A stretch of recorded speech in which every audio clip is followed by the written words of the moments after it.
Báo động đỏ đi. Dạ. Tiếng một bác sĩ trẻ tuổi nói rất nhanh, cùng những bước chân vội vã vào phòng cấp cứu khi báo động đỏ vang lên. Các bác sĩ ở những khoa liên quan vội vàng lao về khu vực cấp cứu của bệnh viện Thiên Vĩ. Đèn bật sáng, mọi sự tập trung dồn hết vào người phụ nữ mang nét mặt phúc hậu đang nằm ở trên băng ca.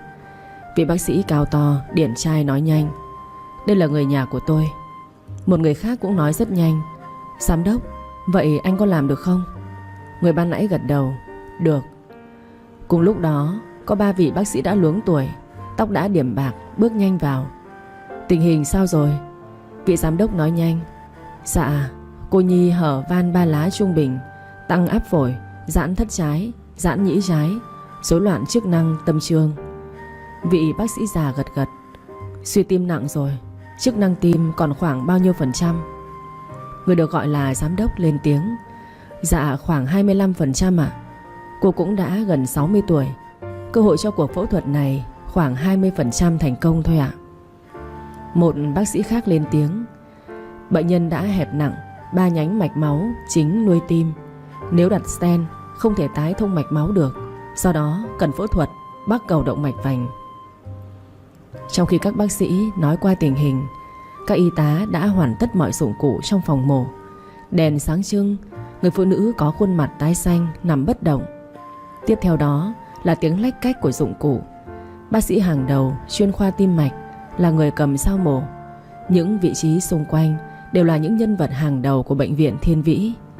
Không gian im lặng đến nghẹt thở. Tiếng bác sĩ phẫu thuật vang lên đanh gọn: "Mở lồng ngực." Bàn tay lão luyện của một bác sĩ trẻ chỉ hơn 30 tuổi thoăn thoắt trên cơ thể của bệnh nhân. Vị bác sĩ đã lấy các mạch máu là động mạch ở lồng ngực để ghép vào các vị trí động mạch vành cần làm cầu nối, tạo một đường đi mới cho máu đi vòng qua vị trí động mạch bị tắc. Phía ngoài hàng ghế chờ, cả hai hàng người ngồi chật kín. Người đàn ông có mái tóc hoa râm nắm chặt hai bàn tay, cặp mắt cương nghị nhìn chằm chằm vào đèn phòng cấp cứu đang bật sáng. Lòng ông đau thắt, cặp mắt đỏ hoe nhưng cố ghìm lại những giọt nước mắt để chúng đừng chảy ra. Miệng ông lẩm bẩm: "Tuệ Nhi, chắc chắn em phải sống. Anh và con không thể thiếu em được." Ngồi cạnh ông là một cô gái còn trẻ, khuôn mặt hiền lành dễ thương, những đường nét hài hòa toát lên vẻ tri thức dịu dàng. Đôi mắt cô đã sưng mỏng nhưng nước mắt vẫn không ngừng tuôn ra. Đôi môi đã cắn đi cắn lại không biết bao nhiêu lần tới mức sưng đỏ. Cô ngước lên trời cầu xin đấng bề trên phù hộ cho người mẹ hiền lành của cô đang ở trong phòng cấp cứu. Cô gái đó là Tuệ An, 27 tuổi, thạc sĩ kinh tế, cũng là chủ một chuỗi cửa hàng cơm quê nổi tiếng ở thành phố C. Bà Tuệ Nhi chính là mẹ ruột của cô. Còn người đàn ông luống tuổi bên cạnh là ông Cao Minh Nhật, chồng bà Tuệ Nhi. Dù đó không phải là cha ruột của Tuệ An, nhưng ông đã dành cả thanh xuân để bao bọc, yêu thương và dạy dỗ cô, một người cô vô cùng kính trọng và biết ơn. Ngồi xung quanh bố con cô là những người bạn của họ: vợ chồng chú Lê Minh, cô Tuệ Lâm, chú Vương Thăng, cô Tưởng Vi, còn cả cô Tú Vi, cô Trúc Linh và cô Đan Thư. Ngồi cùng những đứa con của các cô, vì chồng của ba cô chính là 3 vị bác sĩ nổi tiếng vừa bước vào trong khu vực cấp cứu để giành lại sinh mạng cho mẹ cô từ tay thần chết. Tất cả mọi người hồi hộp đến nín thở. Họ chỉ biết động viên bố con cô bằng những cái nắm tay, dành cho cô những cái ôm thật chặt. 10 tiếng đồng hồ trôi qua, không ai dám rời khỏi khu vực chờ đó. Cô Đan Thư giục chị Quỳnh gọi điện thoại cho bà Vú đem đồ ăn đến, ép bố con Tuệ An phải ăn cho có sức. Các cô và các anh chị cùng ăn qua loa để tiếp tục chờ đợi. Hôm nay là chủ nhật nên vợ chồng anh Bá Tùng, chị Tú Uyên, anh Gia Khiêm và chị Dạ Quỳnh, cả cô cảnh sát Cẩm Trang và anh Cảnh Khang cũng nghỉ ra chờ đợi ở đây. Chị Trang đang mang bầu mà vẫn nhất quyết không chịu về nữa. Rạng sáng nay, ông Minh Nhật lên tầng thượng tập thể dục từ 4 giờ rưỡi. 1 tiếng sau, khi ông xuống nhà, bước vào phòng ngủ thì thấy vợ mình vẫn nằm trên giường. Ông cảm thấy lạ vì bà Nhi không ngủ tới 5 rưỡi sáng đâu. Cứ 5 giờ là bà sẽ dậy tập vài động tác thể dục nhẹ nhàng, do bà bị bệnh tim lâu nay. Hôm nay nhìn thấy điều lạ nên ông chạm vào trán của bà. Khuôn mặt bà tái xanh và người bà dường như bất động, dù vẫn còn hơi thở nhưng rất nhẹ. Ông Nhật hoảng hốt gọi cho bác sĩ Thiên Vương, là con trai của bác sĩ Thiên Vĩ. Rồi ông gọi cho Tuệ An đưa mẹ vào bệnh viện. Báo động đỏ được bật từ 5 giờ 40 phút sáng. Tối hôm trước bác sĩ Vương về nhà bố mẹ ngủ, nên khi nghe ông Nhật gọi, anh vội vã tới bệnh viện. Bố mẹ anh nghe tin nên đã gọi cả nhóm bạn tới đây. Mấy cặp vợ chồng trẻ thì gần 7 giờ sáng mới đến do bận con nhỏ. Cẩm Trang lại đang bầu bì. Tất cả đều đang chờ đợi. Đèn cấp cứu tắt phụt. Mọi người đều đứng dậy và chờ đợi sau ca phẫu thuật dài 10 tiếng. Đó là 600 phút. Các bác sĩ đã giành giật sự sống cho bà Tuệ Nhi. Với dự kiến ban đầu thì chỉ khoảng 20% thành công. Khi cánh cửa mở ra, vị giám đốc bệnh viện với những giọt mồ hôi trên trán, ánh mắt cương nghị nhìn đoàn người trước mặt. Tuy nhiên ông Nhật và Tuệ An chẳng thể cất nên lời hỏi. Hai tay ông run run nắm chặt vào nhau. Tuệ An đứng bên cạnh nhìn vị bác sĩ với ánh mắt vừa như van nài vừa như hy vọng. Trương Bá Tùng lên tiếng: "Anh Kem, cô Nhi sao rồi ạ?" Vị giám đốc đó chính là Trịnh Thiên Vương, năm nay 33 tuổi, con trai của bác sĩ Trịnh Thiên Vĩ và bà Đinh Tú Vi. Hiện nay anh đang là giám đốc của bệnh viện Thiên Vĩ do người bố đức độ của anh lập nên. Vốn là bác sĩ đa khoa, sau đó Thiên Vương học chuyên ngành chấn thương chỉnh hình và trở thành thạc sĩ lúc mới 28 tuổi. Vị bác sĩ này lại tiếp tục học chuyên khoa phẫu thuật lồng ngực. Anh được xem là bàn tay vàng trong làng phẫu thuật tim, dù tuổi đời còn rất trẻ. Sáng nay khi nghe bác Minh Nhật gọi điện, bác sĩ Vương đã lao ngay tới bệnh viện, chuẩn bị băng ca phòng phẫu thuật để cứu bằng được cô Tuệ Nhi. Nhìn ánh mắt của mọi người lúc này, anh khẽ thở phào. Ca phẫu thuật thành công tốt đẹp ạ. Cả kíp mổ đã mở một đường thông mạch máu cho cô Nhi. Bây giờ cô cần được theo dõi đặc biệt. Ít nhất là 5 đến 7 ngày sau em mới có câu trả lời chính thức được ạ. Nhưng mọi người đã đưa sự sống trở về với cô. Ông Nhật trào nước mắt. Kem à, cảm ơn con. Bác sĩ Vương cầm bàn tay run rẩy của ông. Cô Nhi là người tốt, sẽ ổn thôi. Bác cứ tin con. Bây giờ mọi người theo các y tá đưa cô ấy về phòng chăm sóc đặc biệt. Đó là phòng vô trùng, chỉ có bác sĩ và y tá được vào thôi. Mọi người chỉ đứng ngoài. Sau 24 giờ, nếu mọi chỉ số ổn định, con sẽ phân công người nhà vào. Nhưng hạn chế nhé, mỗi người một lần và ở lại đó khoảng 30 phút. Cần mặc đồ vô trùng để đảm bảo sức khỏe của bệnh nhân. Còn bây giờ con phải đi rồi ạ. Ông Nhật cảm ơn Thiên Vương một lần nữa. Tuệ An cũng lý nhí cảm ơn anh. Mọi người xúm lại chờ đợi y tá đưa bà Tuệ Nhi về phòng. Nhìn thấy bà trong phòng vô trùng, dây dợ bao xung quanh, xót lắm chứ, nhưng vẫn yên tâm hơn được một chút. Ông Minh Nhật nói: Cà chua, mẹ cũng tạm ổn rồi. Con đưa mọi người đi ăn tí gì đi. Giờ đây cũng chẳng được vào, ai cũng mệt, chỉ cần bố ở đây là được. Cà chua gật đầu. Dạ bố cứ để con trông mẹ. Bố có tuổi rồi, bố đi cùng mọi người ăn uống và về nghỉ một chút đi ạ. Bá Tùng lên tiếng: Bác Minh Nhật, chúng cháu không mệt đâu. Chuyện ăn uống của mọi người bác không phải lo đâu ạ. Cháu nghĩ bác và cà chua mới là hai người cần lo giữ sức khỏe để còn chăm sóc cho cô Tuệ Nhi. Ông Bá Trọng vỗ vai cà chua. Anh Bơ nói đúng đấy. Con hãy cố gắng giữ sức khỏe để còn chăm mẹ và lo cho cả bố nữa. Cả đời bố mẹ đã lo cho con rồi. Chú và mọi người sẽ phụ hai bố con, nhưng bản thân con phải khỏe để còn gánh gồng. Con hiểu chưa? Bờ vai của Tuệ An run rẩy. Cô nói: Dạ con cảm ơn các chú, các anh chị đã túc trực ở bệnh viện cả ngày nay. Con có nhà hàng cơm nên mọi người không lo mất thời gian đâu ạ. Giờ đây cũng chỉ nhìn từ ngoài vào. Con mời mọi người sang nhà hàng con ăn uống cùng bố Nhật để bố về nghỉ luôn ạ. Ông Minh Nhật lắc đầu. Bố không sao, bố chỉ rời khỏi đây cùng với mẹ con. Bố mạnh mẽ lắm, con yên tâm. Ông lại giục mọi người đi ăn. Cuối cùng ông Thiên Vĩ nói: Thôi, bây giờ các cô chú và anh chị sẽ qua ủng hộ nhà hàng của cà chua. Còn con không phải qua đó đâu. Con ăn gì thì lát chú bảo nhân viên con làm, rồi các anh chị sẽ đưa qua đây cho hai bố con. Bà Tú Vi và ông Vĩ nhỏ nhẹ: Hoặc ta cứ tới đó, thấy món cháo nào phù hợp thì đưa vào đây cho anh Nhật với cà chua. Hai bố con trực sáng giờ ăn cháo cho khỏe. Mọi người nhất trí rồi rời đi. Cà chua cứ đứng ở ngoài cửa nhìn mẹ, người phụ nữ đã dành cả một đời cho cô. Mẹ bảo vệ cô từ lúc cà chua còn ở trong bụng mẹ chăm bẵm cô nên người. Mẹ cũng đã lấy được một người chồng tốt, yêu thương mẹ con cô.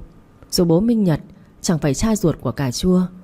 Cô không thể tưởng tượng nếu một ngày không còn mẹ thì cô và bố Minh Nhật sẽ thế nào.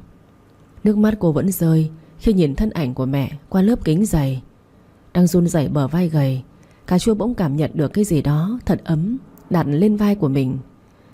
Yên tâm đi, đừng khóc, cô ấy sẽ ổn thôi. Giọng của bác sĩ Vương thật ấm, y như bàn tay của anh vậy. Cà chua chưa kịp nói gì thì bóng áo blue trắng cao lớn đã mở cửa phòng vô trùng và bước vào bên trong. Tuệ An hướng ánh mắt nhìn vào trong. Thiên Vương đang kiểm tra các chỉ số của bà Nhi. Trông anh chăm sóc bệnh nhân như một đứa con đang chăm mẹ của mình. Anh sửa lại chiếc chăn mỏng, gạt mấy sợi tóc trên trán bà, nhìn xem sắc thái khuôn mặt của bà, kiểm tra những thứ dây dợ xung quanh bà, rồi mới bước ra ngoài. Vương cởi khẩu trang và nói với ông Nhật: Bác à, hiện tại mọi thứ đều đang ổn, hy vọng sẽ tốt. Bác và em đừng lo lắng quá nhé. Các bác sĩ và y tá sẽ túc trực ở đây 24/24. Mọi máy móc đều có sự giám sát. Bác và em nên ăn một chút gì đi ạ. Ông Nhật nói: Vương à, cảm ơn con. Con cũng mệt rồi. Mọi người mới đi ăn xong, để bác nói nhân viên đưa đồ ăn cho con nhé. Bác sĩ Kem cười: Dạ không cần đâu ạ, con khỏe lắm, bác không phải lo đâu. Anh quay sang An: Cà chua này, giờ đây vai trò của em lớn lắm nha, chăm cả bố và mẹ đấy. Cà chua gật đầu: Dạ em biết rồi, em cảm ơn anh rất nhiều ạ. Vừa lúc đó một bác sĩ rảo bước tới nói nhanh: Anh Vương ơi, có một ca tai nạn. Bên khu phẫu thuật báo 30 phút nữa bắt đầu ca mổ. Họ đang đo các chỉ số và sơ cứu. Người nhà muốn nhờ anh phẫu thuật, có được không ạ? Thiên Vương cười nhẹ: Được chứ, bệnh nhân đang cần anh mà. Nhưng để anh về phòng chuẩn bị một chút nhé. Vị bác sĩ kia nói: Anh đã ăn gì chưa? Ca phẫu thuật sáng nay kéo dài tận 10 tiếng. Anh đã kịp ăn đâu. Thiên Vương vỗ vai vị bác sĩ kia: Được rồi, anh ăn rồi, anh tự lo được mà. Vị bác sĩ đó rời đi. Thiên Vương nhìn ông Minh Nhật: Bác ở đây nhé, nhớ ăn uống đấy. Khi cô Nhi tỉnh dậy mà thấy hai bố con ốm là sẽ không vui đâu ạ. Ông Nhật gật đầu: Được rồi, con yên tâm đi, bác lo cho bản thân được. Con chú ý sức khỏe nhé, rất nhiều người cần đến con đấy. Thiên Vương khẽ giả rồi chào bố con ông Nhật và hướng về phía phòng của giám đốc bệnh viện ở tầng 2. Anh vừa đi thì quản lý quán cơm bước nhanh tới. Cô chào ông Nhật và cà chua rồi nói: Dạ tình hình bác gái thế nào rồi ạ? Ông Nhật nói qua tình hình của bà Nhi rồi bảo: Hồi nãy có mấy người bạn của bác tới quán cơm không con? Lan Hương, tên cô quản lý quán cơm nói: Dạ có bác ạ. Con đã làm theo lời bác là không tính tiền, nhưng các cô chú ấy không chịu, nên con đành phải nói nhà hàng mình đã có chương trình khuyến mại 50% cho những bàn trên 4 người. Ông Minh Nhật gật đầu: Vậy cũng được, con làm tốt lắm. Hương đưa 2 cặp lồng cháo ra và nói: Dạ con có dặn nhà bếp nấu cháo riêng cho bác và chị An. 2 người tranh thủ ăn đi ạ, để con trông bác gái cho.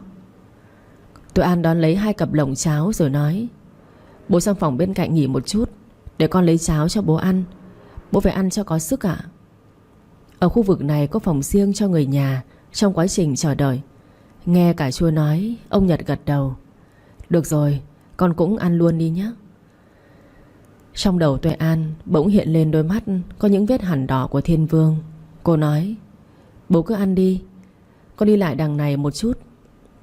Cô nói xong thì cùng ông Nhật bước vào phòng bên cạnh. Cô múc cháo ra bát cho bố, dặn Lan Hương canh chừng mẹ, rồi đi thẳng lên tầng 2. An bước đến trước cửa phòng có tấm biển: Chủ tịch hội đồng quản trị, giám đốc bệnh viện Trịnh Thiên Vương. Tuệ An cau mày mấy giây rồi thở hắt ra một tiếng và gõ cửa. Đến lần gõ thứ 2, cô nghe tiếng Vương vang lên: Vào đi. Bước vào trong, An thấy một căn phòng sạch sẽ và rất gọn gàng ngăn nắp. Mọi thứ được sắp đặt rất khoa học. Trên bàn làm việc có đặt một chiếc đũa, trong đó có vài lát bánh mì nguyên cám. Không lẽ anh ấy định ăn bánh mì để chuẩn bị cho ca mổ tiếp theo ư? Tiếng Thiên Vương khẽ vang lên, cắt đứt dòng suy nghĩ của An. Cà chua, có việc gì sao em? Cô Tuệ Nhi có vấn đề gì à? Em vào đi, sao cứ đứng đó? Tuệ An lắc đầu rồi bước lại gần bàn làm việc. Hình như Thiên Vương vừa mới tắm rửa cho tỉnh táo, vì những giọt nước vẫn còn nhỏ xuống từ mái tóc của anh. Mùi sữa tắm nam vẫn còn thoang thoảng. Cô đặt cặp lồng cháo cạnh cốc cà phê đen và mấy lát bánh mì rồi nói: Anh Kem, anh ăn tí cháo cho có sức, anh chuẩn bị mổ tiếp đấy. Thiên Vương cười: Anh ăn bánh mì rồi, thêm tách cà phê sẽ no đến mai. Giọng cà chua năn nỉ: Anh cứ ăn tí cháo đi, mỗi bánh mì và cà phê không đủ chất đâu. Vương nói: Đúng là giọng điệu của chủ nhà hàng cơm nổi tiếng. Em ăn đi, em cần giữ sức khỏe hơn anh mà. Anh quen rồi, không sao đâu. Dạ dày của anh bằng thép mà. Cà chua cười: Em ăn no lắm rồi, đây là em bảo nhân viên làm riêng cho anh đấy. Thôi anh ăn đi, nhanh cho kịp giờ mổ. Thiên Vương gật đầu: Được rồi, cảm ơn em. Cà chua vui vẻ múc cháo ra bát. Sợ Thiên Vương ngại nên cô nói: Em ra ngoài nhé, anh cứ ăn tự nhiên. Vương bật cười: Trời, chúng ta là anh em thân thiết, không phải ngại. Đây là phòng của anh mà, có gì mà không tự nhiên. Em cứ ngồi uống nước đi, chờ anh một chút. Thực ra cà chua đang muốn che giấu cái bụng của mình đang réo lên ỏng ọc. Cô chống chế: Dạ không cần đâu ạ. Anh cứ ăn rồi để cặp lồng ở bàn gần cửa phòng. 15 phút nữa nhân viên của em sẽ qua lấy cặp lồng.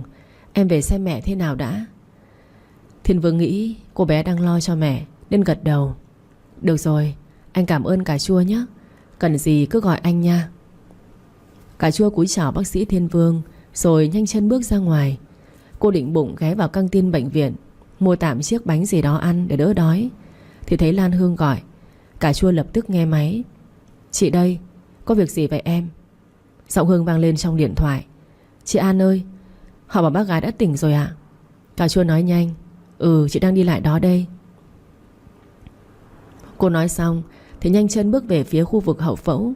Đi tới phòng vô trùng, ông Nhật và Lan Hương cũng đang hồi hộp theo dõi. Một tốp các bác sĩ, y tá đang xúm lại xung quanh giường của mẹ cô. Các bác sĩ vừa xem xét vừa nói gì đó với nhau một lúc rồi mới đi ra ngoài. Tuệ An thấy người dẫn đầu là bác sĩ Huy, trưởng khoa tim mạch. Cô vội lại nói: Bác sĩ ơi, mẹ của tôi thế nào rồi ạ? Bác sĩ Huy nói: Hiện tại mọi chỉ số đã ổn rồi, bác trai và em cứ yên tâm. Bác sĩ Vương đã cầm dao mổ thì không bao giờ sai sót cả đâu. Anh tin là mọi chuyện sẽ ổn thôi. Anh gật đầu: Dạ em cảm ơn bác sĩ. Ông Nhật cũng bắt tay cảm ơn bác sĩ Huy rồi hỏi: Vậy chắc ngày mai mới được vào thăm được bác sĩ nhỉ? Huy gật đầu: Vâng ạ, lát nữa bác sĩ Vương mổ xong sẽ lại kiểm tra một lần nữa và sẽ quyết định. Vị bác sĩ nói xong thì xin phép hai bố con ông Nhật và rời đi. Ông Nhật quay sang Tuệ An: May quá, cuối cùng mẹ con đã tỉnh. Tuệ An định nói gì đó, nhưng cô chợt nhận thấy chân của mình khuỵu xuống. Mọi thứ trước mắt bỗng mờ dần đi rồi đen hẳn. Cô rơi vào vô thức, chỉ loáng thoáng nghe tiếng bố Nhật và Lan Hương thất thanh gọi tên của mình. Các y tá thấy vậy thì vội vã đưa Tuệ An sang phòng cấp cứu ngay cạnh khu phẫu thuật. Ông Nhật vừa nhìn vợ vừa chạy đi chạy lại chỗ của cà chua. Một lúc sau, bác sĩ cấp cứu cho An nói với ông rằng: Cô ấy bị suy nhược cơ thể thôi ạ. Công việc của Tuệ An có căng thẳng lắm không bác? Ông Nhật gật đầu: Có, con bé nó cứ tham công tiếc việc, vừa quản lý tập đoàn với em trai. Lâu nay em trai nó đi du học nên nó một mình gồng gánh, lại vừa quản lý quán cơm. Giờ đó đã có người quản lý. Sáng giờ đó mới ăn có vài thìa cháo lúc trưa. Ban nãy nhân viên có đưa cháo vào mà không biết đã ăn hay chưa. Vị bác sĩ ngạc nhiên: Trời ạ, cô ấy là siêu nhân hay sao? Giờ An chỉ cần truyền nước biển. Khi khỏe lại con sẽ kê đơn thuốc bổ máu và cho truyền đạm bác nhé. Hoặc anh Vương sẽ hướng dẫn, vì con biết bác là người nhà anh ấy. Bây giờ có y tá trông An rồi, bác cứ nghỉ ngơi đi ạ.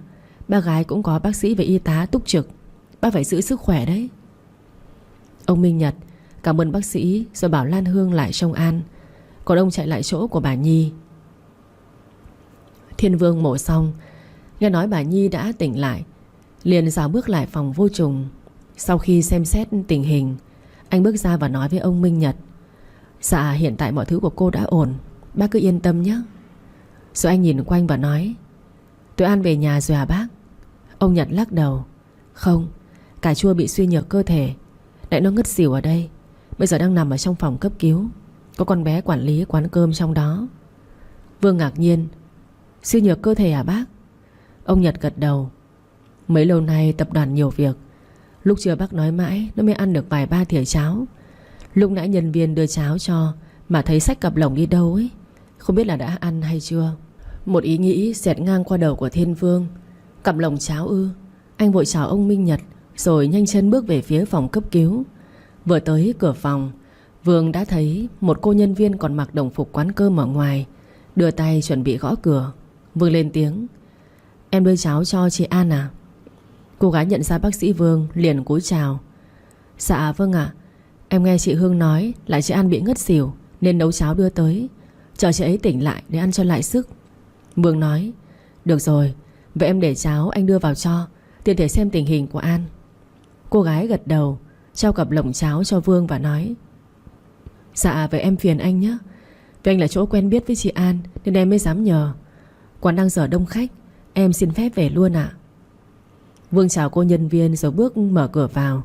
Hai tá thấy anh đến thì chào anh và cùng Lan Hương đi ra ngoài để Thiên Vương xem tình hình của An. Anh đặt cặp lồng cháo lên tủ đầu giường, chỉnh lại tốc độ truyền nước, rồi ngồi xuống nhìn khuôn mặt xanh xao của cà chua. Đúng lúc đó cô tỉnh dậy, nhìn thấy Thiên Vương. An nói: Anh Kem, có phải là mẹ em... Nhưng vị bác sĩ không để cô nói hết câu. Anh nhìn cô và nói: Em giỏi lắm. Cà chua ngẩn tò te: Là sao anh? Mẹ em làm sao ạ?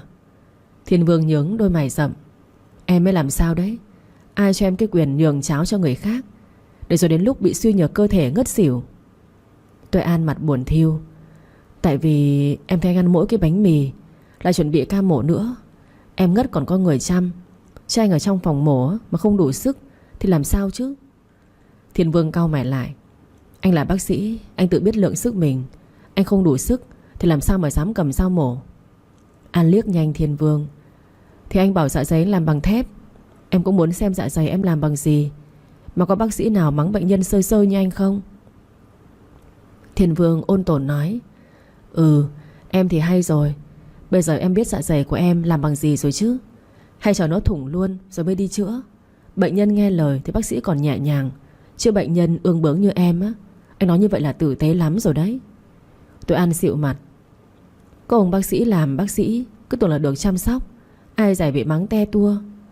Thiên Vương trợn mắt dọa cô: Em mà còn tiếp tục thế này á, thì không chỉ mắng đâu. Giờ ăn cháo nha, anh mua đấy. Cà chua cố ngồi dậy. Thiên Vương đỡ cô rồi xếp chồng gối ra sau lưng An. Cô thấy anh Kem mở cặp lồng cháo thì nói: Đây là cháo quán của em mà, có logo quán trên cặp lồng cháo kia kìa. Anh tới mua quán em sao? Không thể nào, chắc là nhân viên của em đưa đến. Anh cầm ở đây rồi tranh công đi mua chứ gì. Đồ xạo. Kem vẫn nghiêm mặt: Cô thì hay rồi, lát tôi trả tiền là thành tôi mua được chứ gì. Đã đói lả mà còn lý sự. Ăn nhanh, há cái miệng ra. Cà chua tự nhiên há miệng cho Kem đút cháo như hồi còn bé. Lúc đó mỗi lần cà chua bị ốm, chú Vĩ đến khám bệnh cho cô, anh Kem thường đi theo và cũng đút cháo cho cô thế này. Cà chua chợt cảm thấy xúc động. Đã bao năm trôi qua, Thiên Vương vẫn luôn là một người anh lo lắng cho các em. Không chỉ cô mà cả Khoai Tây, em trai cô, cũng được anh chăm sóc như vậy. Tới cả Chi Pu là em gái của Chi Vát. Tất cả những đứa em đều được anh Kem chăm như chị Bông, em gái của anh vậy. Vì vậy nghe mấy câu mắng mỏ của anh Kem, cà chua vẫn hiểu là anh muốn muốn tốt cho mình. Thế mà nước mắt của cô vẫn lan ra. Kem thấy vậy đặt bát cháo xuống và cầm khăn ướt lau nước mắt tèm lem trên mặt của cà chua. Giọng cộc cằn, mặt nhăn nhó: Lại khóc? Nước mắt có giải quyết được vấn đề không? Anh lo anh mới nói thế chứ có đánh đập gì em đâu mà khóc. Cà chua nước mắt vẫn tuôn mà miệng lại mỉm cười. Cô hiểu anh Kem rất tốt, chỉ là khi đang mệt mà nghe những lời nói như vậy thì cũng hơi tủi thân. Em hiểu mà, anh Kem là tốt nhất còn gì. Kem lại đút cháo cho An, miệng vẫn cảm giảm: Thôi tôi không dám nhận đâu. Sau này lấy chồng ấy, mới nhớ mời tôi một câu là được. Em với chả út, người được một mảnh da bọc xương mà còn bày đặt nhường cháo cho anh, sao có phải nằm đây càng mệt hơn không? Nói mà có chịu nghe đâu, lì lợm đến thế là cùng. Miệng nói nhưng tay anh Kem vẫn đút cháo, rồi còn lau miệng cho An. Cử chỉ của anh khiến cô phì cười. Được rồi ạ. Ông anh già im lặng được rồi đấy. Em nghe anh cảm giảm mà ốm thêm. Thiên Vương dọn cặp lồng cháo rồi nhìn An. Vậy thì khỏe nhanh lên, đừng ốm nữa. Thế mà cũng không hiểu, thạc sĩ kinh tế kiểu gì không biết. Tuệ An cười. Em là thạc sĩ dởm được chưa? Rồi cho em nghỉ ngơi một chút. Em cũng muốn chuyển xong để lại xem mẹ thế nào. Thiên Vương liếc cô. Mẹ em ổn. Bây giờ nằm đây, chuyển hết chai này sẽ chuyển đạm nữa. An chưng hửng. Trời ạ, chuyển gì mà lắm thế. Em khỏe rồi, không thể đưa em uống luôn cho nhanh. Vương trừng mắt. Uống cái đầu cô ấy, giờ lại chỗ mẹ rồi ngất ra đấy, để mẹ cô lên cơn đau tim à? Vớ vẩn. Nằm đó. Anh chưa cho phép, thêm không được đi đâu hết. Với lại bớt cảm giảm đi. Bệnh nhân mà nói nhiều thế hả? Anh đi làm việc đây, có gì thì gọi cho anh. Vị bác sĩ điển trai nói xong thì xoa đầu cà chua như hồi còn bé rồi mới đi ra. Tính ra thì nãy giờ mỗi ông bác sĩ già đó cảm giảm, chứ cà chua có nói gì đâu nhỉ. Khi anh Kem đến cửa, cà chua nói theo. Cảm ơn anh Kem nhé. Em khỏe, em nấu nhiều món ngon mời anh. Bác sĩ Kem lại nhìn cô. Vâng, cô cứ khỏe cho tôi chờ cái đã. Vị bác sĩ nói xong thì lạnh lùng mở cửa bước ra ngoài, để lại trong cà chua một tâm trạng vừa vui vẻ vừa cảm phục. Cô chưa vội nằm xuống mà ngồi như thế, mở điện thoại kiểm tra công việc một chút, rồi gọi Lan Hương vào dặn dò công việc quán cơm, nhắc cô lên phòng giám đốc lấy cặp lồng cháo cùng cặp lồng ban nãy, đưa cháo cho cô về nhà hàng để lo công việc. Vì mọi thứ ở bệnh viện cũng khá ổn rồi. Lan Hương cũng biết tính Tuệ An rất cẩn thận trong công việc, nên cũng nhắc nhở cô hãy cố gắng dưỡng bệnh và xin phép về nhà hàng. Hương cũng sắp xếp người vào bệnh viện giúp Tuệ An trong lúc cô đang truyền thuốc. Cả ngày hôm đó cho tới sáng hôm sau, Thiên Vương vẫn chạy đi chạy lại trong phòng bệnh của bà Nhi và phòng của Tuệ An. Tới sáng hôm sau, Tuệ An đã ổn hơn. Anh kê một đơn thuốc cho cô. Để yên tâm, giám đốc bệnh viện còn mua luôn thuốc cho An, buộc cô không được quên việc bồi bổ sức khỏe. Này, anh vừa mua thuốc luôn rồi, em uống xong thì bảo để anh xét nghiệm lại máu nhé. An áy náy. Trời ạ, em mua cũng được mà. Anh chê em không có tiền mua thuốc chứ gì. Thiên Vương nhún vai. Tôi đâu có dám chê thạc sĩ kinh tế nghèo chứ. Từng này thuốc cô trả tôi bằng 1 năm ăn cơm nhà hàng là được. Tuệ An gật đầu. Ok, ngày 3 bữa sẽ có nhân viên đưa đồ ăn đến cho bác sĩ, chốt kèo. Vương ra dấu ok. Được, nhưng uống thuốc đầy đủ đấy. Khỏe còn có sức nấu cơm để trả tiền thuốc cho tôi. Tuệ An khẽ dạ rồi chào bác sĩ Kem và bước về phòng bệnh của mẹ. Nhưng dù cô có giục giã kiểu gì thì ông Nhật vẫn không chịu về. Ngày hôm nay ông sẽ được vào gặp người vợ yêu quý của mình. Cậu con trai khoai tây cũng đang trên đường từ Pháp về Việt Nam khi nghe tin mẹ bị bệnh. Ông Minh Nhật là người đầu tiên vào thăm bà Nhi. Ông nhìn bà, cặp mắt hung hung đỏ. Bàn tay của ông run rẩy cầm lấy bàn tay xanh xao đang đâm kim chuyền của bà. Ông vuốt mấy sợi tóc trên trán bà rồi nói. Ổn rồi, may quá. Em làm anh rất sợ. Từ bây giờ anh sẽ không rời vợ nửa bước. Thật sự anh sợ lắm rồi. Bà chưa nói được, nhưng giọt nước mắt trong veo lăn ra từ khóe mắt. Bà vui vì mình vừa thoát cửa tử, được gặp lại người đàn ông đã dành cả đời yêu thương mẹ con bà. Bà vui khi lại được cùng ông sống những năm tháng tuổi già êm đềm. Ông đặt tay lên môi của mình. Cao Minh Nhật vẫn vậy, chân tình và ấm áp như xưa, là bờ vai vững chắc cho mẹ con bà. Bà Tuệ Nhi khẽ gật đầu, tỏ ý nói ông cứ yên tâm. Ông kể cho bà nghe những chuyện vui và nói rằng khoai tây đã về đến Việt Nam. Ánh mắt bà tỏ ra ái ngại. Ông biết bà sợ phiền con cháu nên mới như vậy.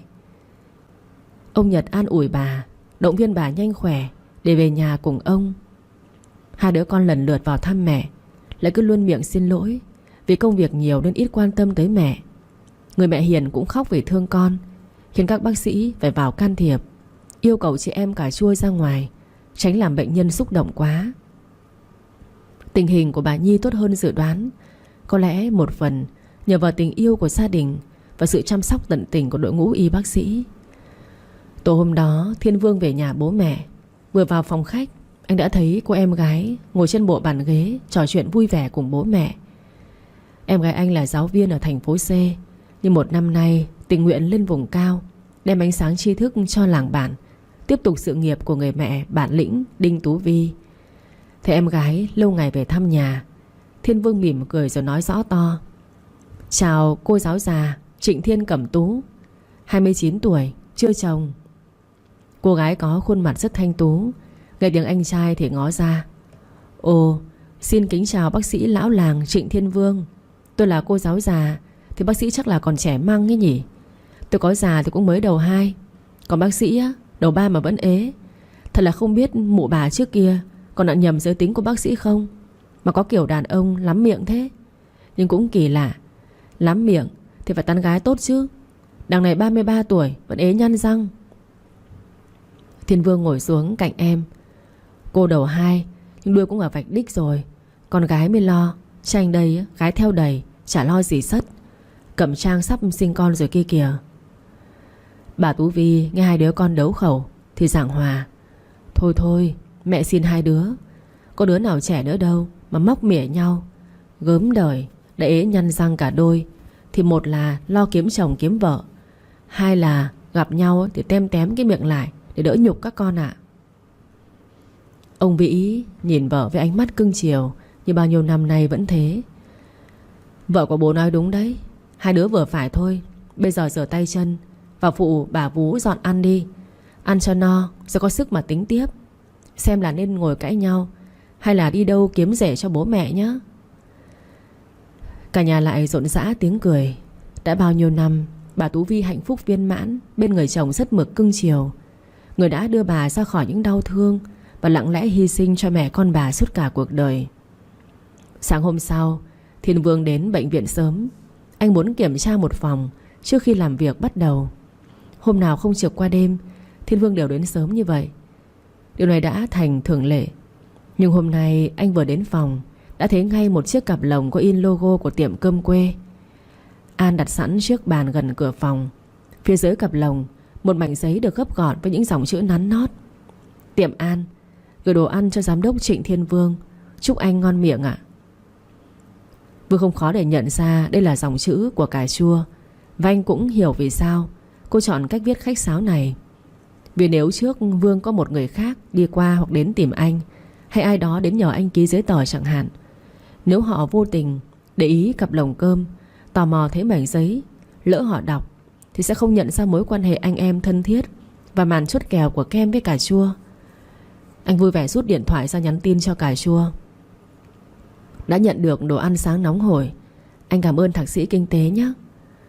Ở trước cửa phòng bệnh của bà Nhi, cà chua đọc tin và mỉm cười nhắn lại: "Dạ, em sợ ai đến trước nên có ghi trên giấy, chúc anh ngon miệng."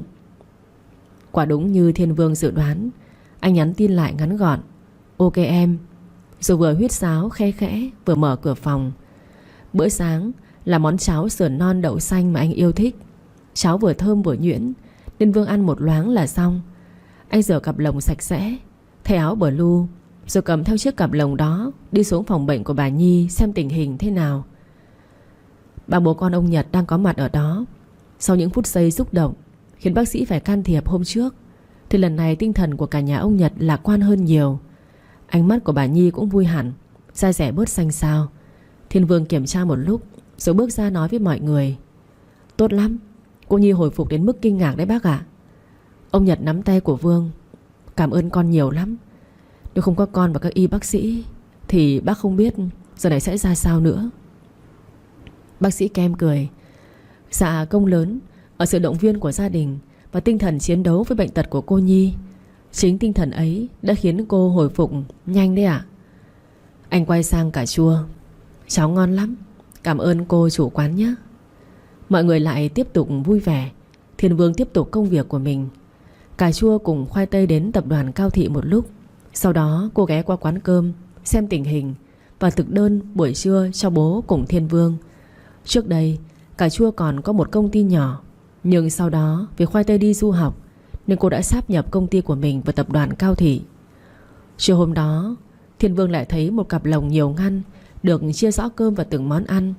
Có vẻ như cà chua rất nhớ những món anh thích và cả khẩu vị của anh, nên mọi món ăn đều khéo léo, vừa vặn. Thiên Vương lại nhắn tin cảm ơn cô chủ quán. Và đúng là một ngày 3 bữa. 5 giờ chiều đã có nhân viên đưa cơm cho Thiên Vương. Còn dặn anh là cặp lồng này giữ nhiệt tốt. Nếu anh bận phẫu thuật thì ăn ngay, nếu không thì 6 giờ ăn vẫn nóng sốt. Từ đó Thiên Vương luôn nhận được đều đặn những cặp lồng cơm. Thực đơn thay đổi mỗi ngày. Thậm chí có hôm anh từ khu phẫu thuật về tới phòng đã là 1 giờ chiều. Mệt nhưng nhìn cặp lồng cơm quen thuộc thì lại vui vẻ vào ăn. Cơm chỉ còn ấm ấm, nhưng vị ngon thì chẳng đổi thay. Dần dần Vương đã quen với những cặp lồng cơm mỗi ngày. Và cả Tuệ An cũng quen với sự bận rộn cho việc nấu ăn gửi đến một người. Những mảnh giấy nhỏ bỗng nhiên được cô nắn nót, không chỉ như một lời nhắn gửi, mà dường như gửi gắm cả tình cảm yêu thương. Sau cả tháng nằm viện thì cuối cùng bà Nhi cũng được ra viện. Gia đình vui mừng khôn xiết. Vì vậy ông Minh Nhật đã mời tất cả những người bạn thân thiết ở cạnh bố con ông trong những giây phút căng thẳng nhất và trong cả tháng qua tới nhà hàng An. Dĩ nhiên tất cả những người bạn ấy đều vui vẻ tới nhà hàng An để dùng bữa. Gia đình ông bá Trọng chắc là đông đủ nhất. Không chỉ vợ chồng ông Trọng, bà Linh, mà cả hai cặp vợ chồng trẻ bá Tùng, Tú Uyên, Cảnh Khang, Cẩm Trang đều đến. Gia đình ông Lê Minh, bà Tuệ Lâm cùng Sonic tới dự bữa cơm. Còn cô con gái vẫn đang đi du học. Vương Thành đi cùng bố Vương Thăng, mẹ Tường Vi. Còn hai cô con gái cũng không ở Việt Nam lúc này. Gia đình bác sĩ Bảo Long, bà Đan Thư cùng cặp vợ chồng Sa Khiêm, Diễm Quỳnh vui vẻ tới dự. Còn cô em gái Chipu dĩ nhiên cũng đang ở Pháp. Gia đình ông Thiên Vĩ, bà Tú Vi cũng không đi ăn cùng con vì Thiên Vương xin phép tới muộn. Cẩm Tú đã đi lên vùng núi tiếp tục dạy học. Ông bá Trọng tỏ ra là người hồ hởi nhất. Tóm lại là cứ xúi con lấy chồng lấy vợ sớm thì những dịp thế này mới đầy đủ nha mấy vị. Xúi không được thì cứ dùng roi mà quất cho xong. Ai nấy đều cười phá lên. Mọi người đều đã yên vị. Nhưng Thiên Vương vẫn chưa tới. Ai cũng hiểu bác sĩ Vương là người chủ đạo trong các phẫu thuật của bà Tuệ Nhi. Nhanh quá bận rộn. Chỉ có điều cà chua lại cảm thấy nóng ruột, có chút mong chờ. Hôm nay cô không phải nấu bữa trưa cho anh. Cũng có vài lần như vậy. Những hôm anh bận đi hội thảo có nhắn trước để An không đưa cơm qua. Và cũng như hôm nay cô cảm thấy thiếu vắng một điều gì đó. Nhưng cà chua không dám nhắn tin hỏi vì sao anh Kem chưa đến. Bởi vì cô không có tư cách để hỏi như vậy. Và anh cũng rất bận, làm gì có thời gian để đọc tin nhắn của cô. Vậy nên mọi người đều ngồi cả rồi, nhưng cô cứ đi ra đi vào, vờ dặn dò nhân viên hoặc lấy cái nọ cái kia, nhưng mắt vẫn tranh thủ liếc ra cửa. Cà chua cảm giác như có vẻ bản thân đang không kiểm soát được cảm xúc của mình. Cuối cùng cô cũng thấy bóng dáng cao lớn của anh trước cửa. Thở phào nhẹ nhõm, miệng Tuệ An bất giác nở ra một nụ cười vui vẻ. Cô nhanh chân bước vào phòng như đã ngồi sẵn từ lâu. Thấy Thiên Vương mở cửa phòng VIP rộng nhất của nhà hàng. Cà chua đứng dậy. Anh tới rồi ạ? Ông bá Trọng nói. Chà, nhân vật quan trọng đến rồi. Mọi người vẫn chờ cháu đấy. Thiên Vương gật nhẹ đầu chào cà chua rồi nói lớn. Dạ con bận ca phẫu thuật. Xin lỗi mọi người vì đã đến muộn ạ. Ông Thiên Vĩ cười hóm hỉnh. Ái chà anh Nhật ơi, dạ em nhìn kỹ mới thấy Kem với cà chua có tướng phu thê nha. Ô, mà đứa này cũng đẹp đôi vừa lứa nhỉ? Hay là... Ông vừa nói tới đó, cà chua ngượng chín mặt. Còn Kem ngăn bố kịp thời. Thôi bố ơi, bố cứ giữ mẹ con cho chặt là được. Chuyện lấy vợ của con cứ để tự nhiên đi bố.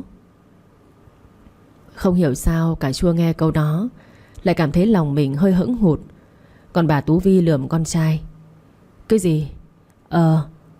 Chúng tôi để tự nhiên nên 33 mùa hoa đào nở rồi, vẫn đang chờ tự nhiên đây.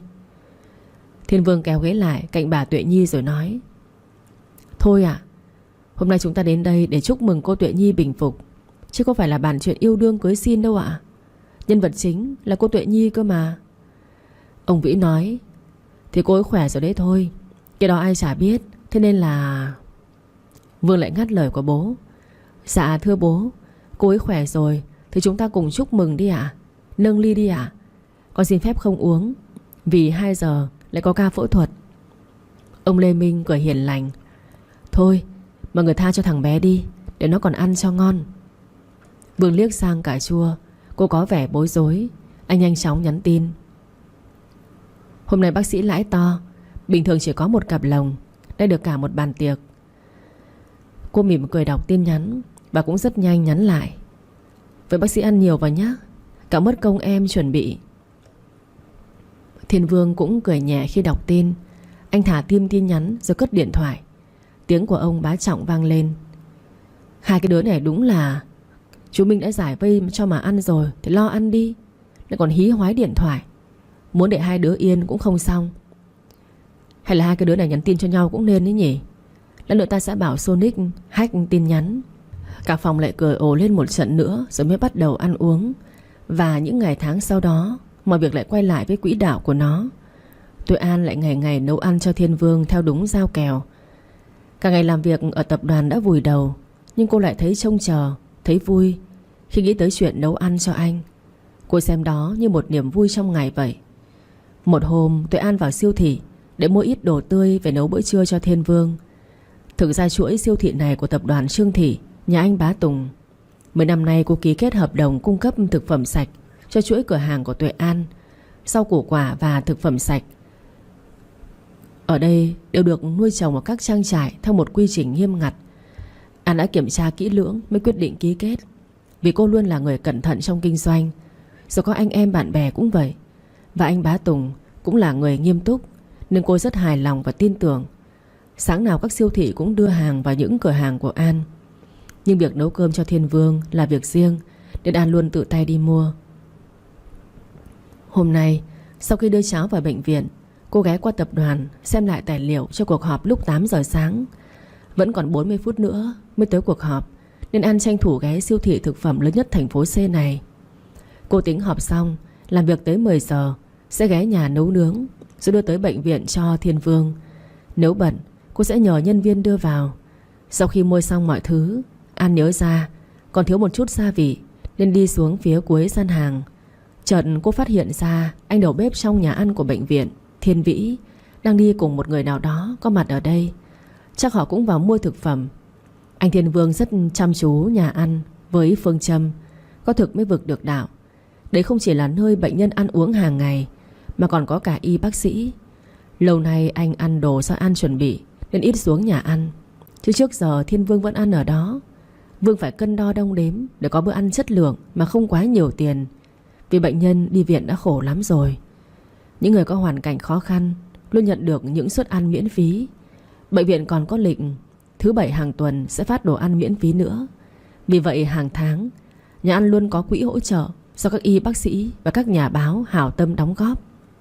Điều này đã có tiền lệ từ thời của ông Thiên Vĩ làm giám đốc bệnh viện. An rất tâm đắc với việc làm này của Thiên Vương. Sở dĩ An biết ông bếp trưởng vì một lần tình cờ ghé xuống nhà ăn dùng bữa. Hôm đó quá bận, mọi người không kịp đưa cơm lên bệnh viện cho bố con cô trong thời gian bà Nhi nằm viện, nên An và ông Nhật đã xuống nhà ăn của bệnh viện để dùng cơm. Hôm nay nhìn thấy người đầu bếp, An nhận ra ngay. Đang định bước lại lấy thứ mình cần, An chợt khựng lại khi nghe hai người đó nói chuyện với nhau. Siêu thị giờ này chưa đông khách, chỗ cuối gian hàng cũng vắng, nên dù họ nói không to, nhưng An vẫn nghe. Chả hiểu lão giám đốc nghĩ gì mà bắt tụi mình mua đồ ở đây. Quá là đắt đỏ đi. Cũng may là tụi mình nghĩ ra kế hay. Một tuần đi mua thực phẩm sạch 2 ngày, còn lại mua cái loại kia nên còn chấm mút được đôi chút, không thể đói há mỏ. Là sao nhỉ? Đầu óc của An đục đục hoạt động. Cô cố tình đứng ép sát vào kệ trưng bày hàng hóa và lắng nghe tiếp câu chuyện.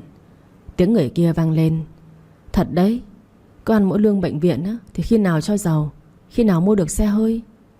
Anh Hải đầu bếp nói: thì đấy, lương không thấp so với những nơi khác, công việc cũng chẳng quá áp lực, nhưng để giàu thì khó. Mà tụi mình nghĩ ra cách hay, không để siêu thị vận chuyển tới bệnh viện, mà một tuần đến đây mua đồ ăn 2 lần, còn lại cứ lấy hàng thải ra của các siêu thị. Làm như vậy vừa được tiếng tiết kiệm tiền vận chuyển cho bệnh viện, lại vừa rút được kha khá tiền từ bệnh viện. Chúng ta quá là thông minh đi. Dù không giàu bằng những đại gia kia, nhưng cũng đỡ cực. Người còn lại thì thào: chịu khó 3 giờ sáng dậy lấy thì ai biết. Mà siêu thị này hàng cũng xịn quá, mấy ngày đã thay rau củ cũ để đảm bảo vệ sinh cho người tiêu dùng. Mình chỉ tốn có mấy xu là ôm cả đống đồ về tha hồ dùng. Trời ạ, cô đang nghe cái gì thế này? Họ dám ăn rút tiền của bệnh viện sao?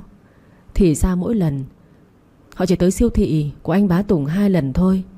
Còn nữa, họ sẽ dùng hàng thải của các siêu thị. Đây là siêu thị thực phẩm nổi tiếng với quy trình sản xuất sạch, không sử dụng chất bảo quản và thuốc bảo vệ thực vật trong quá trình nuôi trồng. Vì vậy rau củ quả vài ngày sẽ thay lớp khác nếu tồn đọng. Anh Bá Tùng rất nghiêm ngặt, không bao giờ để người dân phải dùng hàng rau củ quả quá 3 ngày. Kể cả thực phẩm, anh cũng có cách giải quyết vệ sinh. Nhưng có điều là hàng của Trương Thị không bị tồn nhiều. Do chất lượng ở đây tốt, giá cả không quá đắt đỏ, nên doanh thu tăng ầm ầm. Nơi đây luôn là sự lựa chọn số 1 của người dân.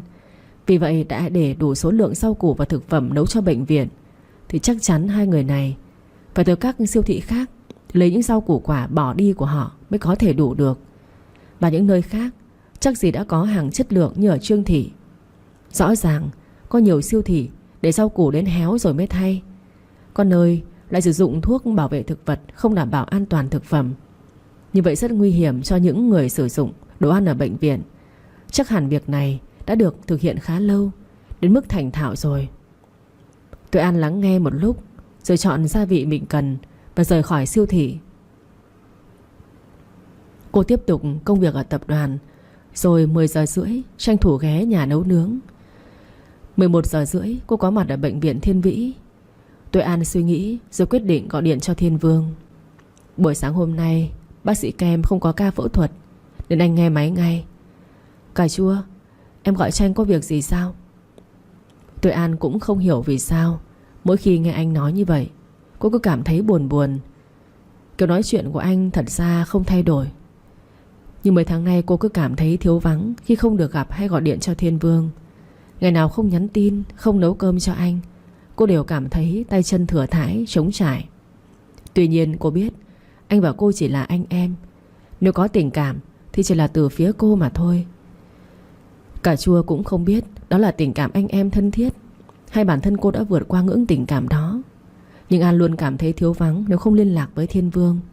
Rút kinh nghiệm cho sự bốc đồng với anh Gia Khiêm, lần này cà chua cần kiểm chứng thật chắc chắn tình cảm của mình. Nghe câu anh hỏi, cô cười. Dạ anh đã xong việc chưa ạ? Em đưa cơm cho anh, tiện thể có việc muốn hỏi anh. Vương cười. Ừ, anh xong việc rồi, vừa về tới phòng đây. Thạc sĩ đúng giờ cơm quá. Đúng là dân kinh doanh, nó là làm tới cùng. Tuệ An nói. Dạ hợp đồng đã ký kết thì cần phải thực hiện nghiêm túc chứ. Vậy để em vào luôn nhé, em đang có việc quan trọng muốn bàn với anh. Nghe câu ok từ Thiên Vương, Tuệ An bước lên tầng 2 và gõ cửa phòng anh. Tiếng của anh trầm ấm vang lên. Mời vào. Anh xách cặp lồng cơm vào trong, đặt lên bàn rồi nói. Dạ em mời anh ạ. Thiên Vương gật đầu chào cô rồi nói. Em ăn cơm cùng anh cho vui nhé. Cái cảm giác này lại khiến lòng cô cảm thấy ấm áp. Tuy nhiên An không để bản thân rơi vào ảo tưởng. Cô nói. Dạ không ạ, anh cứ ăn đi. Nếu anh không bận, em trao đổi với anh chút việc được không ạ? Rồi em xin phép về cửa hàng coi công việc và ăn trưa cùng mọi người luôn. Dĩ nhiên đó chỉ là lý do Tuệ An đưa ra để tránh lời mời của anh. Thiên Vương biết cô bận nên gật đầu. Được rồi, em cứ nói đi. Nhưng anh nói trước nhé, anh chỉ biết chữa bệnh cứu người, chứ không có sành về kinh tế đâu. Nếu chuyện liên quan đến kinh tế hay hợp đồng kinh doanh thì em nên hỏi anh Bơ và anh Chi Vát. Vì đợt này anh thấy anh Vương Thành đang hơi lu bu công việc. An cười xòa. Trời ạ, hợp đồng kinh doanh mà em bàn với anh thì phải liên quan đến bệnh viện chứ. Chuyện này liên quan đến bệnh viện Thiên Vĩ, nhưng không phải là hợp đồng kinh doanh đâu. Trước ánh mắt tò mò của Vương, cà chua thuật lại chuyện ở siêu thị sáng nay. Thiên Vương nghe đến đâu, đôi mày rậm của anh cau lại tới đó. Hai bàn tay nắm chặt, thể hiện sự tức giận như đang được kiềm chế. Chờ cô nói xong, anh bực bội nói. Quá thất đức, anh sẽ không để yên vụ này đâu. Họ ăn tiền là một chuyện, nhưng vấn đề nghiêm trọng là những gì họ nấu mỗi ngày đều có nguy cơ ảnh hưởng đến tất cả những người ăn uống tại căng tin bệnh viện. Tuệ An gật đầu. Dạ, nhưng muốn giải quyết dứt điểm vụ này ấy, thì mình phải theo dõi họ anh ạ. Mỗi tuần 2 lần họ tới siêu thị. Họ không chọn hình thức để nhân viên siêu thị vận chuyển tới bệnh viện. Có lẽ cũng vì điều này. Hôm nay họ tới siêu thị 1 lần rồi, đây lại là thứ 4 giữa tuần. Em nghĩ chắc cuối tuần họ mới đến siêu thị của anh Bơ lần nữa. Những ngày còn lại họ tới các siêu thị khác gom hàng quá hạn sử dụng. Những loại rau củ đó thường được mua lại để cho cá hay gia cầm ăn thôi, nên giá rẻ bèo mà. Kem gật đầu. Đúng vậy. May mà các em phát hiện ra và cũng chưa có vụ việc gì nghiêm trọng diễn ra. Nhưng anh cần phải giải quyết ngay, tránh để những sự việc đáng tiếc xảy ra. An chìa điện thoại của mình trước mặt của Vương. Em có quay lại cuộc nói chuyện của họ. Đúng lúc họ nói việc 2 lần đến siêu thị trong 1 tuần đó anh ạ. Vương nhìn An bằng ánh mắt mừng rỡ. Vậy tốt rồi, mình sẽ nhờ anh Cảnh Khang tới đây và đưa đoạn video này cho anh ấy là xong. An đồng ý với ý kiến đấy. Em cũng nghĩ vậy. Nhưng em nghĩ là nếu bắt họ tại căng tin sẽ làm ảnh hưởng đến danh tiếng của bệnh viện. Người ta bàn tán sẽ không hay. Dù không lên báo đài, nhưng trong dân chúng ai cũng biết.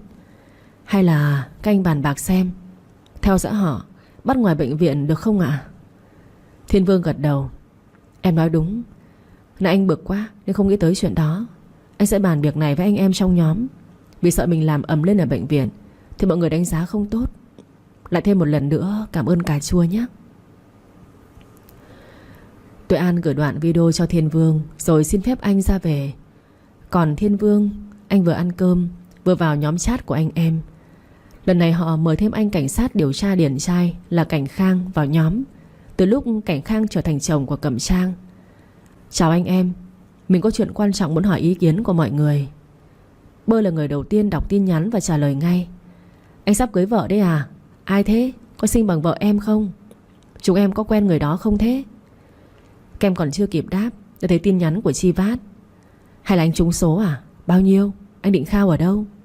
Sonic cũng chen vào. Hay là anh lại xây thêm cái bệnh viện nào nữa? Có giám đốc chưa? Nhớ lấy máy móc của công ty em nhé. Đọc một đoạn tin chả liên quan đến vấn đề mình đang cần hỏi, Thiên Vương ngán ngẩm nhắn đúng một chữ to tướng: không. Lúc này anh mới thấy tin nhắn của Cảnh Khang. Mọi người cứ nói liên tục như vậy, làm sao mà Kem giải bày được? Từ từ đã nào. Cuối cùng thì anh cảnh sát luôn nắm gân tội phạm cũng hiểu ý của Kem. Anh thuật lại từ từ vụ việc mà cà chua nói ban nãy, đưa cả video cô gửi vào nhóm.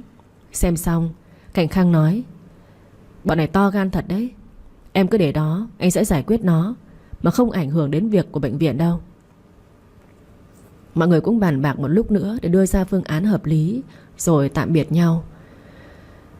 3 giờ sáng hôm sau, tại cửa phía sau của một siêu thị tầm trung, nhân viên siêu thị đang đưa những hàng rau củ bị khô héo, hư hỏng đổ vào những thùng lớn.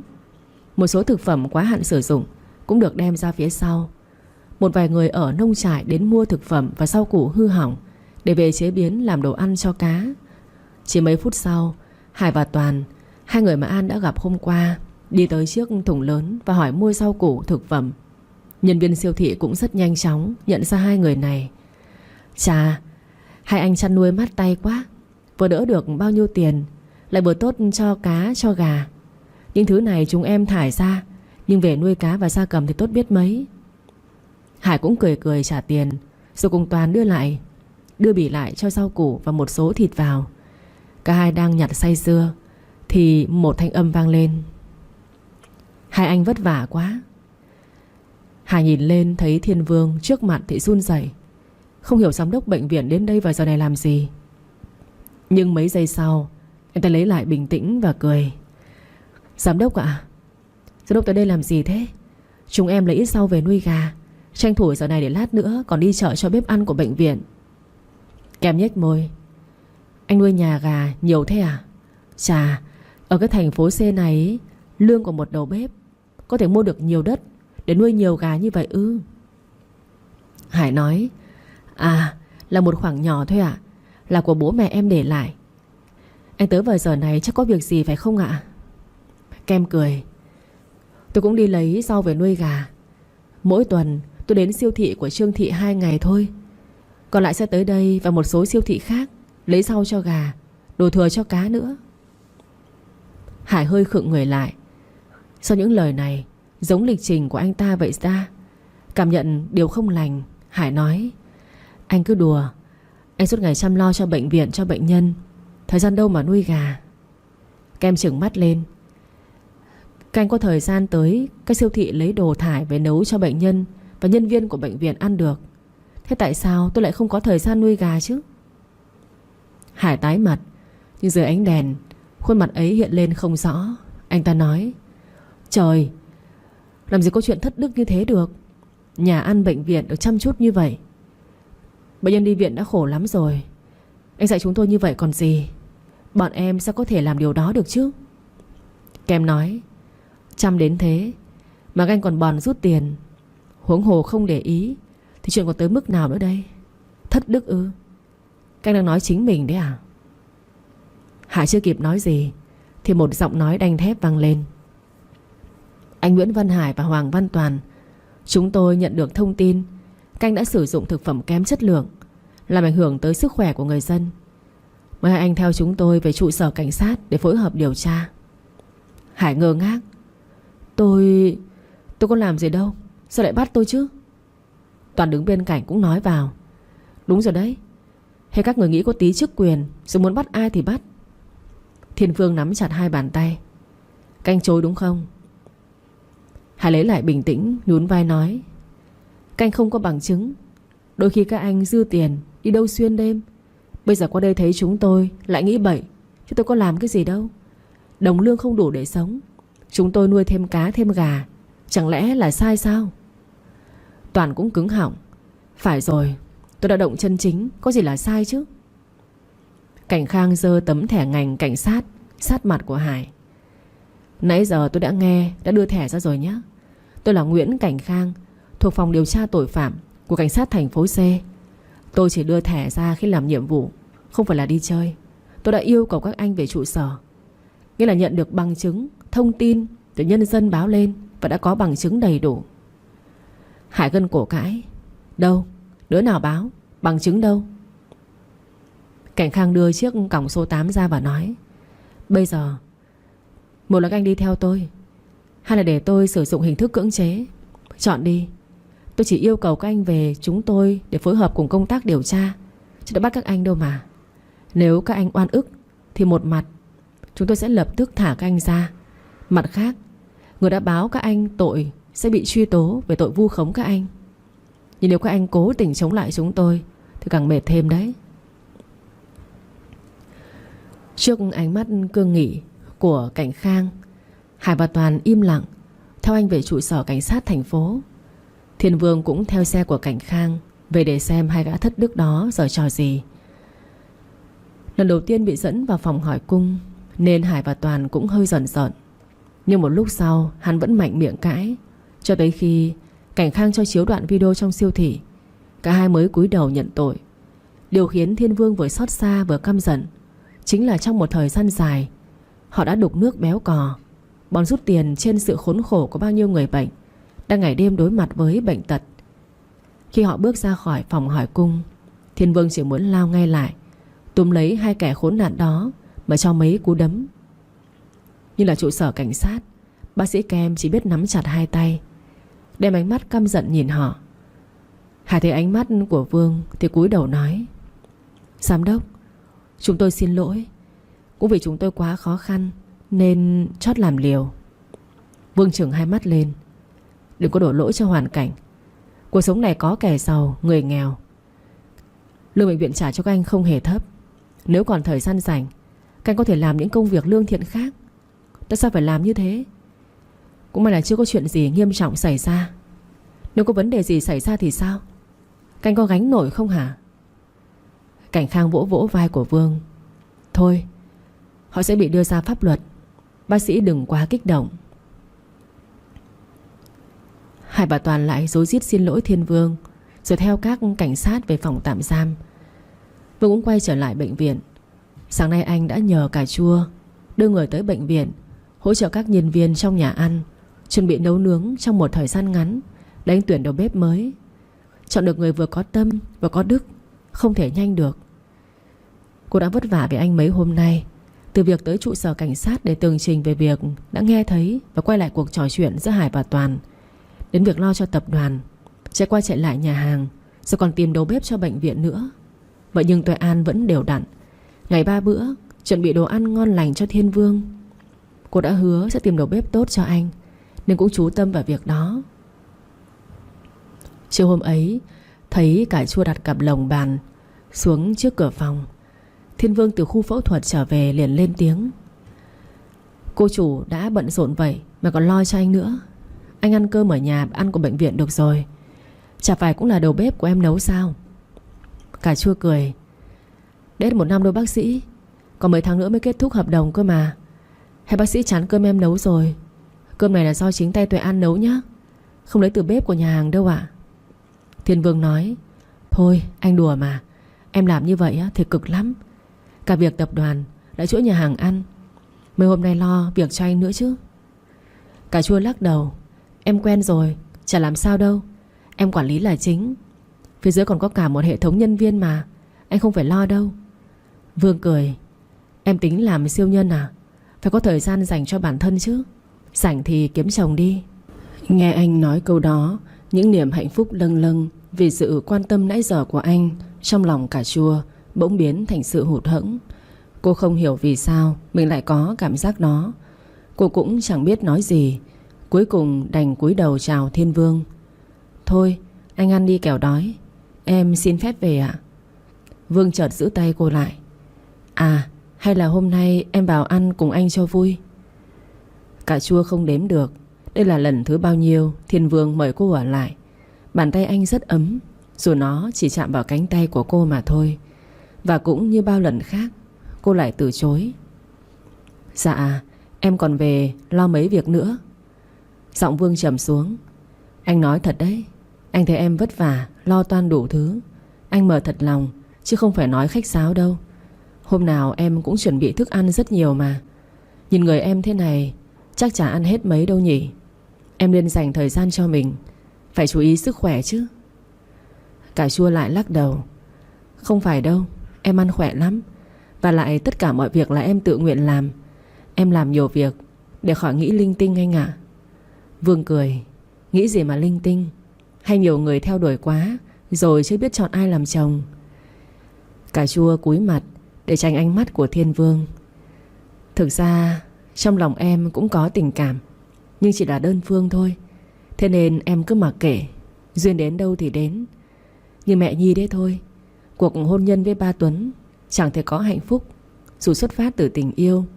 Những tình cảm bồng bột rồi cuối cùng cũng nhận kết quả bất hạnh. Nếu không có bố Minh Nhật thì mọi việc chẳng biết sẽ ra sao.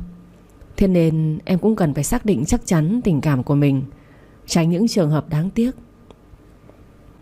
Vương khẽ à lên một tiếng rồi nói: thì ra là em đã có ý trung nhân. Vậy mà anh cứ tưởng... Anh bỏ lửng câu đó. Cà chua tò mò: anh tưởng cái gì cơ? Vương lắc nhẹ đầu: à không, không có gì. Vậy em đã nói với người đó về tình cảm của mình chưa? Vương hỏi, nhưng đầu óc anh lại xuất hiện hình ảnh của Gia Khiêm với những điều diễn ra, khiến cà chua cứ ngại ngùng mãi. Đã mất một thời gian dài sau khi Chi Vát cưới Dạ Quỳnh, cà chua mới vui vẻ đối diện lại với vợ chồng họ. Nhưng điều đó chẳng phải là cà chua đã nhận ra sai lầm của mình. Vậy thì người mà còn con bé đơn phương lần này chắc chắn phải là người khác chứ nhỉ? Nhưng thôi, Vương cũng không muốn hỏi sâu nữa. Anh nghe tiếng cà chua vang lên: em chưa nói ạ? Khi nào thích hợp em sẽ nói ra. Vương gật đầu khẽ nói: cố lên, cứ mạnh dạn bộc lộ tình cảm. Anh tin là em sẽ hạnh phúc. Cà chua cũng lý nhí cảm ơn anh Kem, rồi xin phép ra về. Trong lòng là cả một sự trống rỗng rất lớn. Còn Thiên Vương, anh cầm cặp lồng cơm vào phòng, nhưng chưa ăn vội. Anh lấy chiếc ví luôn mang theo bên người. Trong đó có một tấm ảnh nhỏ. Trong hình là một cô bé có 2 bím tóc, đôi mắt to tròn đen láy rất dễ thương. Đôi mắt ấy không chỉ biết cười mà còn biết nói. Vương đặt ngón tay của mình lên khuôn miệng trong ảnh, rồi bất giác bật cười. Khuôn mặt ấy luôn được anh ngắm nghía mỗi ngày, nhất là sau mỗi ca phẫu thuật căng thẳng. Khuôn mặt ấy khiến anh quên mỏi mệt nhọc. Vương ngắm nghía một lúc rồi lại gập ví lại, cất vào túi và thong thả thưởng thức bữa ăn mà An đã chuẩn bị. Cà chua về tới tiệm cơm, xem qua lượng khách ăn uống bữa trưa, vào nhà bếp kiểm tra một vòng, rồi cũng tự lấy đồ ăn cho mình vào phòng và ăn uống một chút. Nghĩ lại cuộc trò chuyện với Thiên Vương, cô thấy tim mình bỗng đập thình thịch. Một ý nghĩ chợt lóe lên trong đầu của cô. Chiều hôm sau, Cà Chua lại đưa cơm đến cho bác sĩ Kem. Lần này cửa phòng đóng, chắc anh đang đi phẫu thuật. Cô kẹp tờ giấy dưới cặp lồng rồi định ra về. Bỗng nhiên cô thấy hai bác sĩ trẻ đi lướt qua. Sẽ chẳng có chuyện gì đáng để tâm nếu như An không nghe tiếng một cô bác sĩ vang lên. Chị này, giám đốc bệnh viện mình hơn 30 tuổi mà chưa lập gia đình nhỉ? Người gì đâu vừa đẹp, vừa giàu, lại giỏi nữa mà không chịu lấy vợ. Chắc là anh ấy lo sự nghiệp quá. An giả vờ đi đặt lại cặp lồng cơm. Vì cô mặc quần áo bình thường nên chắc hai cô kia không để ý. Nghĩ chỉ là nhân viên ship cơm cho giám đốc, họ vẫn điềm nhiên nói chuyện. Một cô lên tiếng: Ừ, chắc thế. Bệnh viện này là tâm huyết của bố anh ấy mà. Nhưng chị nghe anh trưởng khoa nói là bác sĩ Vương có người yêu rồi đấy. Tin này lọt vào tai của An khiến tay cô tự nhiên run rẩy. An vẫn lắng nghe họ nói chuyện. Người còn lại có vẻ ngạc nhiên. Vậy ư, kín tiếng chị nhỉ? Cô bé bên cạnh nói: À không phải, mấy hôm trước có mấy người trò chuyện vui rồi nhắc tới anh Vương. Thế là trưởng khoa bảo vài lần nhìn thấy anh ấy xem hình một cô bé được cất ở trong ví, xem mê mẩn lắm. Có hôm á, ngồi dưới ghế đá bệnh viện mở hình cô bé đó ra xem, nên anh trưởng khoa đoán là kiểu tình yêu thanh mai trúc mã. Nhưng chắc là không nên duyên hay sao ấy, nên tới giờ anh ấy vẫn giữ hình cô ấy lúc nhỏ. Người còn lại á lên một tiếng. Chắc là anh ấy nặng tình quá, chứ nếu là hình của em gái thì đâu tới nỗi nhớ thương như vậy. Nhưng thôi, chuyện riêng của sếp, mình bàn nhiều cũng không hay. Hai cô bác sĩ đã rời đi, nhưng câu chuyện của họ vẫn khiến Tuệ An cảm thấy lòng mình hụt hẫng. Anh Kem đã có người trong mộng, lại là thanh mai trúc mã sao? Cô bé ấy là ai nhỉ? An về tới nhà, nằm phịch ra giường một lát rồi mới đi tắm và ăn tạm một chút cơm. Cô không biết vì sao mình lại cảm thấy lòng buồn đến thế khi biết tin anh Vương có người yêu. Chẳng lẽ cô yêu anh thật rồi sao? Cô nên làm gì bây giờ? Nói ra với anh hay im lặng đây? Nếu cô bộc lộ tình cảm, lỡ anh Kem từ chối thì sao nhỉ? Vì chẳng phải anh ấy đã có người trong mộng rồi sao? Còn nếu cô im lặng thì biết đâu cô sẽ bỏ qua cơ hội của mình. Thôi, thà nói ra cho nhẹ lòng, còn hơn là cứ giấu kín trong lòng mãi. Nói ra thì dù bị từ chối vẫn dễ chịu hơn nhiều. Nghĩ chán chê, cuối cùng Tuệ An quyết định sẽ hỏi ý kiến một người. Tối hôm đó, sau khi nhờ nhân viên đưa cơm tới bệnh viện cho Thiên Vương, An về nhà bố mẹ. Vợ chồng ông Nhật thấy con gái về thì quá là vui. Bà Nhi cứ cầm tay con rồi ngắm nghía con gái, cứ như cô lâu năm mới về vậy. Ông Nhật nói: Vợ à, con nó mới vài ngày bận công việc chưa về thôi mà. Em làm như mấy năm chưa gặp con bé, để con bé tự nhiên đi nào. Bà Nhi cười, ánh mắt lấp lánh niềm vui. Vì em vui mà. Với lại sao con gầy vậy Cà Chua? An nói: Con khỏe mà mẹ. Con ăn theo chế độ dinh dưỡng, đủ chất mà không béo, không thích mỡ. Chứ béo ú rồi chả ai thèm nhìn đâu mẹ. Bà Nhi lắc tay con gái: Nhưng gầy quá, trông sót lắm con ạ. Thế này là xinh lắm rồi, xinh mà mãi chưa chịu lấy chồng đâu. Ông Nhật cười: Em cứ khéo lo. Con mình vừa xinh vừa giỏi, rồi nó sẽ lọt một chàng rể ưu tú. Yên tâm đi, để con rửa tay và ăn cơm cái đã. Câu nói về chàng rể ưu tú của ông Nhật khiến Tuệ An cảm thấy chạnh lòng. Nhưng sợ mẹ lo, cô lại vui vẻ dọn ăn cơm cùng bà Vú. Chỉ có điều ánh mắt không qua được sự tinh tế của ông Minh Nhật. Ăn uống xong ông nói: Con gái, lên xem giúp bố cái máy in được không? Bà Nhi tò mò: Anh là dân công nghệ thông tin mà lại nhờ Cà Chua xem máy in á? Có nhầm lẫn không vậy? Hay là hai bố con có chuyện gì giấu em đấy? Ông Nhật xoa xoa bờ vai của bà: Trời ạ, bao nhiêu năm rồi, anh có giấu giếm em điều gì không? Anh là dân công nghệ thông tin, nhưng bây giờ già rồi, mắt mũi kèm nhèm, nên nói con lên xem, có gì thì còn biết mà sửa chứ. Em cứ lo hão. Giờ em ngồi ăn trái cây đi, chỉ một chút là bố con anh xuống ngay. Bà Nhi nói: Vâng, hai bố con cứ lo công việc đi, nhưng nhớ là không được giấu em điều gì đâu đấy. Ông Nhật nhìn bà: Yên tâm đi, anh không bao giờ giấu em điều gì cả. Rồi ông nói Cà Chua lên phòng làm việc của mình. Ông chỉ chiếc ghế cho cô ngồi và nói: Con gái có tâm sự gì sao? Cà chua ngạc nhiên. Sao bố biết ạ? Ông cười. Ta là bố của con mà. Cà chua cúi mặt kể chuyện về Thiên Vương cho ông Nhật nghe. Cuối cùng cô nói: Bố ơi, có phải là con đã yêu anh Kem rồi không? Tình cảm này khác với anh Chi Vát bố ạ. Lúc trước cảm giác của con là muốn sở hữu hơn là nhớ thương. Đó là một kiểu suy nghĩ ích kỷ. Còn giờ đây con cảm nhận được sự rung động, nhưng con không biết nên nói ra hay không, vì sợ nếu bị từ chối tình cảm thì tình anh em cũng mất. Ông Nhật nhìn con. Sao lại mất chứ? Nhưng con và Chi Vát bây giờ vẫn là anh em đấy thôi. Nếu con nghĩ nói ra tốt hơn thì con nên nói. Trước đây bố ngăn con chuyện với Chi Vát vì lúc đó Chi Vát đã yêu Giả Quỳnh. Con không nên chen chân vào. Còn giờ đây con và Kem đều độc thân. Cứ nói ra cho nhẹ lòng. Không được thì cũng chẳng sao.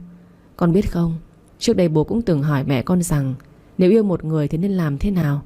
Và mẹ cũng khuyên bố hãy bộc lộ thẳng thắn, y như bố đang khuyên con lúc này vậy. Kem là một chàng trai tốt, có học thức. Bố tin là nó sẽ không đẩy câu chuyện tới chỗ khó xử đâu.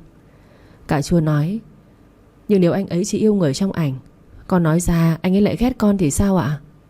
Ông Minh Nhật lắc đầu. Kem sẽ không ghét con. Nếu không yêu thì vẫn là anh em mà. Con biết không, mẹ Nhi cũng không phải là người đầu tiên mà bố yêu. Cà chua tròn mắt. Vậy sao ạ? Ông Nhật mỉm cười. Người đầu tiên mà bố yêu ấy là cô Tưởng Vi, vợ của chú Vương Thăng. Nhưng khi bố bày tỏ tình cảm, bị cô ấy từ chối. Khi biết cô ấy yêu chú Thăng, bố đã vui vẻ chúc phúc cho họ. Cô ấy hạnh phúc thì bố cũng hạnh phúc. Còn nếu ép buộc một cách mù quáng thì không chỉ cả hai đều bất hạnh, mà chút tình nghĩa anh em cuối cùng cũng chấm dứt. Sau bao nhiêu năm, bố mẹ và cô chú ấy vẫn là bạn bè thân thiết đấy thôi. Cà chua hỏi nhỏ: Mẹ Nhi có biết điều này không hả bố? Ông Nhật bật cười. Dĩ nhiên là có rồi. Bố đã bảo là không giấu mẹ con điều gì mà, trừ những điều khiến mẹ con buồn. Nhưng bố nghĩ tình cảm trong quá khứ bố nên nói rõ với mẹ con. Bởi dẫu sao đó cũng chỉ là quá khứ. Hiện tại lúc đó và tương lai của bố chính là mẹ con mà. Đầu óc của cà chua nghĩ lại những sự lo lắng của vợ chồng chú Thăng dành cho gia đình cô mỗi lúc gặp chuyện. Khi bố Nhật bị sốt phải cấp cứu, rồi khi mẹ Nhi ở trong phòng mổ, vợ chồng cô chú ấy đều có mặt từ rất sớm. Quả là một tình cảm đáng trân trọng. An nhoẻn cười. Con hiểu rồi bố à. Một ngọn nến chỉ cháy một lần, rồi nó được cháy sáng cùng những ngọn nến khác, hay là lụi tàn ngay, thì nó cũng cần phải tỏa sáng. Con cảm ơn bố. Ông Nhật vỗ vai con gái. Giỏi lắm. Nói ra tình cảm là không sai. Tình cảm mù quáng đặt nhầm chỗ mới là sai con gái ạ. Bây giờ ta đi xuống nhà theo mẹ lo nhé. Tuệ An vui vẻ cùng bố Minh Nhật xuống nhà trò chuyện với bà Nhi một lúc, rồi cô ngủ lại nhà bố mẹ. Cảm giác hy vọng và bình yên luôn luôn tồn tại ở ngôi nhà ấm áp này. Sáng hôm sau, An tỉnh dậy với một tinh thần rất thoải mái. Cô dự định hôm nay sẽ làm một bữa cơm thật ngon lành với những món mà Thiên Vương thích. Ăn sáng xong, An lái xe về nhà, chọn một bộ váy nữ tính ưng ý, rồi tới tập đoàn giải quyết công việc. Lúc gần trưa, sau khi xào xào nấu xong, An chỉnh lại nhan sắc một chút. Khi thấy đủ tự tin, cô di chuyển đến bệnh viện Thiên Vĩ. An lại bấm gọi cho Thiên Vương, nhưng anh không nghe máy. Biết rằng anh bận, có thể là đang ở trong phòng phẫu thuật. An sải bước lên phòng anh, đặt cặp lồng cơm xuống bàn. Cô không biết mấy giờ Thiên Vương mới trở về đây, nên kéo chiếc ghế cạnh đó và ngồi chờ. Cà chua hồi hộp đến nỗi mồ hôi dịn ra đầy tay. Cô biết mình đang làm điều mà người đời sẽ cho là ngược, đó là tự mình tỏ tình với chàng trai cô yêu. Nhưng An nghĩ trong tình yêu, ai tỏ tình có khác gì nhau đâu. Cô yêu và cô nghĩ mình nên thổ lộ. Anh đồng ý hay không, đó là quyền của trái tim anh. Thế nên cà chua đang ở trong tâm trạng vừa hồi hộp vừa phấn khởi. Cô nhận ra rằng tình yêu đích thực là đây. Có thể vui vẻ nấu ăn cho người mình thương, vui vẻ chờ đợi để thấy người ấy, để nói với người ấy về những điều ở ngay trong trái tim của mình. Nó khác với sự ích kỷ chiếm hữu. Cô thoải mái cầm điện thoại ra đọc tin tức, còn giải quyết luôn một số công việc của tập đoàn ngay trước cửa phòng của Thiên Vương. Gần 1 giờ chiều, cà chua nghe tiếng dép rất nhanh trên nền gạch. Thiên Vương xuất hiện trước mặt cô với đôi mắt khá mệt mỏi. Những tia hằn đỏ đã nói với cô biết anh vừa trải qua một ca phẫu thuật thật dài. Vương nhìn đồng hồ rồi đưa ánh mắt ngạc nhiên nhìn An. Cà chua, sao giờ này em còn ngồi đây? An cười. Em đang đợi anh ạ.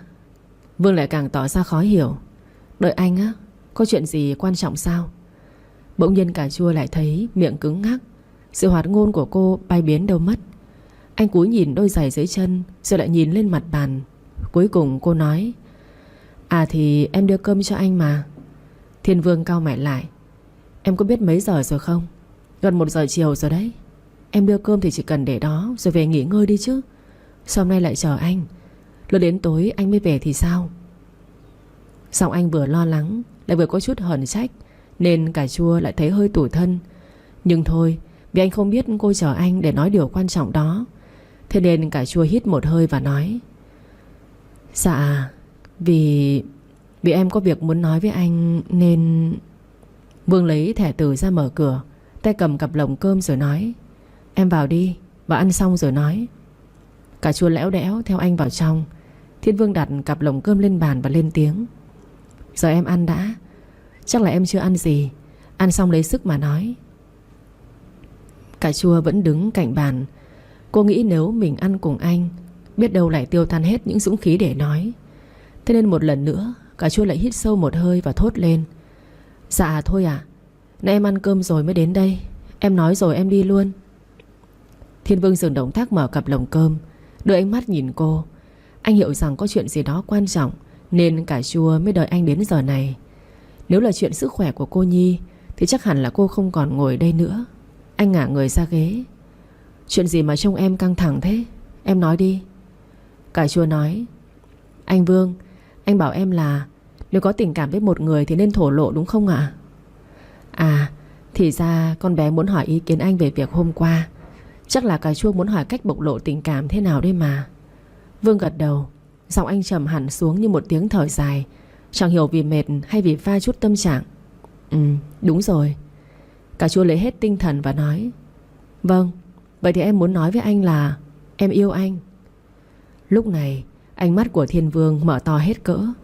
Cà chua nhìn vào ánh mắt ấy, nghe giọng nói của anh vang lên, tỏ rõ sự ngạc nhiên, pha chút khó hiểu. Em có biết mình đang nói gì không vậy? Thái độ này là sao đây? Có vẻ như Thiên Vương đang nghe cái điều mà anh không muốn nghe thì phải. Nhìn ánh mắt của anh, cà chua chợt thấy sự có mặt của mình ở đây là thừa thãi. Cô quay lưng mở cửa và chạy vụt đi. Tuệ An chạy ra khỏi bệnh viện Thiên Vĩ và không biết mình lái xe về nhà bằng cách nào. Cô chỉ biết cứ tiến về phía trước để nhanh dừng chân tại ngôi biệt thự của mình. Đóng cửa phòng lại, An ngồi xuống giường, rồi nước mắt chợt tuôn rơi lúc nào không hay. Cô đã thất bại rồi. An chưa từng thất bại trước bài vở, trước những dự án kinh tế, chuỗi cửa hàng, cũng như chưa từng bị đánh giá thấp kém về chất lượng và giá cả. Dù ban đầu nó chỉ là một nhà hàng cơm quê mà bố Minh Nhật dựng lên với những sản phẩm mây che đan, trang trí mua từ xưởng của mẹ Nhi và chú Khắc Duy ngày đó. An chưa từng thất bại bởi vì cô luôn cẩn thận đi từng bước một, tìm hiểu, khám phá rồi mới quyết định. Lần này cô đã suy nghĩ, đã cảm nhận, đã tìm hiểu, nhưng cô thua rồi. Bởi vì hợp đồng kinh tế thì có thể đưa ra được những dự đoán khá chính xác để quyết định. Tuy nhiên trái tim của Thiên Vương thì đâu có thể đoán định nổi chứ. Cô thua cô gái trong tấm hình đó. Câu nói của anh như một lời cười nhạo vậy. Anh cho rằng cô đang nói cái điều hoang tưởng, một điều không thể diễn ra. Anh đang nhắc nhở cô nên suy nghĩ đến điều mình vừa nói. Giờ thì An đã hiểu rồi. Khóc cũng chẳng giải quyết được vấn đề gì. An quẹt nước mắt và nghĩ là mình không nên yếu đuối. Bài học với anh Chi Vát vẫn còn đó. Một khi người đó đã không thuộc về mình thì chúng ta không nên níu giữ, không nên ép buộc để làm khó cả hai bên. Thiên Vương vẫn luôn là người anh tốt, lại còn là ân nhân của gia đình cô. An còn công việc, còn gia đình, những nơi sẽ khiến cô vui vẻ. Vui rồi sẽ quên thôi. Cô nặn ra một nụ cười để đỡ thấy tồi tệ. An đứng dậy đi tắm, lấy một chút hoa quả và hạt để ăn nhẹ, rồi lên giường nằm nghỉ một lúc. Chiều nay chắc là cô không tới tập đoàn. Lúc Tuệ An tỉnh dậy đã là 3 rưỡi chiều. Cô rửa mặt cho tỉnh táo rồi mở điện thoại. Có mấy cuộc gọi nhỡ của trợ lý, 2 cuộc gọi của Lan Hương ở nhà hàng, và có cả một cuộc gọi của Thiên Vương nữa. Cô nghĩ vị bác sĩ ấy chỉ gọi để hỏi xem cô đã về hay chưa thôi, vì cô đột ngột bỏ chạy mà. Không gọi lại cho anh, cả chưa gọi cho trợ lý tập đoàn Hoàng Oanh và quản lý nhà hàng ăn lớn nhất là Lan Hương. Sau khi xử lý công việc qua điện thoại, An mở laptop làm việc ở nhà chứ không tới tập đoàn. Hơn 5 giờ, cô mặc một bộ váy hoa nhí kín đáo nhưng thoải mái, rồi cầm túi xách đến siêu thị mua một số đồ ăn bổ dưỡng để về nhà bố mẹ cùng nấu nướng và ăn tối. Còn Thiên Vương, sau cái giây phút cà chua chạy vụt đi, anh thất thần mất một lúc, quên đi cái bụng rỗng. Vương tựa lưng vào ghế, chân nhìn theo cánh cửa đã đóng lại từ lâu. Tại sao con bé lại nói ra rồi bỏ chạy? Anh còn chưa trả lời cơ mà. Con gái thật là phức tạp, chả biết đường nào mà lần. Cà chua từng rất bướng bỉnh, thậm chí quá mạnh dạn để bày tỏ với Chi Vát, còn kiếm chuyện để được Chi Vát để ý. Dù lúc đó con bé biết Chi Vát và Dạ Quỳnh đã là một đôi. Vậy mà giờ đây con bé lại lấy hết sức nói ra câu yêu anh rồi bỏ chạy. Quả là khó hiểu. Vương thở dài một tiếng, rồi rút ví ra nhìn tấm hình trong ví. Chợt một nụ cười vui vẻ với cô bé trong ảnh, rồi mở hộp cơm chỉ còn hơi ấm ấm để ăn. Vẫn như những lần trước, anh lại rửa sạch sẽ cặp lồng và để chiếc bàn ngoài cửa. Tuy không yên tâm về cà chua, nhưng nãy giờ anh không dám gọi. Anh sợ con bé kích động rồi nó sẽ chẳng nghe đâu. Để cho cà chua bình tĩnh đã vậy. Bước vào phòng, cuối cùng không kìm lòng được, Vương bấm gọi cho cà chua. Con bé khóa máy. Có lẽ cà chua muốn nghỉ ngơi cho tâm trạng thật là ổn. Chắc chắn cô bé sẽ không làm gì dại dột chỉ vì thái độ của anh đâu. Bởi vì cà chua cứng rắn lắm. Bố Thiên Vĩ từng kể cho Vương nghe, lúc nhỏ cà chua bị bắt cóc nhưng vẫn rất kiên cường. Dù sau này anh rất sợ những âm thanh lớn, từ tiếng la hét trong phim đến tiếng quát nạt vô tình của một người lạ mặt nào đó trên phố, hay tiếng sấm sét, đều khiến cà chua sợ hãi. Đó là những ám ảnh của tuổi thơ. Nhưng con bé rất kiên định để đưa cả tập đoàn Cao Thị đi lên, thì quả là bản lĩnh. Nghĩ vậy, Vương nghỉ ngơi 30 phút rồi tiếp tục công việc buổi chiều. Anh vẫn chờ để con bé bình tĩnh lại. Chiều tối hôm đó, cà chua về nhà vui vẻ nấu nướng cùng bà Vú, ăn cơm với mọi người. Dù cô cười tít mắt, nhưng chút sưng đỏ trên mí mắt do khóc nhiều vẫn không qua được mắt phụ huynh. Ăn xong cô dọn dẹp cùng bà Vú, còn ngồi ăn hoa quả điềm nhiên lắm. 9 giờ, cà chua xin phép lên phòng. Cô chưa ngủ và cũng không để đầu óc của mình suy nghĩ quá nhiều, nên quyết định mở laptop ra. Cách đây 1 tháng, Tôi An đã trúng một suất học bổng tiến sĩ hợp pháp. Nhưng do sức khỏe của bà Nhi mới hồi phục một thời gian, Khoai Tây lại đang học những tháng cuối cùng bên đó, nên An đã xin bảo lưu kết quả đó lại. Giờ mở lại hồ sơ ấy, An nghĩ đã tới lúc mình nên đi chọn đi học.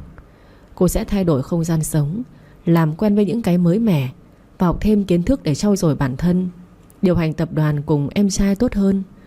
Trước đây An dự định chở Khoai Tây tốt nghiệp trở về thì cô sẽ đi. Chỉ còn vài tháng nữa thôi. Nếu cô đi sớm thì tập đoàn sẽ nhờ bố Minh Nhật và trợ lý Hoàng Oanh quản lý một thời gian ngắn, đến khi Khoai Tây về nước. Tuy nhiên đó là dự định khi cô chưa chắc chắn tình cảm với Thiên Vương. Còn giờ đây, khi lời tỏ tình bị từ chối, động lực ra đi tới đất nước phồn hoa kia càng lớn hơn, thúc giục cô nhiều hơn. Một trong những cách quên đi nỗi buồn là tập trung làm điều gì đó tốt đẹp. Cà chua tin rằng quyết định này là đúng đắn.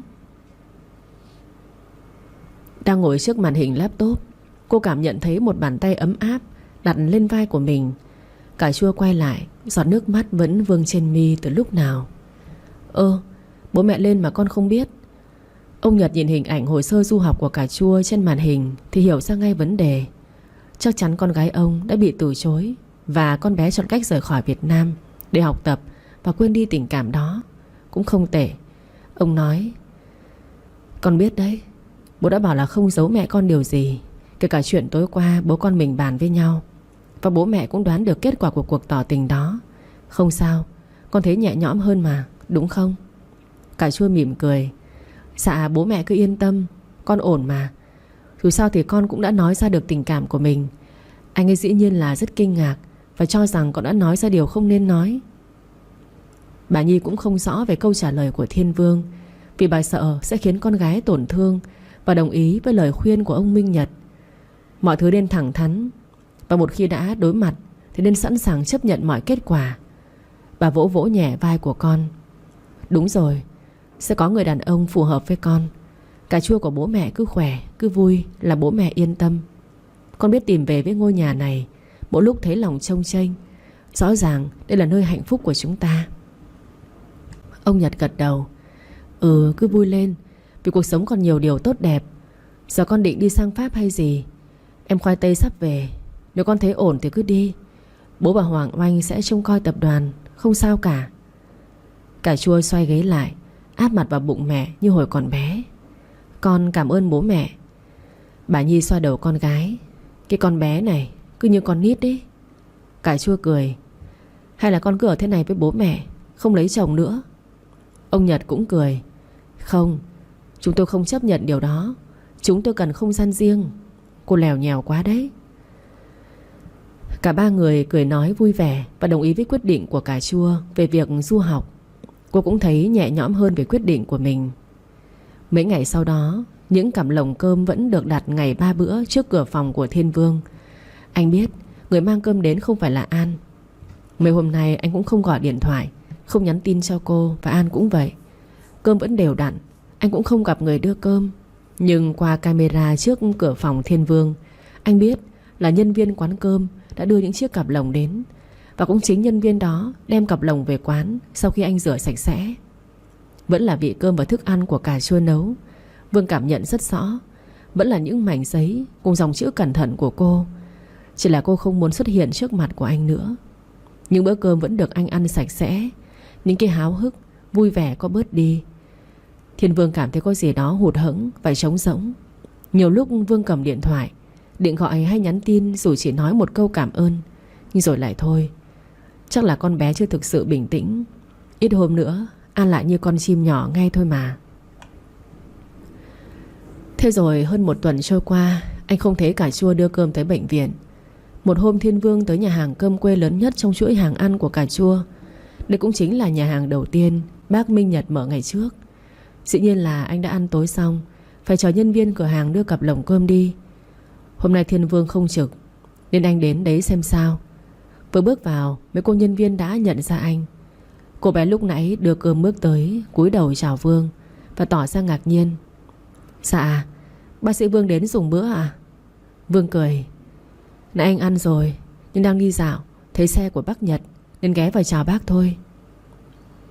Dĩ nhiên đây chỉ là cái cớ, nhưng là lý do trùng hợp thật. Vì đúng là xe ông Minh Nhật đang đỗ ngay sát cổng nhà hàng. Do quán đông khách nên ông phải để ở phía ngoài cùng. Mấy hôm nay cà chua bận rộn với thủ tục du học. Ông Nhật thỉnh thoảng ghé qua đây kiểm tra tình hình. Hôm nay vợ chồng ông tới đây ăn tối luôn. Nghe Vương nói, cô nhân viên nhoẻn cười. Dạ vợ chồng ông chủ ngồi ở phòng VIP số 1, chắc chuẩn bị xong bữa rồi ạ. Vừa nói tới đó, cô bé thấy ông Minh Nhật bước ra từ phòng VIP, liền reo lên. Dạ ông chủ ra kia rồi ạ. Thiên Vương nhìn theo hướng tay cô nhân viên chỉ và cảm ơn cô, rồi tới chào vợ chồng ông Minh Nhật. Con chào cặp vợ chồng Son ạ. Ông Nhật hơi bất ngờ khi thấy Thiên Vương. Ồ Kem, con chưa ăn tối sao? Kem cười. Dạ con ăn rồi ạ. Con đi qua thấy xe bác nên vào chào thôi. Dĩ nhiên là ông Nhật biết nhân viên quán cơm đã đưa cho Thiên Vương. Ông cũng đồng ý với Tuệ An rằng cô sắp đi du học nên cố gắng nấu những bữa cơm ngon cho anh. Sau này cô sẽ đưa thực đơn cho nhân viên của mình nấu và đưa tới bệnh viện cho Thiên Vương. Khi nào tròn 1 năm mới dừng việc đó lại. Ông nói. Trời, con chu đáo quá. Cảm ơn con. Mấy hôm nay cà chua bận làm thủ tục du học nên bác tới đây xem nhà hàng thế nào. Thiên Vương ngạc nhiên. Bác nói sao ạ? Cà chua đi du học á? Vẫn là đôi mắt tinh tế của ông Minh Nhật. Nhìn thấy trong cặp mắt sâu của vị bác sĩ lóe lên sự thảng thốt và tiếc nuối. Ông nghĩ có lẽ thằng bé hiểu chuyện con gái ông đi du học có liên quan đến lời từ chối của nó, nên có chút áy náy. Nhưng ông cũng biết rằng tình yêu thì không nên gượng ép. Đã không có tình cảm thì không thể vì bất kỳ điều gì mà cả nể. Hy vọng sau 2 năm con bé trở về, cả hai sẽ có hạnh phúc riêng và vẫn là anh em tốt. Ông vỗ vỗ vai của Kem. Sao thế? Ngạc nhiên lắm à? Trước đây hai bác nghĩ sức khỏe của con bé không được tốt, sang xứ lạnh lại sợ ốm ra. Và lại những chuyện trong quá khứ theo nó sang nước ngoài, ở một mình sẽ tủi thân ốm đau, thui thủi tội nghiệp, Nên để khoai tây đi. Bây giờ thấy cà chua ngày càng vững vàng, còn trẻ, lại chưa lập gia đình. Con bé muốn được trải nghiệm thì cứ để nó xông pha, khám phá thêm những điều mới mẻ. Anh ngạc nhiên chứ. Hơn 1 tuần trôi qua, anh tưởng con bé giận dỗi. Anh tưởng là con bé ngại không muốn gặp anh. Nào ngờ cà chua lại chuẩn bị rời xa Việt Nam. Có thể cô bé đã có dự định từ trước, và hành động của anh khiến cho cái dự định đó diễn ra nhanh hơn. Vương nghĩ vậy, nhưng anh không biết nói thế nào với bố mẹ cô. Cuối cùng anh gật đầu. Dạ bác nói đúng ạ. Tuổi trẻ phải xông pha chứ. Vậy khi nào cà chua đi hả hai bác? Bà Nhi nói, chắc là vài tuần nữa, nhanh thì cuối tuần sau. Nhanh vậy ư? Ánh mắt của Thiên Vương tràn ngập sự tiếc nuối và bất lực. Anh hỏi sang sức khỏe của bà Nhi rồi xin phép ra về. Vương đi rồi, bà Nhi quay sang chồng. Anh này, xem cứ thấy thái độ của Kem hơi lạ. Ông Nhật ôm ngang eo của bà như hồi còn trẻ. Anh cũng thấy thế. Nhưng chuyện của bọn trẻ mình không hiểu hết và không quyết định được đâu vợ. Có thể là Kem nó áy náy. Nó cho rằng vì nó mà cà chua đi du học, phải xa gia đình, xa mọi người. Nhưng thật ra con gái mình đã có dự định từ trước mà. Chỉ là đi sớm hơn thôi. Bà Nhi gật đầu. Em cũng thấy nó có vẻ áy náy. Em không hỏi cà chua xem hôm đó Kem đã nói những gì mà khiến con bé quyết định nhanh như vậy. Em sợ con bé buồn. Ông Minh Nhật nói, chúng lớn cả rồi, chúng có những suy nghĩ riêng, tình cảm riêng. Mình không nên can thiệp vào quá sâu em ạ. Khuyên răn thì được, nhưng cứ để bọn trẻ nó quyết định. Trừ khi là hành vi sai trái, mù quáng thì mình ngăn cản thôi. Anh nghĩ bài học về chuyện của Chi Vát đã khiến con mình nhìn mọi chuyện theo một hướng tích cực hơn. Bà Nhi cũng đồng ý với chồng. Hai người rời khỏi quán cơm và đi tới biệt thự của cà chua để xem con gái chuẩn bị đồ đạc thế nào. Cả hai luôn tỏ ra vui vẻ trước mặt cà chua, để bản thân cô cũng không phải suy nghĩ gì cả. Thiên Vương rời khỏi quán cơm thì không về nhà bố mẹ mà về biệt thự của mình. Anh thẫn thờ, lòng cảm thấy phức tạp. Rồi Vương chút điện thoại, nhắn tin vào nhóm anh em, một câu gọn ghẽ. Cà chua tỏ tình với tôi. Cái sức nóng của tin ấy còn nhanh hơn cả đám cháy. Bơ nói, thế bao giờ cưới? Chi Vát hồ hởi, bây giờ hai người tới giai đoạn nào rồi? Vương Thành cũng chen vào, anh vừa về đến Việt Nam, đọc cái tin mà lòng rộn ràng hẳn. Sonic thì tỏ ra bất ngờ. Tỏ tình khi nào với anh? Tại sao lại là chị ấy tỏ tình nhỉ? Cảnh Khang nói, vợ anh sắp sinh, chú có đắm đuối thì cũng không được lơ là đâu đấy. Thiên Vương thở dài. Những câu nói ấy vào thời điểm này chẳng làm cho anh vui nổi. Giờ anh mới hiểu tâm trạng của Chi Vát khi bị anh trêu chọc lúc tán tỉnh Dạ Quỳnh. Giờ anh mới hiểu, nhưng lại không biết phải làm sao, không biết phải bắt đầu thế nào. Vương Tử Tốn nhắn tin, nhưng mình chưa trả lời. Một loạt icon ngạc nhiên được thả vào nhóm. Riêng chủ tịch Trương Bá Tùng lại chưa hẳn một ít icon giận dữ. Rồi anh nhắn, con bé tỏ tình bao giờ mà anh chưa trả lời? Anh tưởng anh còn trẻ lắm sao? Anh đã đầu ba đuôi chơi vơi rồi đấy bác sĩ Kem à. Suốt ngày xách vở với phòng phẫu thuật, rồi không khéo khi tỉnh ra đã đổ bạc răng long thì hết cứu. Vương Thành cũng nói, anh thấy Bơ nói đúng đấy. Anh cũng già, nhưng chẳng có ai tỏ tình. Anh thấy con bé cà chua ngoan ngoãn, tốt nết, ổn mà. Vương chậm rãi ngắn, gần 10 ngày rồi. Em ngạc nhiên quá nên chưa kịp nói gì. Và từ hôm đó con bé cũng chẳng xuất hiện trước mặt của em nữa. Ban nãy em nghe bác Minh Nhật nói cà chua sắp đi du học Pháp 2 năm. Cảnh Khang lúc này mới nói câu liên quan đến vấn đề đang được bàn luận. Vấn đề là em đã nói gì với con bé? Thiên Vương kể lại chuyện hôm đó. Cảnh Khang nói, vậy là An hiểu sai ý của em. Thái độ đó thì con bé sẽ nghĩ là em từ chối nó rồi. Bỗng nhiên Sonic nhắn một câu, nhưng ý của anh Kem là sao? Anh có yêu chị cà chua không? Nếu không thì cứ nói thẳng ra, chứ người như chị ấy khối anh theo đuổi đấy. Chi Vát thì điềm tĩnh hơn. Nhìn chung ấy là bác sĩ này chỉ khéo chữa bệnh và khịa người khác thôi, chứ chuyện của mình thì dở ẹc. Bơ nói, thôi Chi Vát ơi, em đừng có cái kiểu lấy được vợ rồi qua cầu rút ván. Em mà không nhờ cái nhóm tư vấn này á, thì còn khuya mới lấy được Dạ Quỳnh. Ngày đó anh Kem không khịa bệnh ra cho Quỳnh nằm viện thì khéo sôi hỏng bỏng không cả. Em cũng chỉ biết kiếm tiền, chứ hiểu quái sự yêu đương đâu mà to miệng. Kem nhức hết cả đầu với màn đấu khẩu của mọi người nên viết: xin mọi người đấy, em rối lắm rồi, đến đây tìm cách giải quyết, chứ có phải là căng tai nghe cãi nhau đâu. Sonic nhanh nhẹn nhắn: thì em bảo rồi đấy, anh yêu thì nói, không yêu thì cũng nói, chứ im im ai biết đường nào mà lần. Kem vào đầu vứt tai: nhưng cụ thể là phải nói thế nào? Sonic thủng thẳng: chán anh, nếu không nói thì để người nào dám bày tỏ họ nói ra. Rồi cô con của Lê Minh không nhắn nữa. Sonic ngồi thẫn thờ trước màn hình điện thoại, trong lòng cảm giác như mình sắp đánh mất đi một điều gì đó quý giá. Trong nhóm anh em, cuộc đối thoại vẫn chưa có hồi kết. Bao nhiêu cách tỏ tình được đưa ra của các tư vấn viên, nhưng bác sĩ Kem đều cảm thấy khó khăn. Cuối cùng cảnh sát Khang nói: anh nghĩ mọi việc ấy chỉ có thể do người trong cuộc giải quyết, chứ chúng ta thì chỉ khuyên thôi. Tóm lại là Kem cứ làm theo trái tim mách bảo.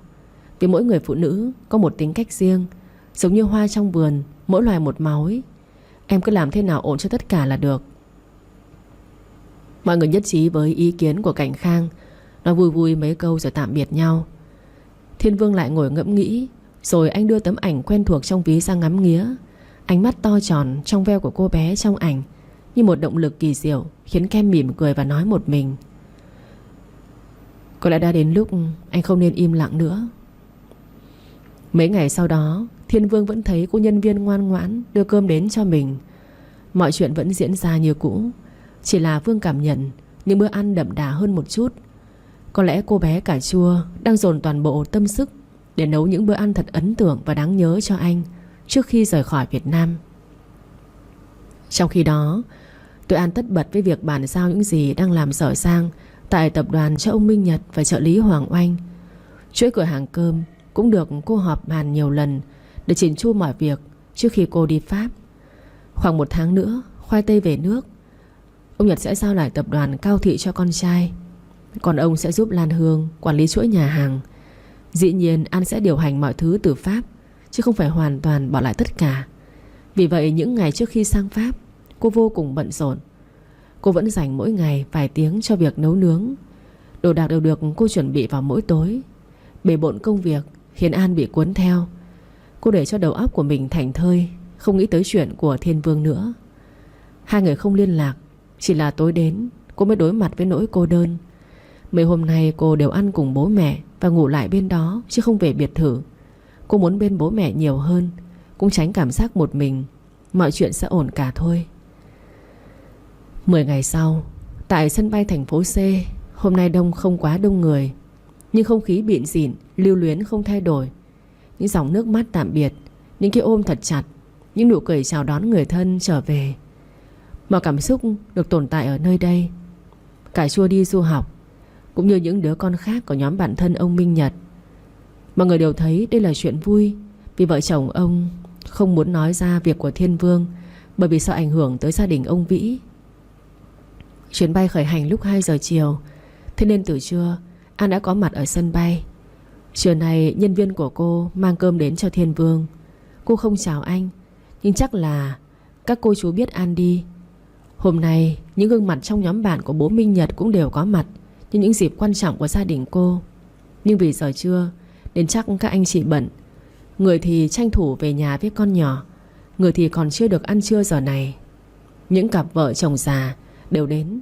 Mấy anh chị gọi điện thoại tạm biệt cà chua từ sáng nay, trừ anh Kem.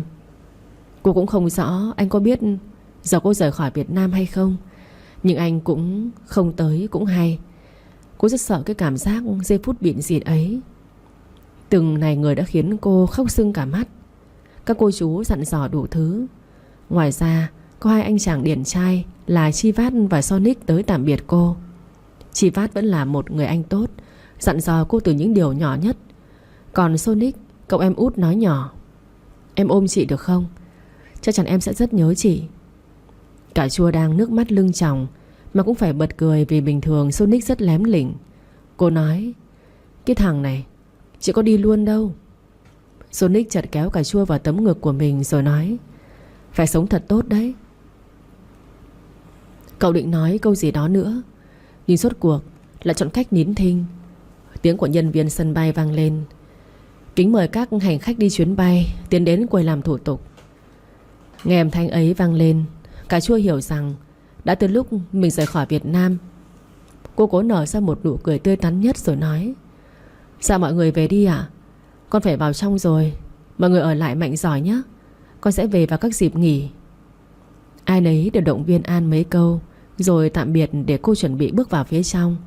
Sonic cũng quay về tập đoàn. Chỉ có vợ chồng ông Minh Nhật cố nán lại nhìn theo cà chua.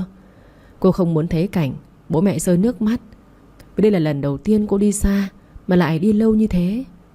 Trước giờ cà chua đi công tác nước ngoài nhiều lần, rồi cả đi du lịch nữa. Nhưng giờ là học tập tận 2 năm trời, chắc chắn có nhiều dịp để về. Nhưng tâm trạng bố mẹ khác với những lần cô ra sân bay trước. An giục bố mẹ về: trời ạ, con sẽ về luôn mà. Bố mẹ cứ nghĩ là con đi du lịch thôi. Hai người cứ biện diện thế này con khó đi lắm. Vợ chồng ông Minh Nhật cũng ôm thật chặt cô con gái yêu quý, rồi quay lưng bước ra cửa. Nhưng thật ra khi thấy cà chua lúi húi chuẩn bị kéo vali, ông Nhật đã kéo bà Nhi đứng sau một chiếc cột lớn để theo dõi con. Cà chua quét ánh mắt khắp khu vực sảnh. Không còn ai đến tiễn chân cô nữa. Anh ấy không đến. Giọt nước mắt trong veo cuối cùng cũng rơi xuống. Cô nở ra một nụ cười để động viên chính mình, rồi kéo vali quay vào trong. Thế nhưng An vừa quay người đi đã va phải một tấm ngực rộng. Cô ngước lên, Thiên Vương đang đứng trước mặt cô. Ánh mắt anh hằn lên những tia đỏ quạch. Chắc chắn anh vừa trải qua một ca phẫu thuật căng thẳng. An đang mơ chăng? Nãy giờ rõ ràng cô không thấy anh. Nếu anh cứ đứng đây từ trước thì mọi người cũng phải nhìn thấy anh chứ. Tiếng thở dồn dập, nhịp tim thình thịch từ lồng ngực ấy đã giúp cà chua hiểu rằng anh vừa chạy tới nơi và đứng sẵn ở sau lưng cô. Thế nhưng An vẫn dụi mắt liên tục, xem thật hay là mơ.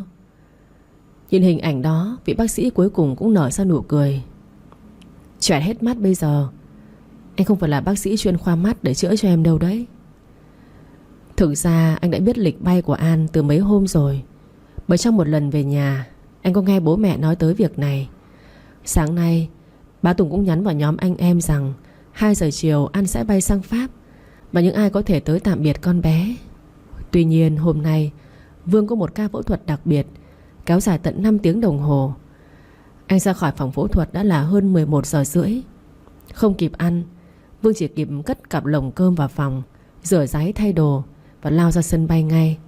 Trên đường tới đây, cái điện thoại của anh còn bị réo lên liên hồi bởi Bơ và Chi Vát, bởi bao lời dọa dẫm của hai anh chàng chủ tịch điển trai. Anh không đến tiễn con bé thì đừng nhìn mặt em nữa. Có mỗi chuyện nói yêu người ta mà cũng không mở được miệng. Anh đem vứt hết mấy cái danh hiệu đi. Thiên Vương chỉ cười và không nói năng gì. Anh không muốn mọi người biết anh đang đi tới sân bay. Anh muốn cô bất ngờ, và cũng muốn mọi người chỉ biết khi thực sự có kết quả. Đã vậy, dọc đường tới sân bay, Vương lại còn thấy một cú va quẹt xe cổ. Đường không quá đông, nhưng người bị tai nạn chảy máu ở chân. Anh đã xuống sơ cứu giúp họ. Thấy vết thương không quá nặng, anh dặn dò người bị nạn rồi lao nhanh tới sân bay. Bây giờ anh đã đứng đây trước mặt cô, may mà vẫn kịp. An nghe Thiên Vương nói thì bật cười. Vâng, em cảm ơn anh Kem đã đến tạm biệt em. Em đi nhé, anh ở lại mạnh giỏi nha. Kem cầm lấy vali của cà chua. Ai cho em đi? Em cứ thế mà đi được sao? Em nói rồi không đợi người ta trả lời. Hợp đồng đang dang dở. Em đi rồi ai nấu cơm cho anh ăn? Cà chua lại cười. Anh cứ hay đùa. Sẽ có đầu bếp của nhà hàng nấu cho anh. Họ nấu còn ngon hơn cả em ấy chứ. Em là dân kinh doanh nên sẽ không thất hứa đâu. Anh cứ yên tâm. Cô nói mà lòng nặng trĩu. Hóa ra anh đến gặp cô chỉ vì cái hợp đồng kia ư? Thiên Vương lắc đầu. Không được. Em làm ăn mà chẳng chặt chẽ gì cả. Rõ ràng là em nói rằng em sẽ nấu cho anh ăn 1 năm trời. Anh không chịu đâu đấy.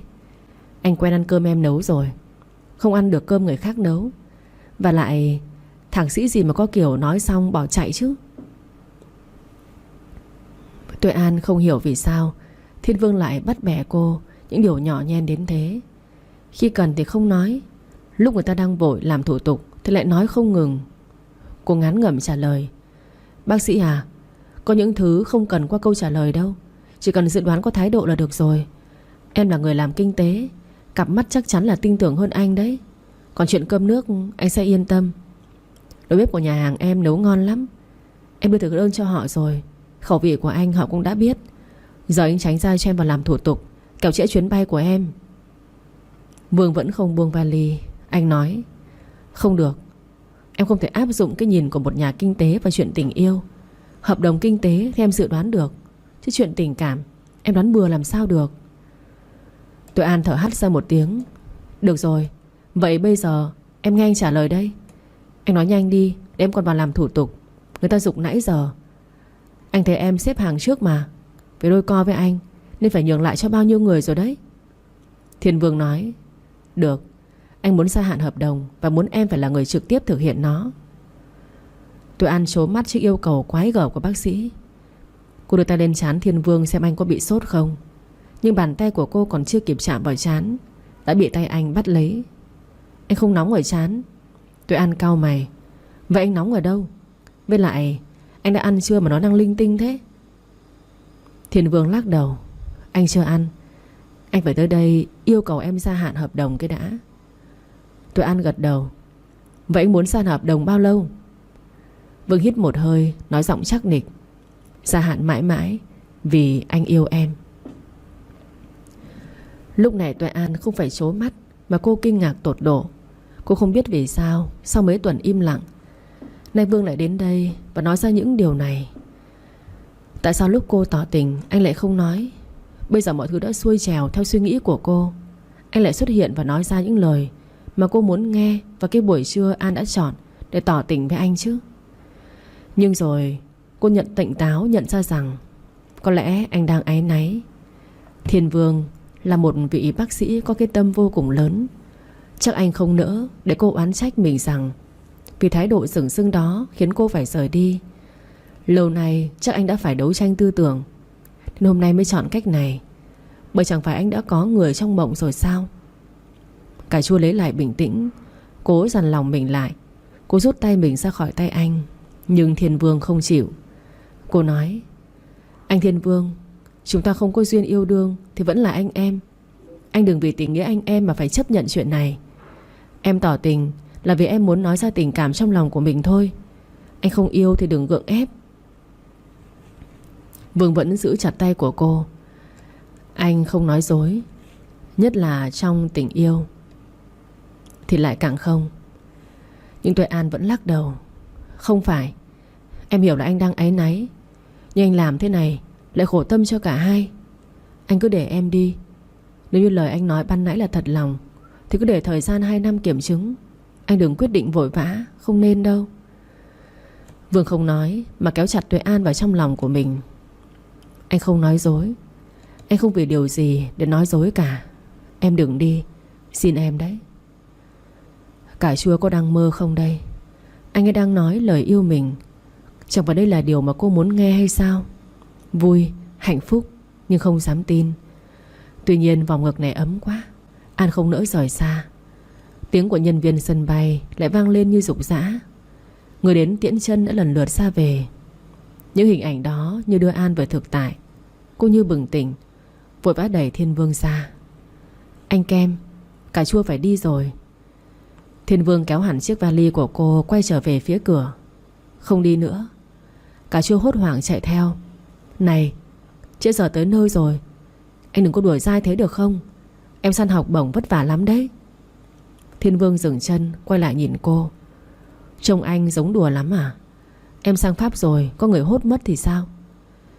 Em để anh ế đến già hay sao? Em giỏi cỡ đó, sang Pháp học làm gì nữa? Học ở đây cũng được mà, anh chịu trách nhiệm. Giọng cà chua nằn nỉ. Trách nhiệm cái gì chứ? Em không biết đâu đấy.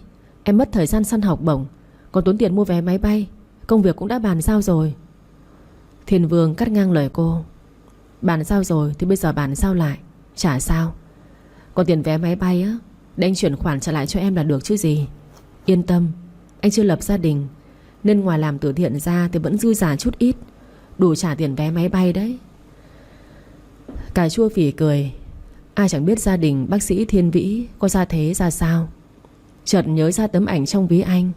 Tuệ An ngại ngùng nói: Nhưng em nghe người ta nói là anh có người yêu rồi, nên anh đừng có trêu đùa em.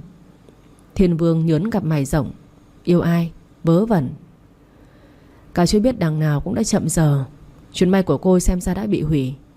Vì vậy cô từ tốn kể lại câu chuyện đã nghe được cho Thiên Vương. Anh nghe xong thì mỉm cười. Đúng là cà chua ngốc, thế mà cũng im lặng chịu đựng một mình. Đi với anh, em sẽ rõ. Anh đảm bảo là anh không lừa dối em. Mình về thôi. Cà chua lẽo đẽo theo sau lưng Vương. Nhưng rồi cô lại nói: Thế bây giờ em phải nói với bố mẹ thế nào đây? Bác sĩ kiểu gì mà như ép người ấy. Bỗng cô nghe một âm thanh trầm ấm vang lên: Chả phải nói gì cả. Chúng tôi nghe nãy giờ. Đúng là hay hơn cả phim ngôn tình. Tốn kha khá nước mắt của vợ tôi rồi đấy. Giờ anh chị phải chịu trách nhiệm về màn sướt mướt vừa rồi.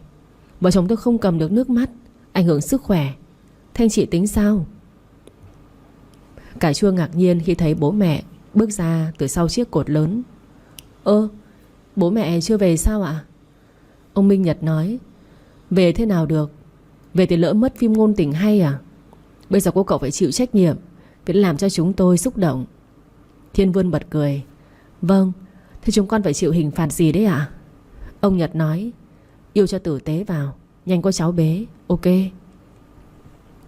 Nói xong, ông còn giơ điện thoại lên trước mặt của Thiên Vương. Con rể khỏi lo sợ chuyện bố mẹ bỏ lỡ màn vừa rồi, vì bố đã quay lại và gửi cho ông bà thông gia.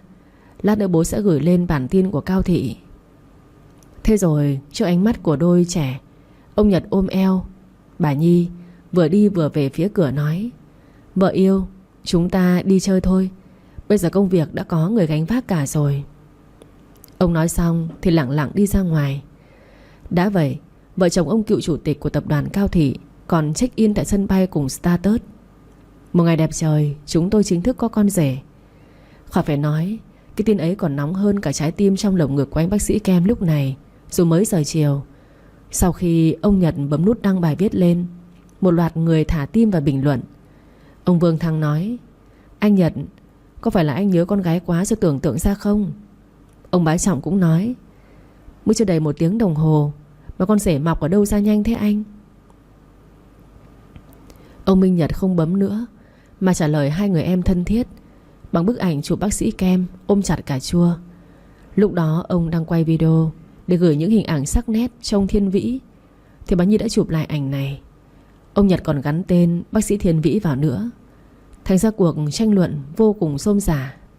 Ông Vĩ bình luận: Hai nhân đây ta kén chồng cho Cẩm Tú luôn nhỉ.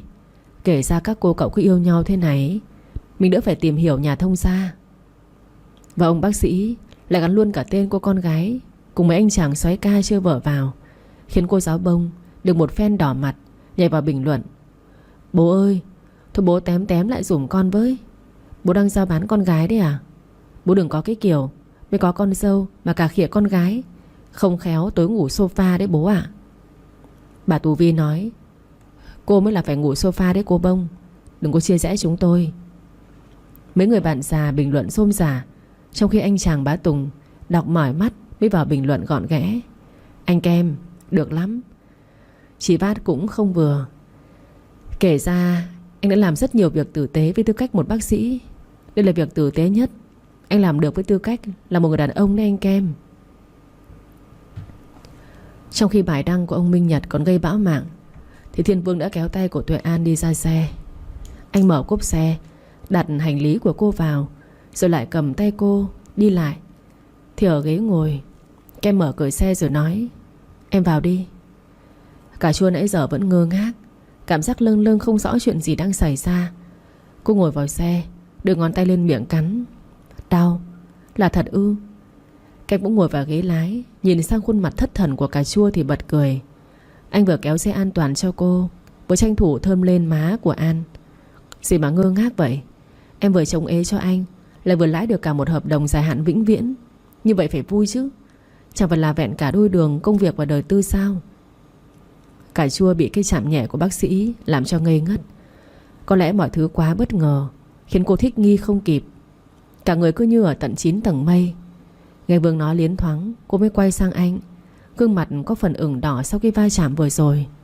Từ bé Vương đã hay nhéo má cô. Anh luôn nói cô có đôi má phúng phính, dễ thương, nên cứ thích chạm vào. Nhưng đó chỉ là tay chạm má, chứ giờ là môi chạm má cơ mà. Anh Thiên Vương, anh có hối hận không? Kem trố mắt. Sao lại phải hối hận? Em đói quá rồi nói linh tinh đúng không? Chắc là em chỉ kịp nấu cho anh chứ đâu đã kịp ăn. Tâm trạng đâu mà ăn chứ. Vừa sắp xa gia đình, rời xa nơi mình sinh ra và lớn lên, chuẩn bị cho một hành trình học tập và làm việc, bắt đầu cho việc quên đi tình cảm với một người thì nuốt sao nổi. Nhưng bây giờ mọi thứ đảo ngược. Thành ra cái bụng của cô đang réo lên òng ọc, đòi công bằng đây này. An nói: anh cũng chưa ăn phải không? Chưa ăn mà sao nói nhiều thế à? Vương cười: anh nói nhiều vì vui, vì có người yêu, vì không bỏ lỡ tình yêu của đời mình. Thật ra anh Kem nói nhiều lắm, nhưng cải chua chẳng hiểu được bao nhiêu. Cô biết bác sĩ Kem là người lém lỉnh, mồm mép, nhưng trước mắt cô, anh luôn là người chỉn chu tinh tế, kể cả lúc bé hay khi trưởng thành. Nhưng anh nói chuyện với các anh chị khác, cải chua cũng không hiểu vì sao anh Kem luôn kiệm lời với mình. Nhiều lúc bị ốm, anh tới thăm, cô còn bị anh càm ràm là không tự chăm sóc được cho bản thân. Thế nên trong mắt của cải chua, bác sĩ Kem chỉ là người anh tốt. Nhưng anh chỉ đối xử với cô một cách xã giao thôi. Vì cô thấy khi gặp cô, anh không nói nhiều như với những anh chị khác. Cả quãng thời gian mẹ cô nằm viện, ngoài chuyện bệnh tình của mẹ, anh Kem cũng không nói gì với cô.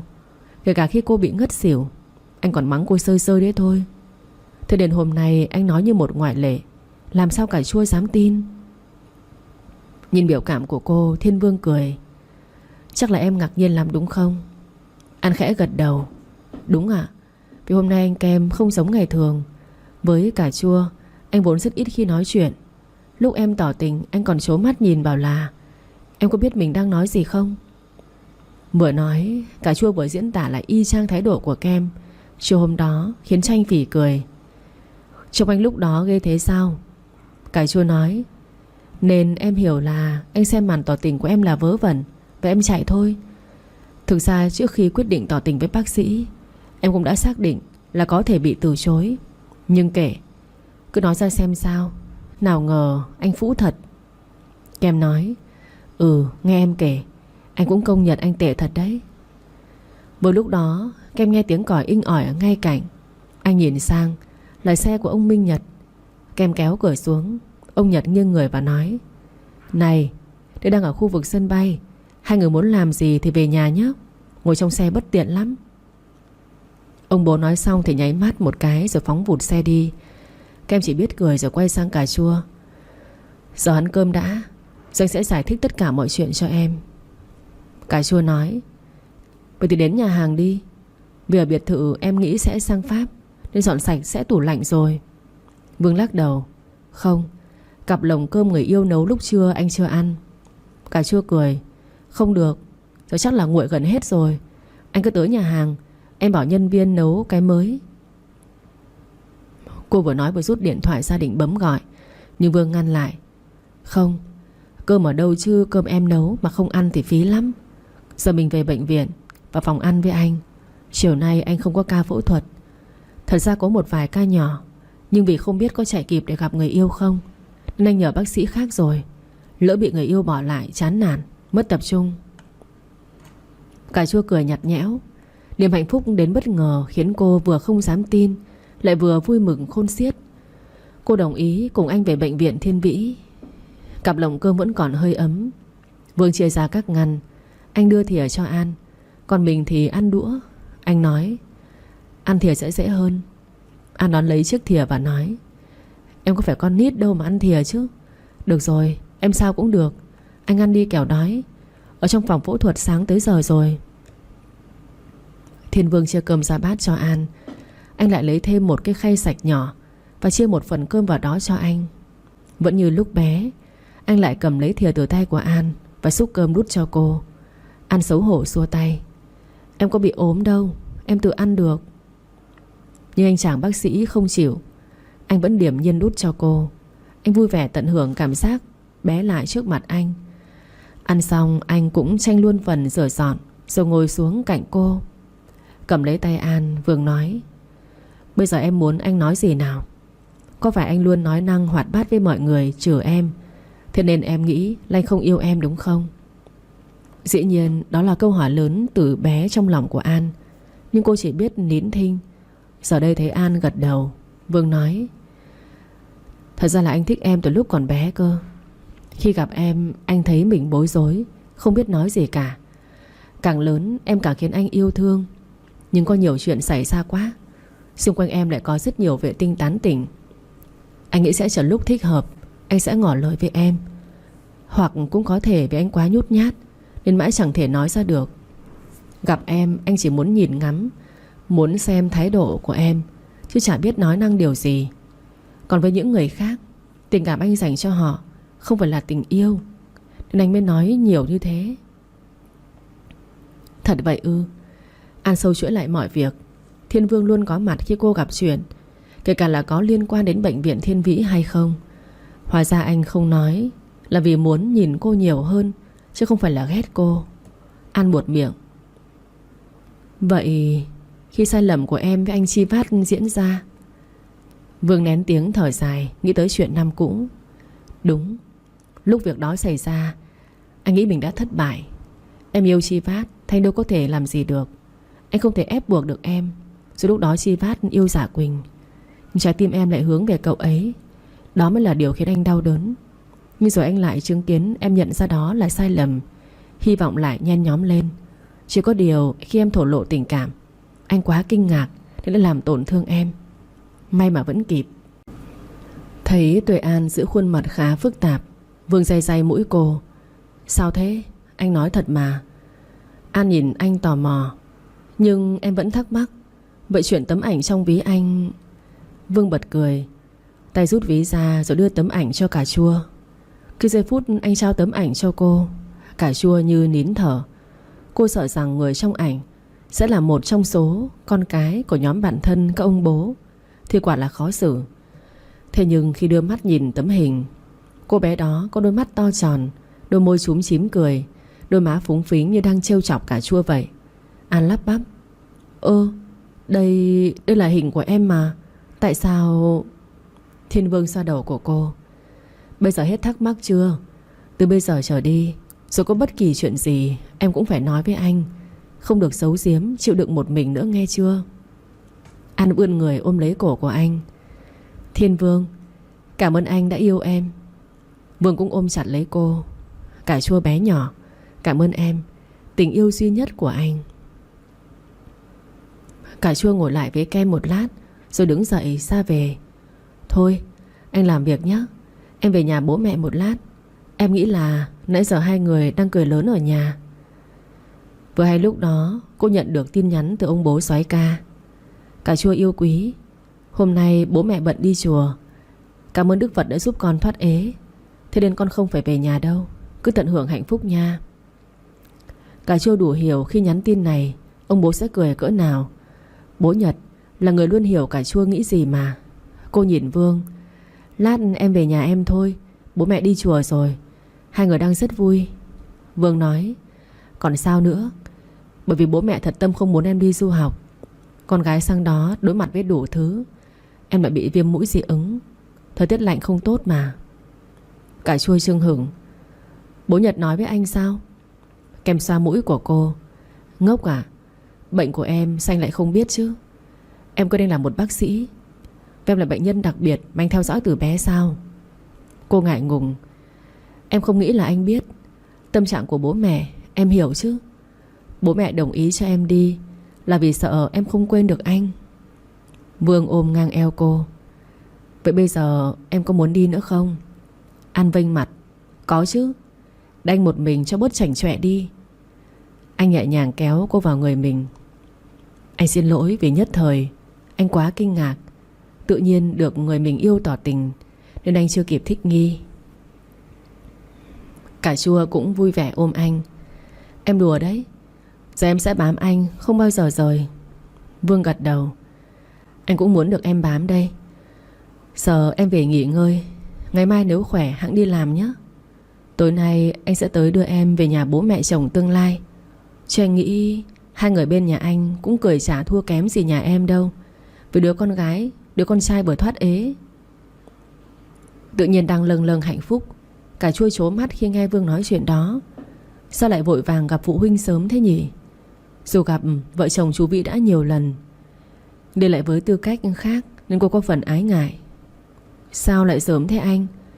Em có người yêu còn chưa được một ngày đâu đấy. Vương cười. Em không nghe người ta nói cưới vợ thì phải cưới liền tay à? An băn khoăn. Nhưng em cứ thấy sao sao ấy, tự nhiên mới yêu đã ra mắt. Vương nãy giờ vẫn ôm ngang eo cô. Không được, em mà không... Anh còn chưa nói hết câu thì điện thoại lại reo vang. Một tay Vương vẫn ôm ngang eo An, tay kia rút điện thoại ra. Thấy hai chữ bố yêu hiện lên trên màn hình.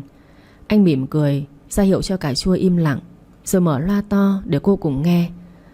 Dạ con nghe đây bố. Ông Thiên Vĩ nói. Bác sĩ Kem đang ở đâu đấy? Vương cười. Dạ dĩ nhiên là con đang ở bệnh viện rồi à? Ông Vĩ tỏ ra ngạc nhiên. Hả?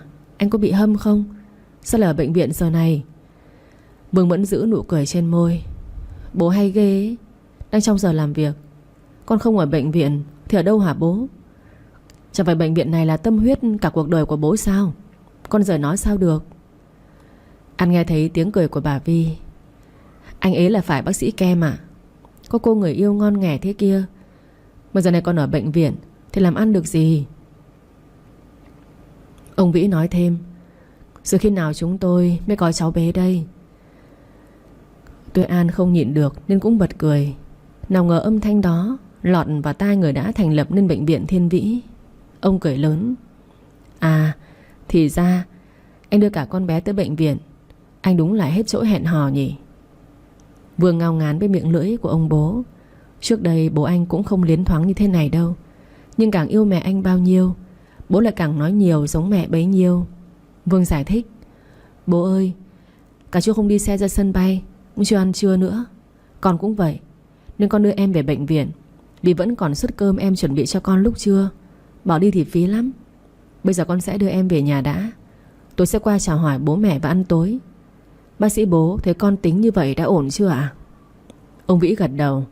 À ra thế, cũng được. Bà Tú Vi nói vào. Rồi con dâu tôi đâu? Đưa máy xem nào. Vừa đưa máy cho cả Chua, cô vẫn hơi ngại ngùng. Dạ, con chào cô chú ạ. Bà Vi lại cười lớn. Trời à, gọi mẹ đi con. Cô với chú gì tầm này? Mẹ bảo này, con chịu khó tầm bổ nhé. Mẹ sẽ đặt váy cưới sớm. Váy cưới đặt may sẽ đẹp hơn và vừa ý mình hơn. Hôm nào con về đây, mẹ đưa con đi lấy số đo nha. Chứ phải tầm bổ cho người đầy đặn một chút đấy. Chứ mẹ thấy con gầy quá. Còn tối nay nhớ về đây ăn cơm đấy. Á khẩu với màn chạy đua của bà Tú Vi. Cả Chua không biết nói gì, cứ nhìn Thiên Vương với ánh mắt ngơ ngác, khiến anh cười đau ruột. Anh vừa cười vừa nói. Bố mẹ làm người yêu con sắp tái mặt rồi đấy. Hai người phải để chúng con trải nghiệm tình yêu đã chứ. Ông Vĩ hùa theo vợ. Thôi, anh chỉ cứ sinh cháu cho chúng tôi rồi trải nghiệm sau. Vương chưng hửng. Thế thì còn gì là trải nghiệm nữa hả bố? Sinh con rồi phải lo cho con cái chứ. Đâu có thời gian yêu nữa. Ông Vĩ nhún vai. Ô hay, sao lại không yêu được? Chẳng lẽ cưới nhau là hết yêu à?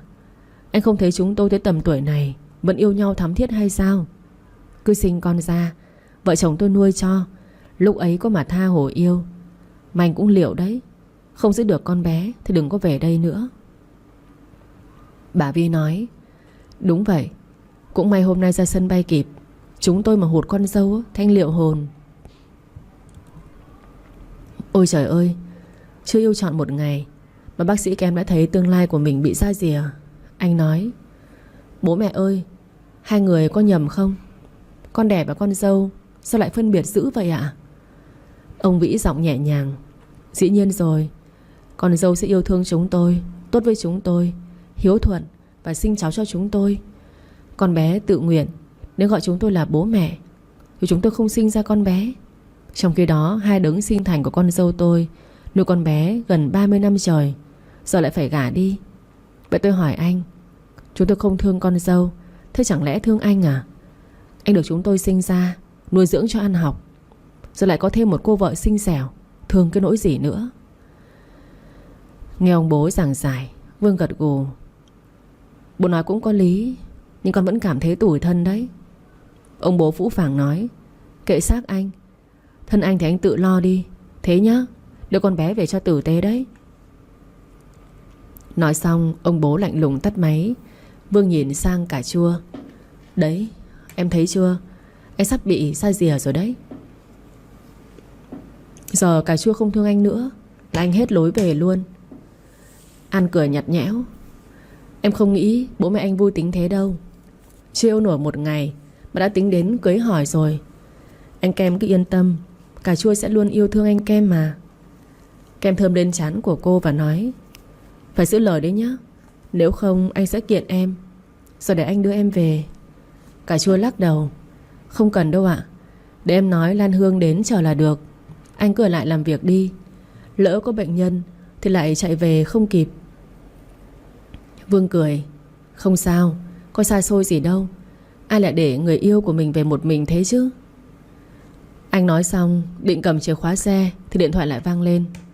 Tôi nghe đây. Sếp Vương, có một bệnh nhân bị tai nạn vừa vào cấp cứu, người nhà muốn anh trực tiếp phẫu thuật. Anh có sắp xếp được không ạ?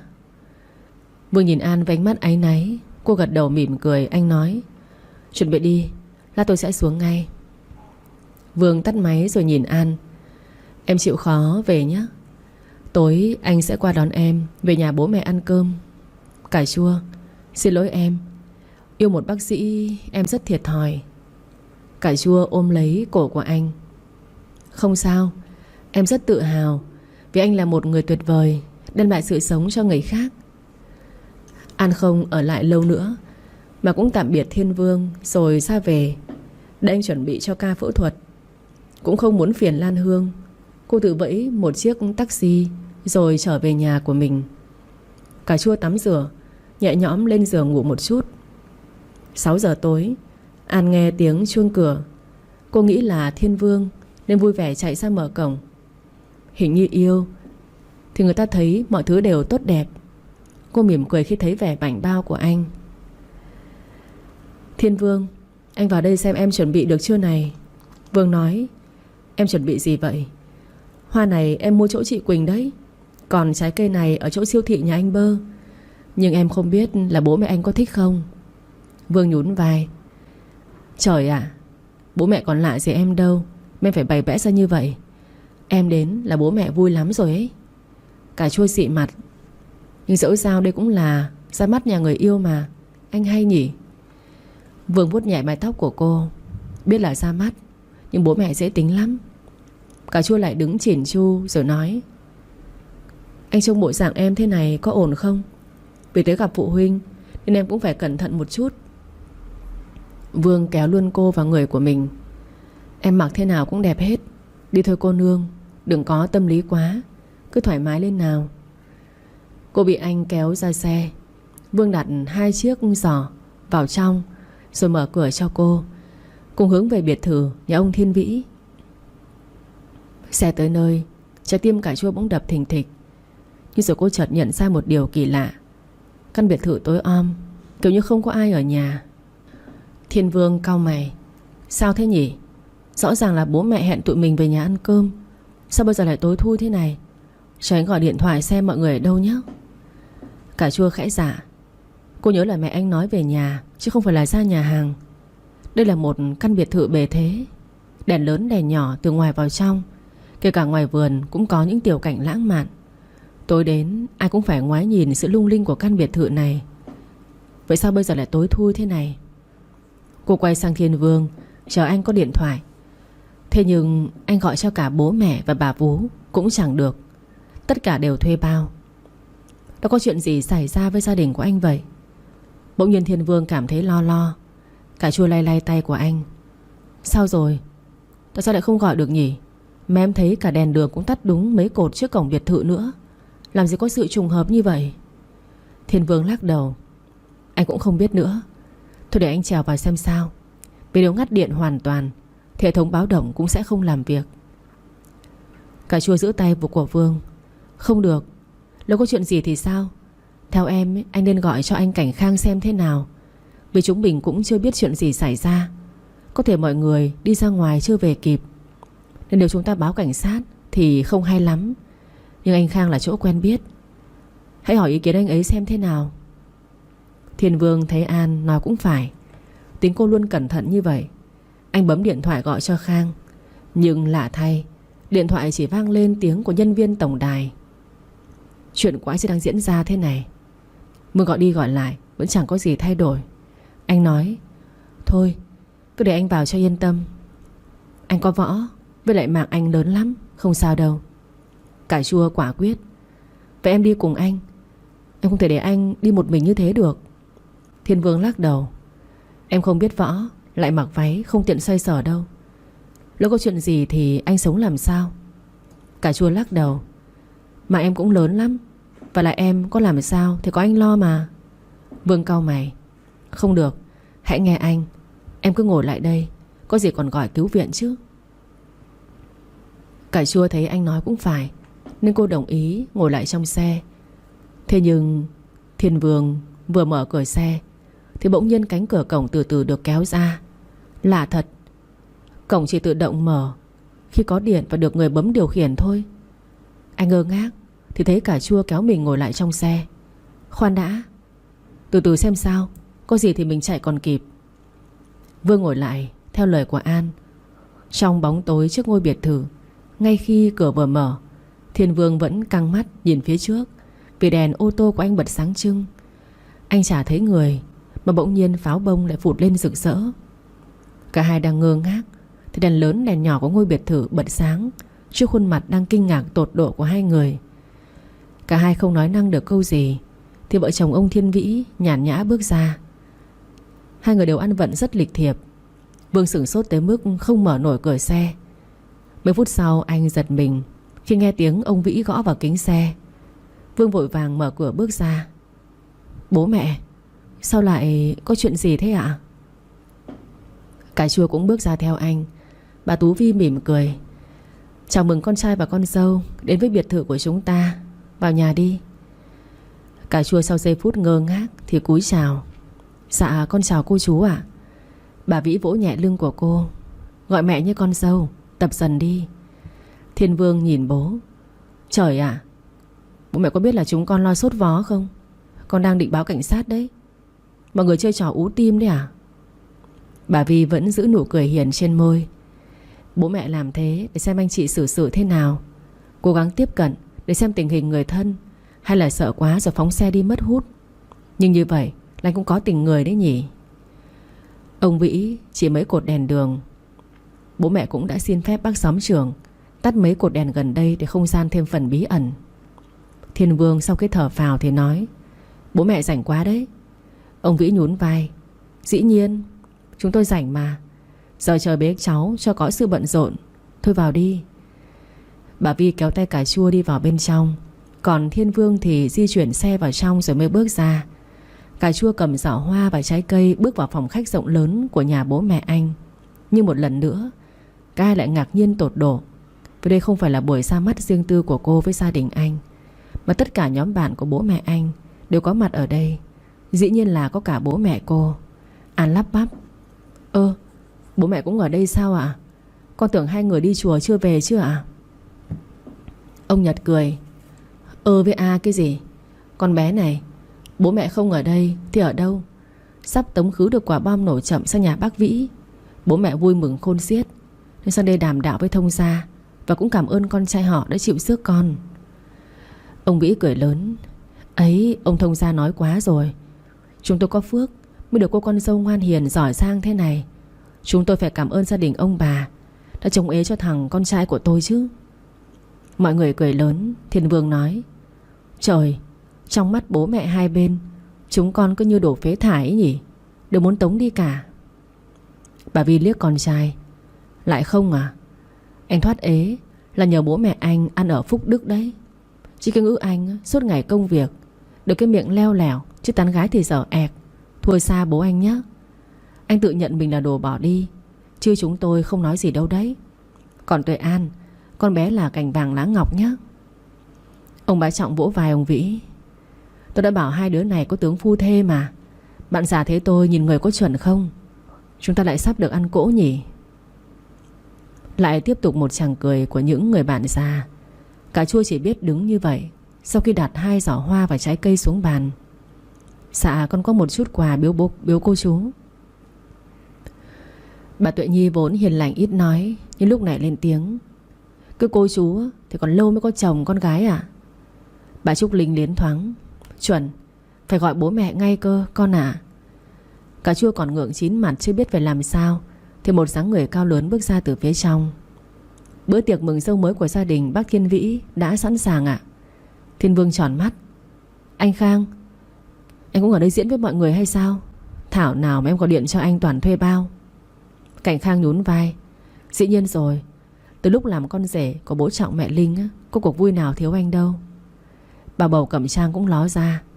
Và tôi nhân danh người mẹ sắp vỡ chum tuyên bố Cà Chua chính thức là con dâu nhà bác Thiên Vĩ.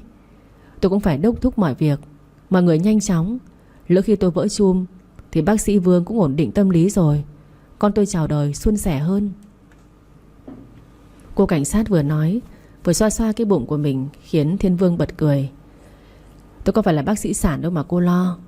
Cẩm Trang vênh mặt. Nhưng anh là giám đốc bệnh viện, anh ổn định tâm lý, tâm trạng anh tốt, sẽ sắp xếp những bác sĩ giỏi nhất để đỡ đẻ cho em. Thiên Vương gật gật. Được rồi cô nương, cô thắng, mọi người thắng hết, chỉ tụi con được một phen hú vía thôi. Ông Vương Thăng nhìn sang vợ mình. Vợ này có vẻ tuổi trẻ nó nhất gái nhỉ. Thằng Vương Thành nhà mình không khéo ế hẳn. Sonic là nhà Lê Minh còn trẻ, chứ cô Thành già nhất hội. Bà Tưởng Vi cũng nói. Sang năm nếu mà nó không kiếm được vợ tử tế, em sẽ cho cạo đầu đi tu. Anh Thành bước ra nói. Đấy, bố mẹ đã bắt đầu điệp khúc đó rồi. Cứ từ từ để con còn kiếm chứ. Gừng càng già càng cay. Con sẽ chọn một nàng dâu chuẩn mực về cho bố mẹ. Hai người cứ yên tâm. Ông Thăng nhăn mặt. Yên tâm cái đầu anh ấy. Trí thông minh thì anh giống tôi, chứ nguyên cái khoản tán gái thì chả biết xen gì. Ông Bảo Long nói. Đúng, mấy đứa này chắc là phải học một khóa tán vợ. Ông Thiên Vĩ nhìn sang Thiên Vương. Anh thấy bố mẹ đúng chưa? Các anh chị quá kém. Đến tình cảm của mình mà không định hình được thì hỏng. Rồi, xong rồi. Cho hỏi ra mắt xong cả rồi đấy. Hai đứa lên phòng làm gì thì làm đi. Vương Trưng hửng. Ôi trời, bố mẹ gọi chúng con về mà sau khi cho chúng con một vố bất ngờ rồi cũng không cho ăn uống là sao? Ít ra thì cũng để Cà Chua trò chuyện cùng mọi người đã chứ. Ông Vĩ tỏ ra ngạc nhiên. À, hai đứa chưa ăn thật hả? Vậy thì mời hai con vào nhập tiệc. Ăn uống xong xuôi thì lên phòng nghỉ ngơi, làm gì thì làm, có cháu cho bố mẹ là được. Những kiểu nói của mấy bậc phụ huynh chỉ khiến Cà Chua chỉ biết cười. Thiên Vương nói. Đây là buổi ra mắt mà bố mẹ làm Cà Chua sợ đấy. Bà Thư nguyết dài. Ái chà, chưa gì mà đã bênh rồi. Yên tâm, Cà Chua không sợ đâu, con bé chỉ ngại thôi. Ông Bảo Long cười lớn đồng tình với vợ. Ông Vĩ nói thêm. Rõ ràng là buổi ra mắt gia đình chồng, bố mẹ đã chào đón con dâu rất vui vẻ. Nhưng ai cứ Cà Chua thì bố mẹ đâu cần tìm hiểu gì nữa. Không lẽ bây giờ hỏi cho con Lệ là cháu tên gì, nhà ở đâu, làm công việc gì, gia cảnh ra sao à? Bà Tú Vi gật gù. Không lẽ bây giờ hỏi những thông tin mà mình biết rõ rồi sao? Với lại thời đại nào rồi, tôi nói cho các anh các chị biết, kể cả các anh các chị có yêu người mà chúng tôi không quen ấy, thì chỉ cần chúng tôi biết các anh các chị đang yêu thì chúng tôi cũng sẽ tìm kiếm thông tin người đó trong vòng một nốt nhạc trước khi các anh các chị đưa về đây cơ. Cho nên bây giờ rút ngắn giai đoạn thôi. Chúng ta sẽ ăn uống và tìm cách tổ chức đám cưới sớm, sinh con sớm, thế thôi. Mấy người bạn già của bố hưởng ứng nhiệt tình, rồi cũng vào những bàn tiệc đã được dọn sẵn trong phòng ăn rộng lớn của nhà ông Vĩ. Mọi chuyện đến bất ngờ và nhanh chóng, khiến Cà Chua đi từ bất ngờ này tới bất ngờ khác. Chỉ có một lúc thôi mà cảm xúc của cô lên xuống, chẳng khác gì sàn chứng khoán. Mọi thứ như vỡ òa trong tình cảm của mọi người dành cho cô. Tình yêu, tình người hòa quyện. Hạnh phúc đôi khi đơn giản là thế. được gặp gỡ, trò chuyện, trêu đùa cùng với những người thân yêu. Cuộc sống đơn giản là một bức tranh, và màu sắc của nó phụ thuộc vào thái độ sống của mỗi chúng ta. Buổi ra mắt gia đình người yêu của cà chua diễn ra vui vẻ và đầm ấm vô cùng. Tối hôm đó ăn xuống xong, mọi người lần lượt ra về. Cà chua nói với bố Minh Nhật: "Bố mẹ ơi, hôm nay cho con ngồi ké xe nhé. Con về nhà bố mẹ ngủ luôn ạ." Ông Nhật còn chưa kịp lên tiếng thì ông Thiên Vĩ nói: "Kem, anh có phải đàn ông không đấy? Đứng đó để bố và anh chở con dâu của tôi về thật đấy à?" Thiên Vương cười: "Đâu có ạ. Con sẽ chở cà chua về mà bố. Ai lại để người yêu về như thế?" Anh nhìn sang Tuệ An: "Em cứ để bố mẹ về trước. Anh chở em đi dạo một chút rồi mình về. Mấy khi anh dành trọn vẹn một buổi tối thế này." Cà chua cười: "Thôi, làm như vậy mất công lắm anh ạ. Anh không cần phải khách sáo như vậy đâu. Em hiểu mà. Anh cứ ở nhà nghỉ ngơi đi. Đôi lúc ở bệnh viện có việc là phải chạy cả đêm đấy." Ông Vĩ xua tay: "Không nha con dâu. Công việc ấy nó quen rồi. Và lại đây là nhà bố mẹ. Anh Kem chỉ ở đây lúc nhỏ, chứ giờ nó già rồi, tự làm được cả một biệt thự to đùng để ở. Chỉ cần thi thoảng về đây thăm nhà cũ, thăm bố mẹ, chứ không có nghỉ ngơi hôm nay hết. Ai cho mà nghỉ chứ." Ông Nhật cũng nhún vai: Mà xe của bố hiện nay chỉ để chở vợ bố thôi. Con cứ tự lo đi nhé con gái." Ông bố soái ca nói xong thì ôm eo vợ và đi ra xe một cách lạnh lùng, khiến cà chua chỉ biết nhìn theo chưng hửng, không nói được câu gì. Ông Vĩ nhìn con trai: "Anh còn đứng đó làm gì? Về nhanh cho chúng tôi còn ôm nhau ngủ. Vớ vẩn thật." Ông bố bác sĩ nói xong thì kéo tay vợ vào trong. Mọi người cũng đã về hết. Cà chua ngơ ngác. Thiên Vương phì cười: "Đấy, không phải cái gì em muốn là được đâu nghe chưa. Đi thôi, anh đem đi dạo một lát. Chúng ta cũng cần không gian riêng tư chứ. Mấy tuần nay chắc chắn em cũng mệt mỏi lắm." Cà chua lẽo đẽo theo anh ra xe. Ở trong bếp bà Tú Vi nhìn cười nãy giờ, trong bộ mặt giả vờ nghiêm túc. Đến lúc này phì cười, ông Vĩ liếc vợ: "Phải làm thế thì may ra chúng ta mới nhanh có cháu, chứ không thì nó chẳng dám chạm đến con bé. Lúc ấy chẳng lẽ trói hai đứa lại với nhau." Hai vợ chồng ông cũng cười lớn, rồi cùng nhau đi vào phòng ngủ. Còn Thiên Vương, anh chở An tới phố đi bộ. Trời vào thu se se lạnh, khoác một chiếc áo len nhẹ, nắm tay người mình yêu, đi thả bộ. Quả là ấm áp vô cùng. Dường như họ đã quá hiểu nhau, nên chỉ cần nhìn vào mắt nhau là sẽ hiểu đối phương thích gì, đang vui hay đang buồn, thậm chí còn nắm bắt được cả suy nghĩ của nhau. Thấy nụ cười của An trên môi khi nhìn những quán ăn vặt trên phố đi bộ, những hình ảnh của tuổi thơ hiện về, Thiên Vương kéo tay của An: "Vào ăn kem nóng nha, kem nóng vị matcha." Ánh mắt cà chua lóe lên những tia vui vẻ: "Anh vẫn còn nhớ là em mê những món đó sao?" Thiên Vương ghé tai của cô. Hơi ấm phát ra từ miệng anh khiến cô đỏ mặt. "Đã bảo là anh nhớ mọi thứ về em mà." Đây là món ăn mà cà chua rất thích. Cô bị viêm mũi dị ứng từ nhỏ. Nếu mùa này ăn kem sẽ rất mệt với cái mũi, vì kem lạnh sẽ khiến cà chua khó chịu. Có lần cô đã cố chấp ăn, và tối hôm đó hắt xì rồi sốt luôn. Sau lần đó cô bị anh kem mắng một trận. Rồi một hôm anh Thiên Vương đã rủ cô đi ăn kem nóng. Thì ra anh phát hiện ra quán kem mới mở ở thành phố C lúc bấy giờ. Nào ngờ cô mê luôn món này. Lâu nay thỉnh thoảng cà chua cũng ghé thăm quán ăn hoặc tự làm, nhưng cảm giác không giống như cùng anh ăn hồi bé. Hôm nay nghe anh nói, mọi cảm xúc trong cô lại ùa về. Thiên Vương đưa cô vào một quán vỉa hè và nói với bạn nhân viên: "Cho anh 2 ly kem nóng vị matcha nhé." Cô bé khẽ dạ và đi làm kem nóng. Vương nắm bàn tay An xoa xoa. Cô rút tay lại: "Này, mọi người đang nhìn đấy." Anh đưa tay cô lên miệng của mình: "Em còn nói nữa thì anh sẽ ôm chặt em ở đâu để chứng minh cho mọi người thấy cà chua là của anh." Cà chua vui vẻ để tay mình trong tay của anh. Chỉ một lát sau, cô bé nhân viên đưa 2 ly kem nóng. Thiên Vương đón lấy chiếc ốc quế được tráng một lớp sô-cô-la mỏng bên trong. Người ta trang trí những hạt kẹo nhiều màu sắc ở trên miệng cốc kem. Tiếp đó người ta sẽ đặt một lớp matcha Phía trên một lớp kem trứng được đánh bông đặc. Cuối cùng cốc kem sẽ được trang trí bằng những viên kẹo, marshmallow và bánh quế. Nó là một sự hòa quyện tuyệt đẹp của tuổi thơ giữa chốn phồn hoa đô hội này.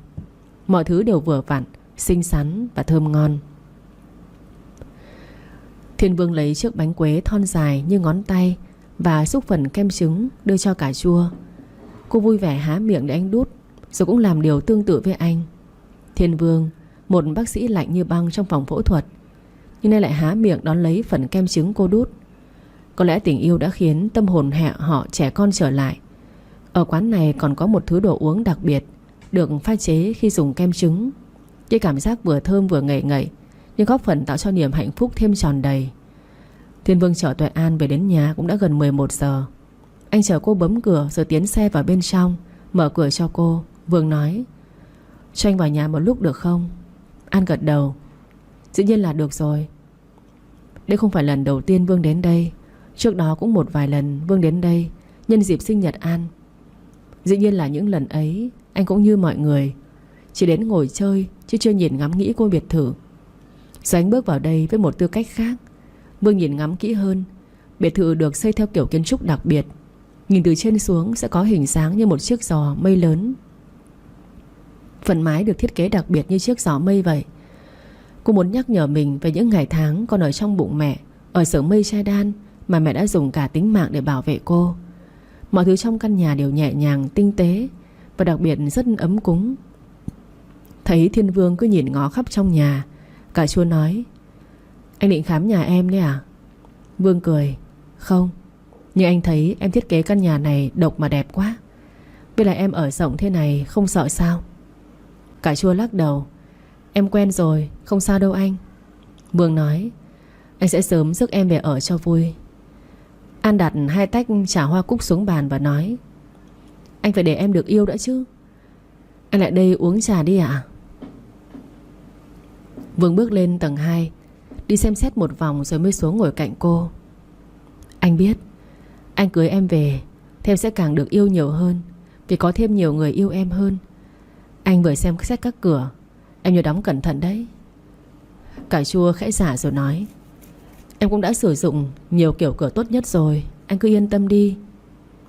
Vương uống xong tách trà rồi thơm lên trán của cô và nói: "Sáng mai anh đưa em đi ăn. Em không phải nấu đâu nha. Hợp đồng ấy sẽ được kéo dài vĩnh viễn." Cà chua tựa vào vai của anh rồi nói: "Em biết rồi, nhưng bây giờ anh về kẻo khuya, lỡ đâu lại có việc đến bệnh viện cả đêm thì sao?" Anh ôm cô vào lòng thật chặt rồi tạm biệt Tuệ An để về biệt thự.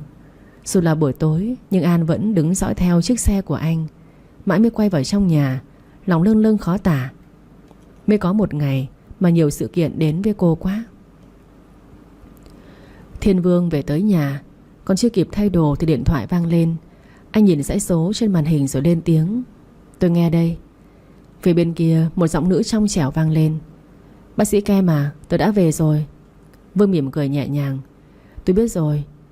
Chào công chúa của tập thể mầm non, nàng về lâu chưa vậy?" Phía bên kia cười vui vẻ: "Mình mới về sáng nay thôi, sáng giờ bận nên giờ mới gọi cho soái ca đây." Kem cười: "Về lấy chồng à?" Cô gái kia có vẻ ngại ngùng: "Cũng đang yêu thôi, nhưng lấy hay không thì chưa tính." Vương ngạc nhiên: "Cái gì? Lena mà cũng có lúc phải tính á?"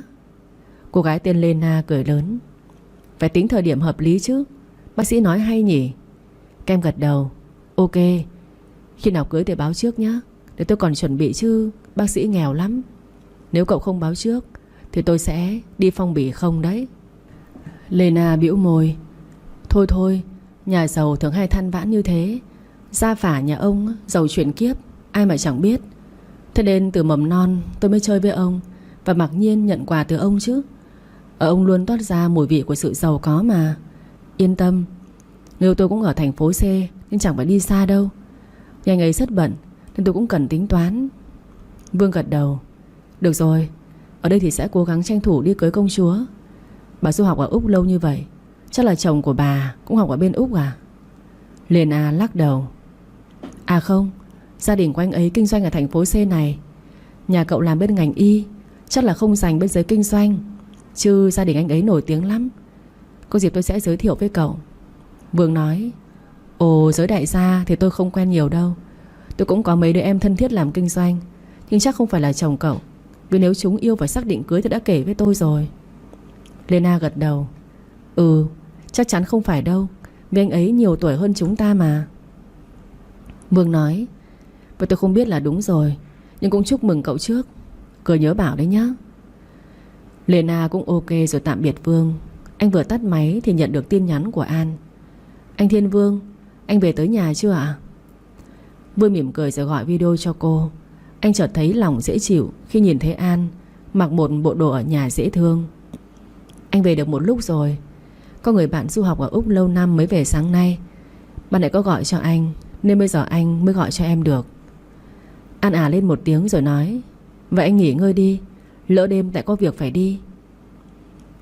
Thế cô nhắc đi nhắc lại việc này mấy lần. Anh phì cười: Anh thuộc lòng câu đó rồi. Công việc của anh quen rồi. Anh biết lượng sức mình mà.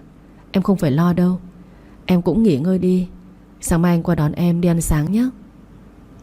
Cà chua gật đầu: Dạ, công việc của em cũng mới bàn giao cho Hoàng Oanh hôm qua, nên hôm nay cũng chưa có việc gì. Sáng mai em sẽ lên tập đoàn luôn. Vương nói: Em mệt thì cứ nghỉ ngơi đi. Chắc chắn mấy tuần vừa rồi em đã làm việc rất kinh khủng để bàn giao công việc còn gì. Cà chua cười: Dạ, bây giờ nghĩ lại em cũng thấy nổi cả da gà.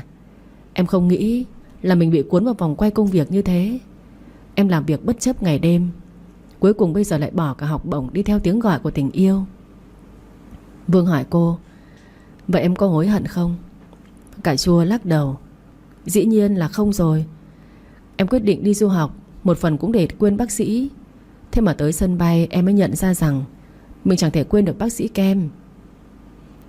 Anh và cô lại tíu tít trò chuyện. Một lát sau An nói: Bác sĩ đi ngủ nha, giữ sức khỏe để còn yêu em chứ. Anh ra dấu ok, gửi một nụ hôn qua điện thoại cho cô, rồi tắt máy đi ngủ.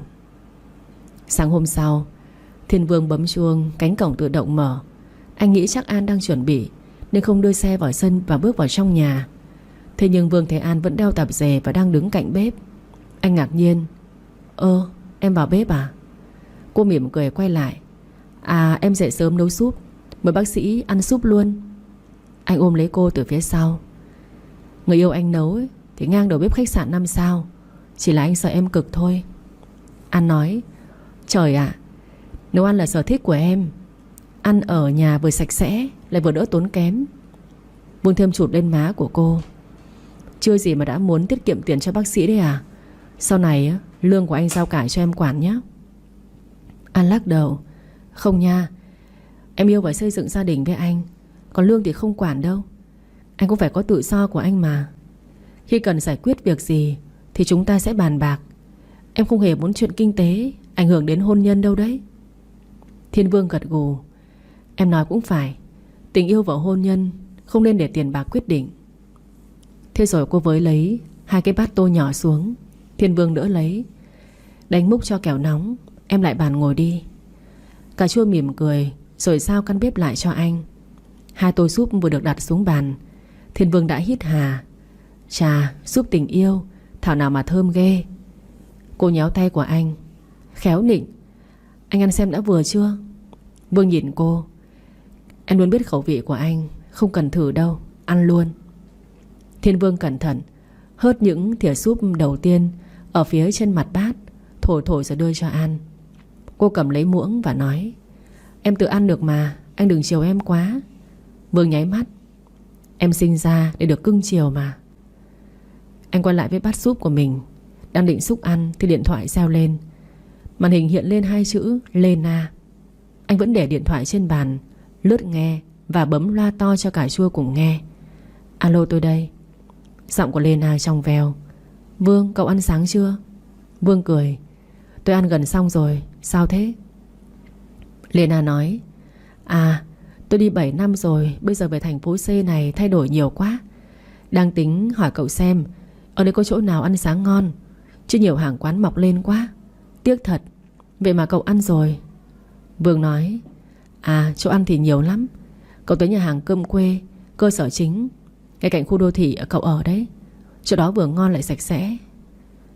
Lena lên một tiếng rồi nói: Cậu hay ăn ở đó à? Hay là cậu đang ăn ở đó? Tôi phi ra luôn nhé, ăn cho vui. Vương cười. Không, tôi đang ở nhà người yêu, ăn cùng với cô ấy. Người yêu tôi là chủ nhà hàng đó đấy. Lena giọng ngạc nhiên. Ái chà, yêu bao giờ mà kín tiếng thế? Thì ra là quảng cáo cho nhà hàng của người yêu à? Thế khi nào cưới? Vương nói. Cậu mà không cưới nhanh á, tôi sẽ cưới trước đấy. Còn nhà hàng thì không cần quảng cáo đâu. Việc đó ngon thật mà. Không phải vì người yêu mà tôi nói đâu. Cậu cứ thử ăn mà xem. Lena cười trong veo. Chà, không ngờ Trịnh Thiên Vương lại yêu một cô chủ quán cơm. Lạ thật đấy. Gu của cậu lạ nhỉ? Vương tỏ ra ngạc nhiên. Thì sao? Chủ quán cơm chả phải xe vỗ béo cho mình sao? Thôi cậu ăn đi nhé, hẹn gặp lại sau. Lena cũng ok rồi tạm biệt Vương. Cà chua phỉ cười. Lần sau anh cứ ra ngoài nghe hoặc nghe bình thường, không cần phải mở loa to đâu ạ. Em tin anh mà. Vương nói. Anh thích như thế. Anh không muốn em hiểu lầm bất kỳ điều gì nữa. Thiên Vương lại vui vẻ hạnh phúc ăn cùng với An. Anh cũng tranh luôn phần rửa bát. Em lên chuẩn bị đi, anh rửa bát cho. Lát nữa anh chở em tới tập đoàn luôn. Cà chua xua tay. Không cần đâu ạ. Anh cứ đến bệnh viện và anh phải tới sớm. Chứ em 8 giờ mới làm việc ở tập đoàn. Để anh chờ như vậy lại mất công. Vương nói. À thì cũng không xa xôi gì. Với lại hiện tại không có gì gấp gáp. Hơn nữa trưa nay anh hẹn mấy anh em đến nhà hàng của em ăn trưa. Tiện thể em chào các anh chị. Vì hôm ở nhà bố mẹ chưa đầy đủ các anh chị. Hôm nay anh Thành cũng đi công tác rồi. Còn lại ai cũng mong gặp cà chua xinh đẹp, với tư cách là người yêu của bác sĩ Kem đấy. Cô gật đầu thấu hiểu, rồi lên phòng thay đồ, chuẩn bị cùng anh tới tập đoàn. Một ngày như mọi ngày, chỉ là có hai trái tim đang yêu nên nhìn mọi thứ đều đẹp đẽ. Họ cười nhiều hơn và thấy mọi việc nhẹ nhàng hơn. Tuệ An thì đỏ mặt trước những câu trêu đùa của cô trợ lý Hoàng Oanh. Cô vẫn chủ động, vẫn đi động viên mọi người như những ngày khác. Nhưng tâm trạng của cô chủ tịch xinh đẹp lẫn nhân viên đều rất vui mừng. Nhân viên phấn khởi đi lại, vì lại ngày ngày được nhìn thấy cô chủ tịch hiền lành, biết quan tâm tới tất cả mọi người. Trưa ngày hôm qua, họ đã nghĩ tới việc xa cô một thời gian dài và thấy nhớ nhung rồi. Còn Tuệ An thì lại cảm thấy vui vì không chỉ vì mối quan hệ mới mẻ, hạnh phúc, mà lại tiếp tục được làm những việc mà mình yêu thích. Trong khi đó vị giám đốc bệnh viện cũng khởi đầu một ngày mới với những lời chúc mừng của các bác sĩ, y tá mà anh gặp từ cổng bệnh viện và tới phòng của mình. Có vẻ cái tin anh có người yêu nó được đồn đoán khắp nơi. Tất cả là nhờ phước của hai ông bố đăng lên và gắn cả tên anh lẫn cà chua vào. Vừa tới phòng làm việc, anh thấy một loạt tin nhắn trong nhóm anh em.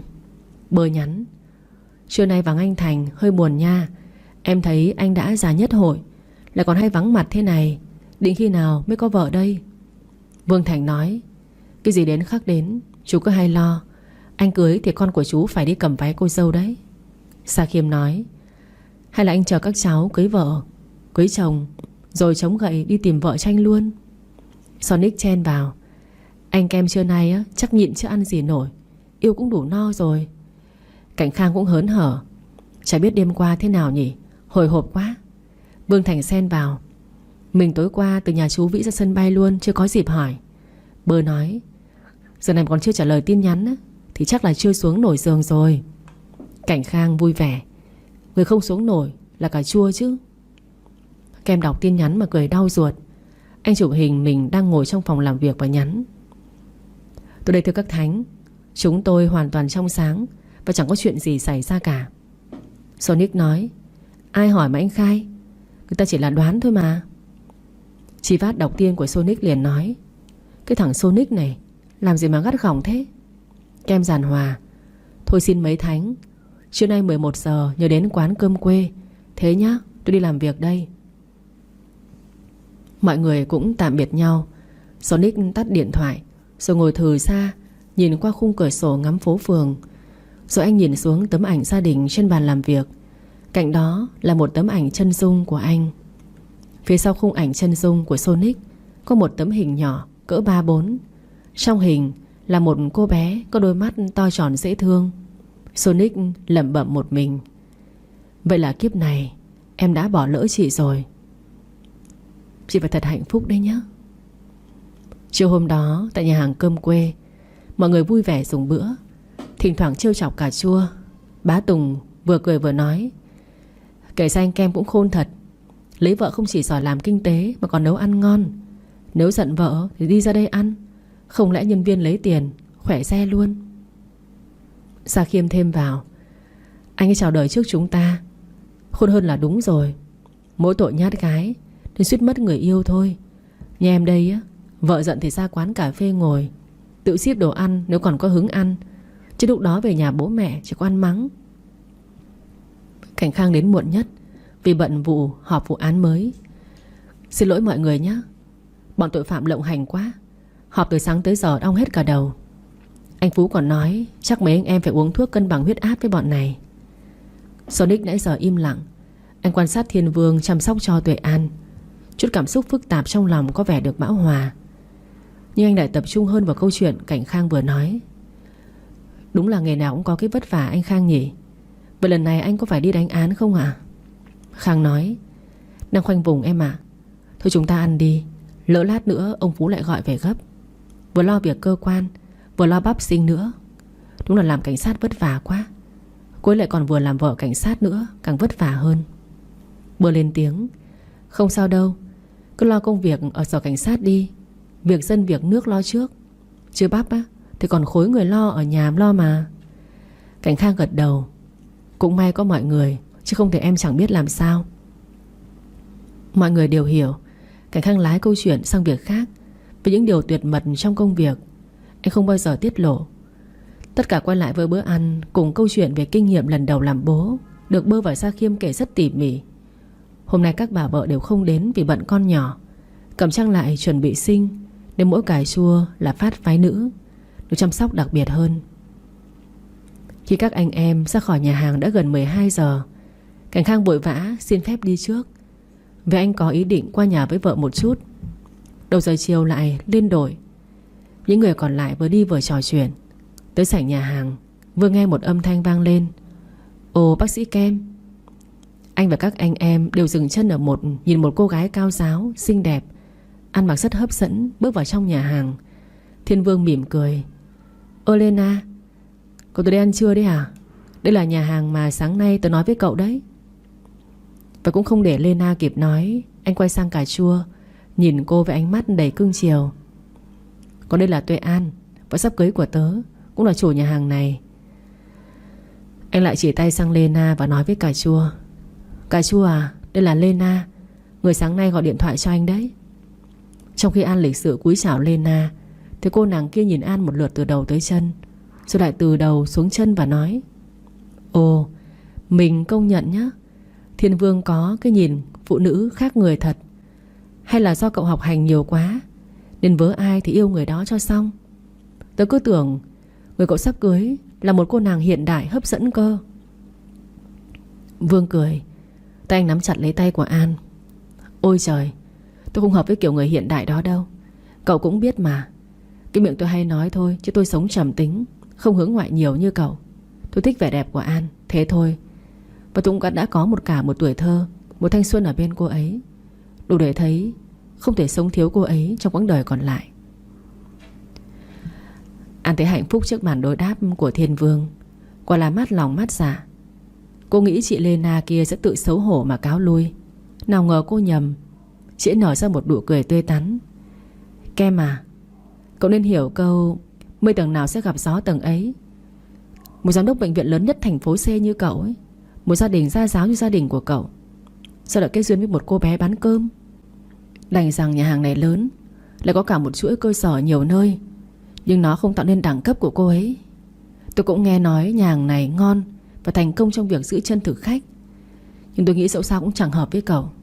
Còn chưa cưới mà, cậu nên suy nghĩ lại tương lai của thế hệ sau. Có vẻ như không để ý đến một dàn soái ca đứng sau Thiên Vương.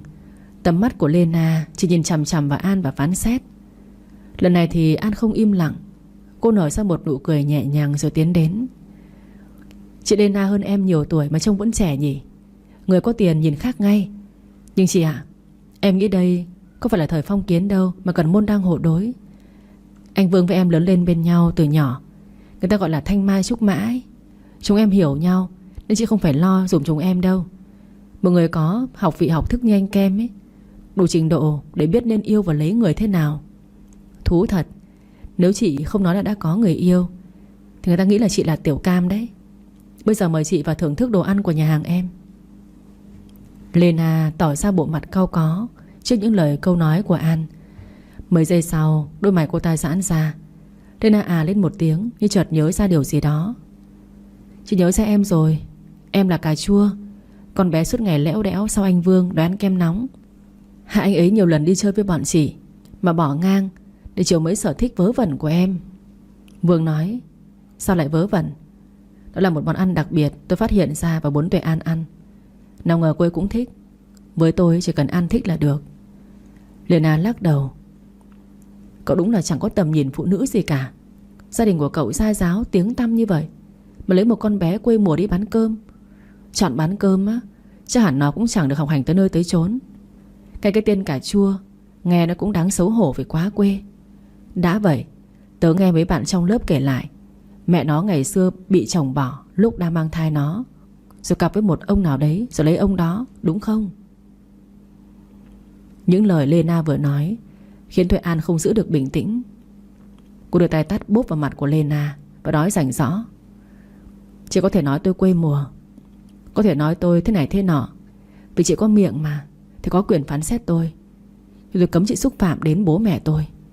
Cái loại người có chữ mà không biết nghĩ, có não mà chỉ là não của tôm. Có miệng mà nói ra còn thua cái loài ếch nhái như chị thì không đủ tư cách nhắc tới bố mẹ của tôi, và cũng không đủ tư cách đứng trước mặt của tôi. Xin lỗi, nhà của tôi không có nhã hứng tiếp đợi khách như chị. Mời chị về cho. Lena bị tát bất ngờ, vừa đưa tay xoa má rồi trợn mắt. Con kia, biết tao là ai không? Mà có biết khi đụng vào tao ấy là cái nhà hàng của mày cùng các cơ sở khác sẽ tan tành mây khói trong vòng một nốt nhạc không? Thiên Vương gằn giọng. Tôi thách cô đấy. Lena cau mày lại. Cậu dám mắng tôi ư? Vương nhún vai giọng thản nhiên. Mắc gì mà tôi không dám. Cô có gan xúc phạm gia đình vợ tôi lại ngồi im được sao? Tôi hiền nhưng không có ngu. Nãy giờ mấy anh chàng soái ca vẫn im lặng xem màn đấu khẩu đang diễn ra trước mắt. Khi An tát vào mặt của Lena, ánh mắt của bá Tùng lấy lên những tia thích thú. Bờ môi của chủ tịch Trương Thị nhếch lên nhưng rồi hạ xuống ngay, bởi vì đang cố kìm nén nụ cười trực phát ra. Cô gái Lena này chắc là trên trời rơi xuống hay sao mà dám to tiếng với những gương mặt thế lực nhất nhì thành phố C thế nhỉ? Chủ tịch của tập đoàn Cao Thị mà dám gọi là con này con kia, chán sống rồi hay gì? Chẳng biết thế lực nhà cô ta lớn cỡ nào, chứ với giọng điệu ấy thì dù có tiến sĩ, giáo sư cũng khó làm việc được ở trong thành phố C này. Gia Khiêm đứng bên cạnh bá Tùng chợt lên tiếng. Anh Kem này, anh có nhận nhầm bạn không đấy? Đôi khi có người giống người thôi, chứ bạn anh sao lại nói cái giọng chợ búa thế kia? Bá Tùng tủm tỉm. Cũng may ông anh già nhất hội mình hôm nay đi vắng, không thì chắc cô ta vào khoa chấn thương chỉnh hình luôn rồi. Dù đánh phụ nữ thì không hay lắm đâu, nhưng có những người lại không muốn làm bông hoa trong cuộc sống này. Sonic nãy giờ im lặng xem cách hành xử của Thiên Vương trước những lời nói của chị Lena. Giờ anh mới mở miệng. Chị già này đi chửi thuê được đấy, chỉ sợ là già như vậy ấy, thì chẳng biết có ai thuê hay không thôi. Lena trừng mắt chỉ vào những người trước mặt. Các người. Được, vì tôi mới về nước nên cũng chưa hiểu rõ mấy người là ai, nhưng tôi chắc chắn những kẻ này chắc cũng cùng đẳng cấp với nhau cả thôi. Tuy nhiên nếu như các người làm ở lĩnh vực kinh doanh thì chắc chắn bố tôi sẽ không để các người yên đâu. Sonic xoa xoa bàn tay. Ôi chà, em sợ quá các anh ạ. Em có mấy hợp đồng máy tính chưa ký, không biết có bị bố của bà chị này phá không nhỉ? Sa Kiêm phì cười, còn bá Tùng thì cười ha hả, khiến Tuệ An đang bực cũng cười theo. Tất cả tạo nên một thứ âm thanh mỉa mai khó chịu. Lena cáu lên. Vậy chắc các người chưa nghe danh bố tôi rồi. Nếu nghe đến tên ấy, thì chịu khó xin lỗi, tôi sẽ suy nghĩ lại. Nếu không chỉ trong vòng 1 tiếng đồng hồ tôi sẽ điều tra lý lịch của các người. Lúc đó đừng có trách Lena này ác. Các người biết bố tôi là ai không hả? Tùng vừa cười vừa nói. Rất đơn giản. Cái đó nên hỏi mẹ cô là chính xác nhất. Lena sám mặt. Cậu... Được, để tôi cho các người biết này. Bố tôi là Võ Lân, tổng giám đốc của công ty xây dựng LN, rất nổi tiếng ở thành phố C. Có quan hệ rất tốt với các tập đoàn lớn như Cao Thị, Lê Thị, Trương Thị. Sonic cố cười. Ui chà chà, em sợ quá. Thôi em chuồn đây, em không dám đụng đến công ty của bố chị đâu. Bá Tùng và Sa Khiêm cùng lên tiếng. Chúng ta cũng chuồn thôi nhỉ. Vừa lúc đó, một người đàn ông 60 tuổi bước vào sảnh nhà hàng với những bước chân vội vã, khuôn mặt khá nghiêm túc căng thẳng. Thấy nhóm người trước mặt, đôi mày của ông ấy giãn ra, nụ cười chợt nở trên môi. Ồ, Chủ tịch Tuệ An, tôi thấy xe của ông Gia Bảo phía ngoài kia. Đây lại là cửa hàng của cô, nên nghĩ hai người đang ở đây và vào chào hỏi một tiếng. Lena quay lại, mở to mắt nói. Ô, bố quen với mấy người quê mùa này sao? Họ hỗn láo với con nên mới bị con cho một trận đấy ạ. Ông bố trợn tròn mắt. Hả? Con có biết họ là ai không? Lena cười. Thiên Vương là bạn của con, giám đốc bệnh viện Thiên Vĩ, chắc bố cũng biết rồi. Đó là người tử tế nhất ở đây, nhưng yêu cô chủ quán cơm này nên cũng bị nhiễm độ chợ búa rồi. Những người còn lại ấy, con không cần biết, bởi chắc họ cũng vậy thôi. Bố quan tâm làm gì cho mệt đầu. Ông bố ngớ người rồi quay lại nhón người trước mặt. Thành thật xin lỗi, tôi không biết làm gì để tạ lỗi với cô An và các ông đây. Con gái tôi ở Úc 7 năm, mới về được 2 ngày, nên nó không biết tình hình ở đây. Nó cũng không hay đọc tin tức nên không biết mọi người. Tôi cúi đầu xin lỗi. Trong khi Lena cau mày khó hiểu thì An cười nhẹ nhàng. Ông Lân này, tôi nghĩ là ông nên dạy lại con gái của ông cách ăn nói.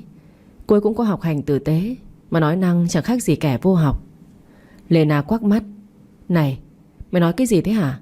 Cái tát của mày tao còn chưa tính sổ đâu đấy. Ông bố của Lena quay sang giữ chặt tay con gái. Trời ơi con ơi là con gây ra chuyện lớn rồi. Cả sự nghiệp của gia đình ta ở trong tay họ đấy. Lena ngơ ngác. Bố nói cái gì vậy ạ? Con không hiểu. Ông Lân đưa tay về phía nhóm anh em của Thiên Vương. Cô Tuệ An đây là chủ tịch của tập đoàn Cao Thị, là con gái của ông Cao Minh Nhật. Còn đây là ông Gia Bảo, chủ tịch tập đoàn công nghệ thông tin Lê Thị. Hai tập đoàn này đã giúp đỡ chúng ta rất nhiều, và giờ bố đang phải nhờ họ trong việc ký kết hợp đồng máy tính cho các dự án mới của công ty. Còn hai người phía sau là ông Trương Bá Tùng, chủ tịch tập đoàn Trương Thị, rất nổi tiếng về mảng thời trang, thực phẩm và một số lĩnh vực khác. Bên cạnh ông ấy là ông Hoàng Sa Khiêm, chủ tịch tập đoàn xây dựng Hoàng Sa. Chúng ta muốn xin làm công ty con của họ còn không được. 4 người này trẻ tuổi nhưng tuổi trẻ tài cao. Dù không ở trong chính quyền nhưng lại là những nhân tố không nhỏ, góp phần tạo nên sự phát triển của thành phố C đấy. Lena há hốc miệng. Cái gì cơ ạ? Họ trông như thế này mà... Ông Lân nhíu mày lại. Bố đã dặn con bao nhiêu lần rồi, dù ở nước Úc nhưng cũng cần đọc thêm thông tin về kinh tế nước mình. Con là người Việt Nam, bố mẹ chỉ có một mình con thôi. Vì vậy bố dặn rồi, cơ nghiệp này rồi cũng thuộc về con. Nhưng để đứng vững được thì mình phải nắm được thông tin để biết mình là ai chứ. Mình đang đứng ở đâu trong cái giới doanh nghiệp này chứ. Và lại con bỏ cái thói ăn nói hàm hồ, coi thường người khác đi. Bố nói con bao nhiêu lần rồi, muốn có chỗ đứng phải làm người tốt cái đã. Con có biết các anh chị ở đây đều làm những việc từ thiện thường xuyên, đến bố cũng phải học hỏi cơ mà. Lena lý nhí. Con sai rồi ạ. Con cứ tưởng Tuệ An chỉ là chủ quán cơm, không được học hành gì cả. Ông Lân thở dài. Sự nghiệp của họ là do ông cha họ lập nên, và họ đã đưa thành quả đó ngày càng phát triển. Cô An đây, ngoài tập đoàn Cao Thị, còn có cả một chuỗi nhà hàng ăn. Đó là tâm huyết của ông Nhật ngày trước, và được cô An phát triển thành nhiều cơ sở nhà hàng sạch. Cũng như cậu Gia Khiêm, ngoài tập đoàn Hoàng gia còn có cả quán 3S, quán cà phê X. Còn đúng là... Lena lắp bắp. Trời ạ, họ giàu dữ vậy sao? Ông Lân nói. Con không biết, thế nên suy nghĩ trước khi nói. Nghĩ cho chín chắn, hãy nói, hãy hành động. Con đúng là hết thuốc chữa rồi. Lena cầm lấy tay của An. Cô Tuệ An, tôi quả là có mắt như mù, mong cô thông cảm cho tôi. Đừng để bụng những lời tôi nói khi nãy. Tôi xin tạ lỗi cô và mọi người. Quả là tôi có học mà chẳng có khôn. Mong mọi người bỏ qua cho. Tôi An nở ra một nụ cười nhẹ nhàng. Tôi có để bụng đâu mà cô tự trách mình. Tính tôi kỳ lắm. Những gì không đáng để tôi để tâm thì tôi quên ngay. Thôi hai người về đi. Đứng ở đây lâu làm ảnh hưởng đến nhà hàng của tôi.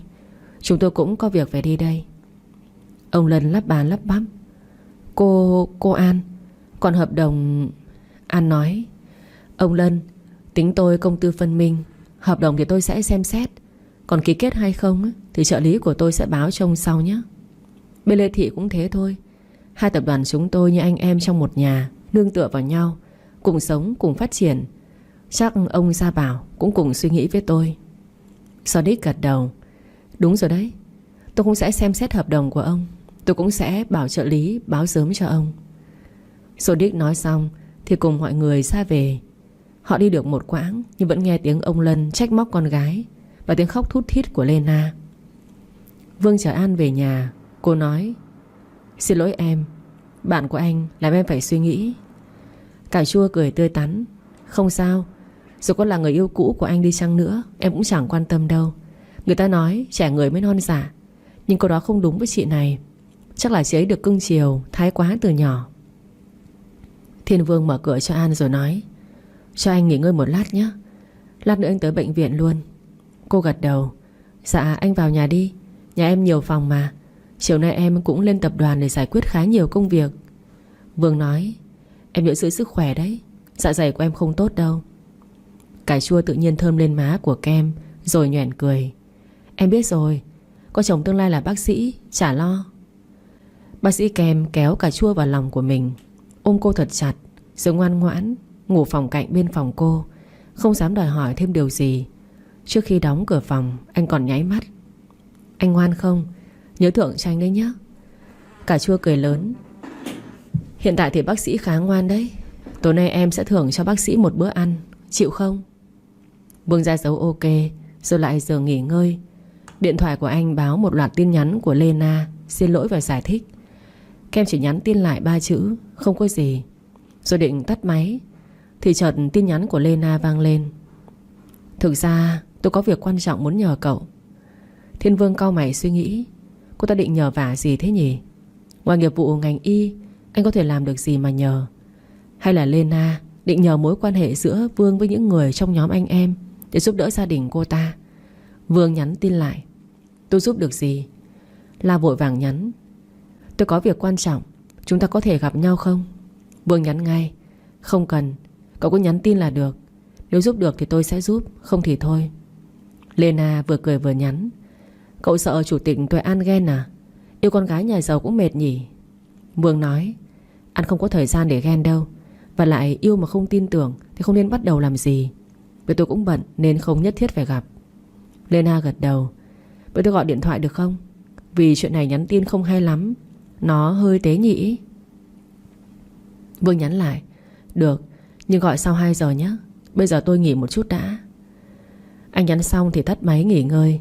Một lát sau Vương dậy trước An, gọt một ít hoa quả, lấy hạt trong tủ lạnh ra làm 2 cốc sữa hạt, rồi vào xem An đã dậy chưa. Nhưng anh chưa kịp vào đã thấy cô bước ra. Nhìn mọi thứ bày trên bàn ăn, An mỉm cười. Bác sĩ, anh không nghỉ trưa sao? Vương cười và kéo cô lại bàn. Anh có ngủ một chút, em ăn một tí đi. Lúc trưa bị các anh trêu cho rồi chẳng ăn uống được mấy. An vui vẻ ngồi ăn trái cây và uống sữa, thoải mái cảm nhận sự nuông chiều của Thiên Vương. Sau đó anh và cô lại tiếp tục công việc của mình. Vương vừa tới bệnh viện thì thấy cuộc gọi của Lena. Anh mở máy nghe. Tôi đây. Lena nói. Tôi nghĩ việc này với cậu rất đơn giản. Vương ngạc nhiên. Việc gì thế? Tôi nói trước là tôi không có làm được gì ngoài những vấn đề liên quan đến y tế đâu đấy. Lena cười. Liên quan đến y tế mới dám nhờ ông chứ. Chả là gia đình người yêu tôi thuộc dạng có thế lực. Chúng tôi yêu nhau chưa lâu, nhưng tôi ở Úc, anh ấy ở Việt Nam. Giờ tôi về nước thì anh ấy lại đang phải đi công tác. Tuy nhiên anh ấy có nói là bố mẹ anh ấy thấy thời buổi này có nhiều bạn trẻ không biết giữ mình, sống thử này nọ, rồi khi có hậu quả xảy ra lại tìm đến bệnh viện làm những việc thất đức. Nên bố mẹ anh ấy muốn chúng tôi chứng minh chắc chắn có con rồi mới cho cưới. Kem nghe đến điều đó thì hiểu ra câu chuyện của Lena. Kể cũng lạ, nhiều nhà muốn cưới con dâu còn trong trắng, vậy mà nhà anh chàng kia lại muốn chắc chắn con dâu đẻ được con thì mới cưới. Anh nói: hai người, một người ở Việt Nam, một người ở Úc thì có thai kiểu gì? Lena cười: ông khéo đùa thật đấy. Cách đây hơn 1 tháng anh ấy có sang Úc. Thực ra hơn 1 năm yêu nhau, thỉnh thoảng anh ấy vẫn sang Úc thăm tôi. Lần gần đây nhất chúng tôi gặp gỡ và có phát sinh quan hệ. Nhưng tôi trong sạch. Trước giờ tôi chỉ biết học chứ có yêu đương gì đâu. Giờ anh ấy là mối tình đầu, và tôi cũng xác định là tình yêu cuối cùng của chúng tôi, không thể mất nhau được. Vương nói: nhưng tôi vẫn chưa rõ là bà cần tôi giúp việc gì. Lena nói giọng ngại ngần: Tôi muốn nhờ ông làm giúp tôi một tờ siêu âm thai giả. Vương ngả người ra ghế cười: cậu hay thật. Sao hai người không để có thai tự nhiên, đàng hoàng có thai thật ấy, đường đường chính chính cưới nhau, có phải là hay hơn không? Tội gì mà phải làm như vậy? Lena im lặng một thoáng rồi nói: vấn đề là bọn tôi không phải ít tuổi nữa, cũng cần xây dựng gia đình cả rồi, nên tôi muốn làm như vậy để bố mẹ anh ấy yên tâm. Vương nói: vậy sao hai người không đi kiểm tra sức khỏe sinh sản? Nếu mọi thứ đều ổn thì thuyết phục bố mẹ anh ta. Vậy có phải là an toàn hơn không? Sao cậu không nghĩ tới chuyện cưới về rồi, lỡ có vấn đề gì sinh sản thì mọi chuyện lại càng tệ hơn à? Cậu cứ nghe tôi, đó là cách an toàn nhất. Nếu không có chuyện gì thì cứ thuận theo tự nhiên thôi. Lena lắc đầu: không, vì lần gần đây nhất tôi tới bây giờ tôi chẳng thấy động tĩnh gì cả. Chắc là không trúng thời điểm của tôi. Nhưng tôi đảm bảo với cậu là tôi trong sạch, chỉ biết ăn với học, có bậy bạ gì đâu mà lo chuyện đó. Vương nói: cậu nên nhớ này, có những người chẳng làm gì cả nhưng vẫn có khiếm khuyết ở trong sinh sản đấy thôi. Tất nhiên là tôi không nói cậu, tôi cũng không mong cậu gặp phải trường hợp như thế. Nhưng ý tôi là không phải bậy bạ mới có vấn đề, hiểu chưa? Tôi chỉ muốn tốt cho cậu thôi. Lena giọng nhẹ nhàng: nếu cậu muốn tốt cho tôi thì nên giúp tôi. Vương lắc đầu: xin lỗi, tôi không phải là bác sĩ sản khoa nên không thể giúp được cậu. Lena cau mày: nhưng cậu là giám đốc bệnh viện, chỉ cần một câu nói của cậu thì các bác sĩ phải nghe chứ. Thiên Vương thở dài: nhưng tôi không làm được, và không một bác sĩ nào ở bệnh viện Thiên Vĩ dám làm trò dối trá đó. Theo tôi, nếu cậu và anh ta yêu nhau thật lòng, muốn gắn bó cả đời với nhau, thì chuyện đó không thể trở thành rào cản được. Cứ để tự nhiên nếu không có vấn đề gì. Đó là cách tốt nhất để giữ tình yêu. Thế nhá, tôi bận rồi. Vương nói xong, không chờ Lena nói mà tắt máy. Cô ta bực dọc: tức thật, chuyện đơn giản như vậy cũng không làm. Mình không thể thua vụ này được. Sau một lúc suy nghĩ, Lena nở ra một nụ cười danh mãnh, rồi cầm túi xách và lái xe đi.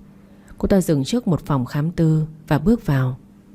Khoảng 1 tiếng đồng hồ sau, Lena vui vẻ bước ra khỏi phòng khám đó, rồi đi tới một cửa hàng mẹ và bé, mua một số đồ và trở về nhà gọi điện thoại cho ai đó. Chiều hôm ấy, Thiên Vương tiếp tục công việc của mình. Hơn 6 giờ chiều, anh ghé nhà An ăn tối. Những câu chuyện ấm áp đã được nói ra trên bàn ăn. Có lẽ khi yêu, mọi thứ đều tốt đẹp, đều tươi tắn hơn. Con người đang yêu cũng dễ dàng thấu hiểu, dễ dàng nhìn mọi chuyện đơn giản hơn. Vừa cùng An dọn dẹp xong, Thiên Vương chợt thấy một cuộc gọi từ bệnh viện. Anh liền nghe máy: tôi đây. Phía bên kia, nhân viên của khu phẫu thuật lên tiếng: sếp ơi, mấy hôm nay người nhà của bệnh nhân Ban ấy bảo đã có người cung cấp thận để ghép cho bà ấy. Chắc là anh đã biết rồi chứ ạ? Vương gật đầu: tôi biết rồi, và đang điều trị ổn định bệnh nền để tiến hành ghép thận cho bà ấy. Phía bên kia lên tiếng: chúng tôi đã xét nghiệm kỹ và cho kết quả tương thích. Giờ người nhà muốn nhờ sếp trực tiếp đến ghép thận. Sếp có sắp xếp được không ạ? Thiên Vương gật đầu: được, mọi người cứ chuẩn bị đi, tôi sẽ tới ngay. Nhận được câu từ cậu nhân viên khu phẫu thuật, Thiên Vương tắt máy và nói với An: anh phải tới bệnh viện, có ca ghép thận cần anh phẫu thuật. Em ở nhà nhớ đóng cửa cẩn thận nhé, sáng mai anh lại qua. Tuệ An gật đầu, đưa cho anh cốc trà hoa cúc. Anh uống đi rồi nhanh tới bệnh viện, đừng để mọi người chờ. Thiên Vương uống xong, theo thói quen lại đi lên các tầng trên kiểm tra cửa cho An rồi mới bước xuống. Cô cười. Em đã bảo là anh cứ yên tâm mà. Em cũng kiểm tra suốt đấy chứ. Thiên Vương ôm lấy eo của cô. Anh thấy em bận rộn như vậy, sợ em quên. Người yêu mà có việc gì thì anh biết làm sao. Cô dúi đầu vào ngực của anh.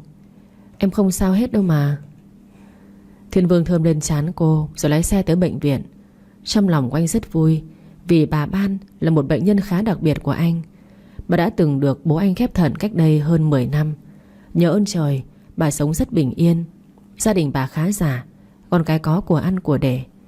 Nhưng lần đó không đứa con nào dám xét nghiệm để hiến thận cho mẹ.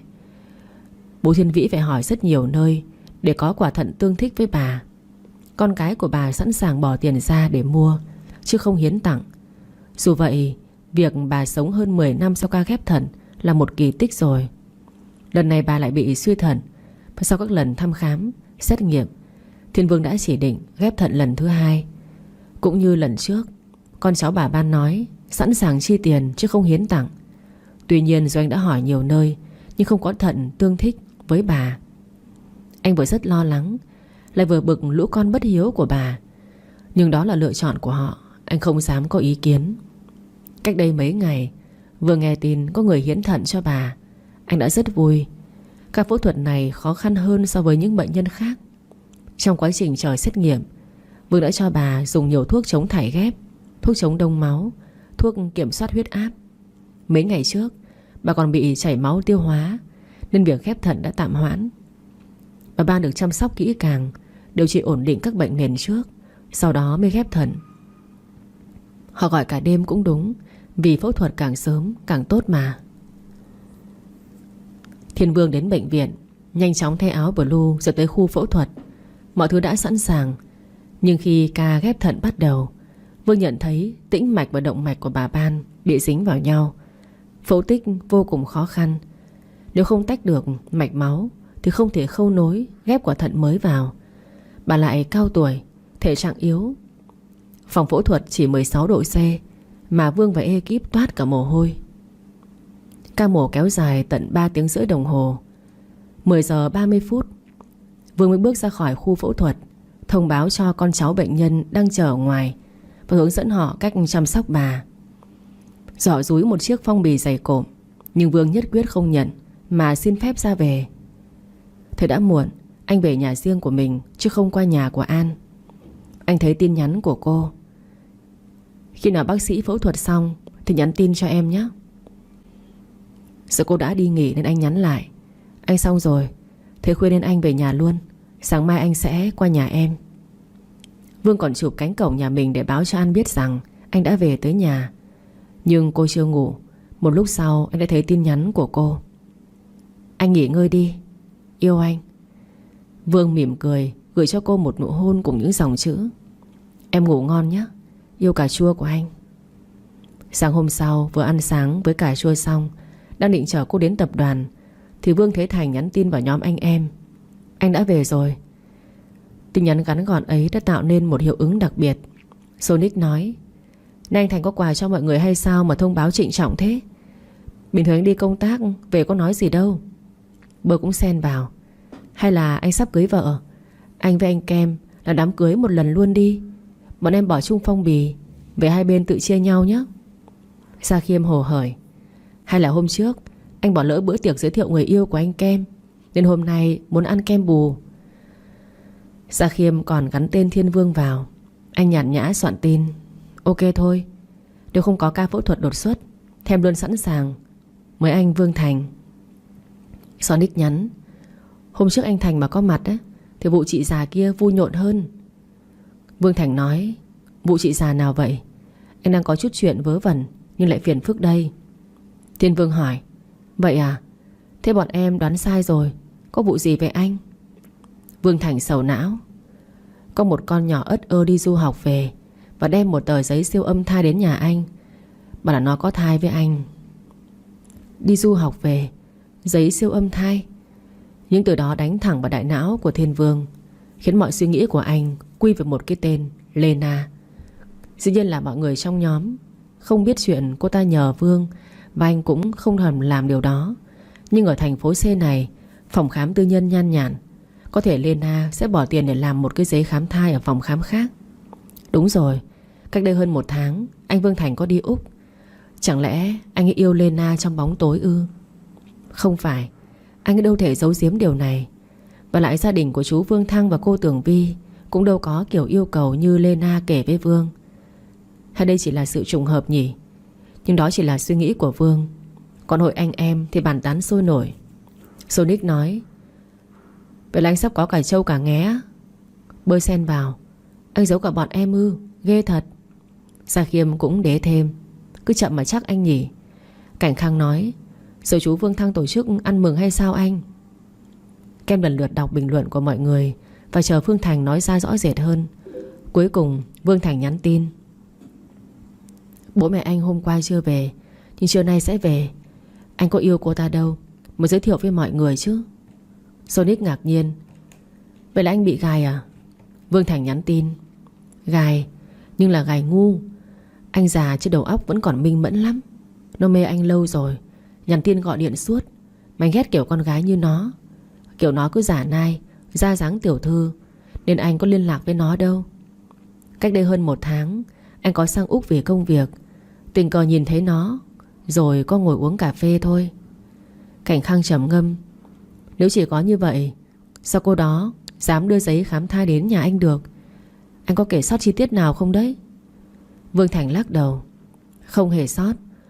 Hôm qua anh vừa về đã thấy cô ta đứng ở cổng và đưa giấy ra. Anh không rành bên lĩnh vực y tế, nhưng anh chắc chắn là chưa chạm đến người cô ta. Tính Vương Thành này rất rõ ràng mà. Bơ nói: chỉ uống cà phê mà đòi có thai. Cô này to gan thật đấy. Cảnh Khang cũng xen vào: ô, thế là có thai online à? Lúc này mọi người mới nhớ là nãy giờ Thiên Vương chẳng nói gì rồi có đọc tin. Bơ lên tiếng: anh Kem ngủ chưa dậy sao? Vẫn thấy đọc tin nhắn mà im re. Chắc là đang ăn sáng với An. Những gì Thiên Vương đọc lại nhắc cho anh nhớ tới cái tên Lena. Anh chậm rãi nhắn nhắn: anh Vương Thành, cô gái đó tên gì? Vương Thành trả lời ngay: Lena, bằng tuổi em đấy. Cái tên này lại khiến cả bọn nhao nhao. Sonic nói: ôi, chẳng lẽ là chị già đó sao? Vương Thành thắc mắc: chị già nào? À, lúc nãy anh quên không hỏi mấy đứa nói vụ gì thế. Sonic kể vắn tắt sự việc hôm qua. Vương Thành cười: vậy thì đúng là cô ta rồi đấy. Kem nhã nhã nhắn tin: hôm qua cô ta nhờ em làm giấy khám thai giả. Vương Thành kinh ngạc: thế sao? Vậy giấy đó là giả đúng không? Bơ nói: anh làm gì mà hoảng hốt thế? Cứ như anh ăn cô ta rồi bây giờ ngồi sợ ấy. Vương Thành nói: không phải, anh thề là chưa chạm tới cô ta. Nhưng anh sợ khi bố mẹ anh gặp cô ta, ông bà lại bắt anh cưới vợ. Lỡ thấy kiểu như là có học thức rồi lại bắt anh tìm hiểu ấy. Hoặc có trường hợp nữa là nếu bố mẹ biết anh khiến cô ta có hành động đó, lại mang anh đi gây chuyện. Cảnh Khang nói: trời ạ, nghĩa là anh sợ bố mẹ mắng chứ không phải là lo chuyện kia. Vương Thành trả lời: trời đất, anh đến nhìn cô ta không khóa 5 giây thì có thai kiểu gì mà lo thật với giả. Kem ơi, anh nhớ bên trên giấy khám thai đó không phải tên của bệnh viện em. Kem nhắn tin: anh nghĩ sao mà em giúp cô ta chuyện đó chứ? Em không làm nên có thể Lena đi kiếm phòng khám tư nào đó rồi. Vậy là giờ anh lo sẽ bị cô ta mắng chứ gì, sẽ bị cô chú mắng chứ gì. Vương Thành khẽ đúng là soái ca chinh chiến trên thương trường bao năm, nhưng vẫn một phép sợ dưới tay của phụ huynh. Anh nhắn tin tiếp: bố mẹ mắng thì mắng thôi, vì anh làm bố mẹ phiền lòng, chứ sai thì không sai. Nhưng mà anh không muốn bố mẹ bị rơi vào những tình huống như vậy. Thiên Vương nhẹ nhàng nói: vậy thì anh cứ diễn cùng cô ấy. Mọi người cùng thả y con ha ha, rồi bàn tán một lúc và tạm biệt nhau. Thiên Vương tắt máy cũng là lúc thấy cải chua đi từ tầng 2 xuống. Anh bất chợt mỉm cười: người yêu này, em có thể bớt xinh và đáng yêu được không? Cứ thế này á, anh lo lắm. Cô phỉ cười: thôi nha, mấy sáng ngày ra đã nịnh em rồi. Mà anh có việc thì cứ đi, em tự đến tập đoàn cũng được. Vương lắc đầu: không được, anh phải chờ em đi để mọi người biết rằng em là Hoa đã có chủ chứ. Với lại anh chờ em đến tập đoàn để trưa cùng đi ăn luôn. Chiều nay anh có chút việc với anh Thành nên không ăn tối cùng em được. Cải chua tỏ ra lo lắng: Anh Vương Thành có việc gì sao ạ? Vương cầm tay cô kéo ra xe. Vừa đi anh vừa kể nha. Nghe anh Kem kể xong rồi đang ngồi trong xe, nhưng Tuệ An há hốc miệng. Cái gì cơ? Chuyện đó ư? Vì sao chị ấy phải làm như thế nhỉ? Chị ấy cũng xinh xắn giỏi giang mà. Kem cười. Nhiều khi yêu ấy làm cho con người ta mù quáng. Thôi cứ để chú Thăng và cô Vi về xem sao đã. Anh đoán là cô ta sẽ đến nhà chú Thăng vào giờ cơm tối. Giờ đó khả năng gặp phụ huynh sẽ cao hơn. Cà Chua gật đầu. Dạ vậy anh xem có giúp gì được cho anh ấy không? Đàn ông các anh đúng là làm khổ phụ nữ mà. Xe dừng trước tập đoàn Cao Thị. Thiên Vương tháo dây an toàn cho Cà Chua, tranh thủ thơm chuột vào má của An. Thì người ta đang đền bù đây này. Cà Chua xô nhẹ anh ra. Trời ạ, anh không biết là đang ở đâu à? Thiên Vương cười. Kệ chứ. Rồi anh mở cửa xe cho cô, chờ An đi thẳng vào trong rồi mới lái xe tới bệnh viện. 6 giờ chiều, vợ chồng ông Vương Thăng trễ máy bay nên về nhà lúc 4 giờ. Cả hai đang thong thả dạo ngắm vườn hoa Tường Vi thì tiếng chuông cửa vang lên. Bà Vú ra mở cửa và bước vào cùng một cô gái trẻ. Thưa ông bà chủ, cô gái này nói muốn gặp ông bà.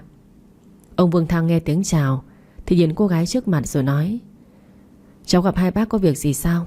Mời cháu vào nhà. Bà Vi quay sang bà Vú: Nhờ Vú pha nước giùm con ạ. Bà Vú vui vẻ đi pha trà sen. Vợ chồng ông Thăng mời cô gái vào nhà. Cô đặt giỏ trái cây xuống bàn và nói: Dạ con chào hai bác. Con tên là Lena, con gái của tổng giám đốc công ty LN. Con là bạn gái của anh Vương Thanh ạ. Bà Vi ngạc nhiên: Ồ, con trai mình có người yêu mà không đưa về giới thiệu, để con bé đến tận đây ư? Lena ngại ngùng: Dạ chắc là anh Vương Thành cũng mới đi công tác về hôm qua, đang mệt nên chưa có thời gian ạ.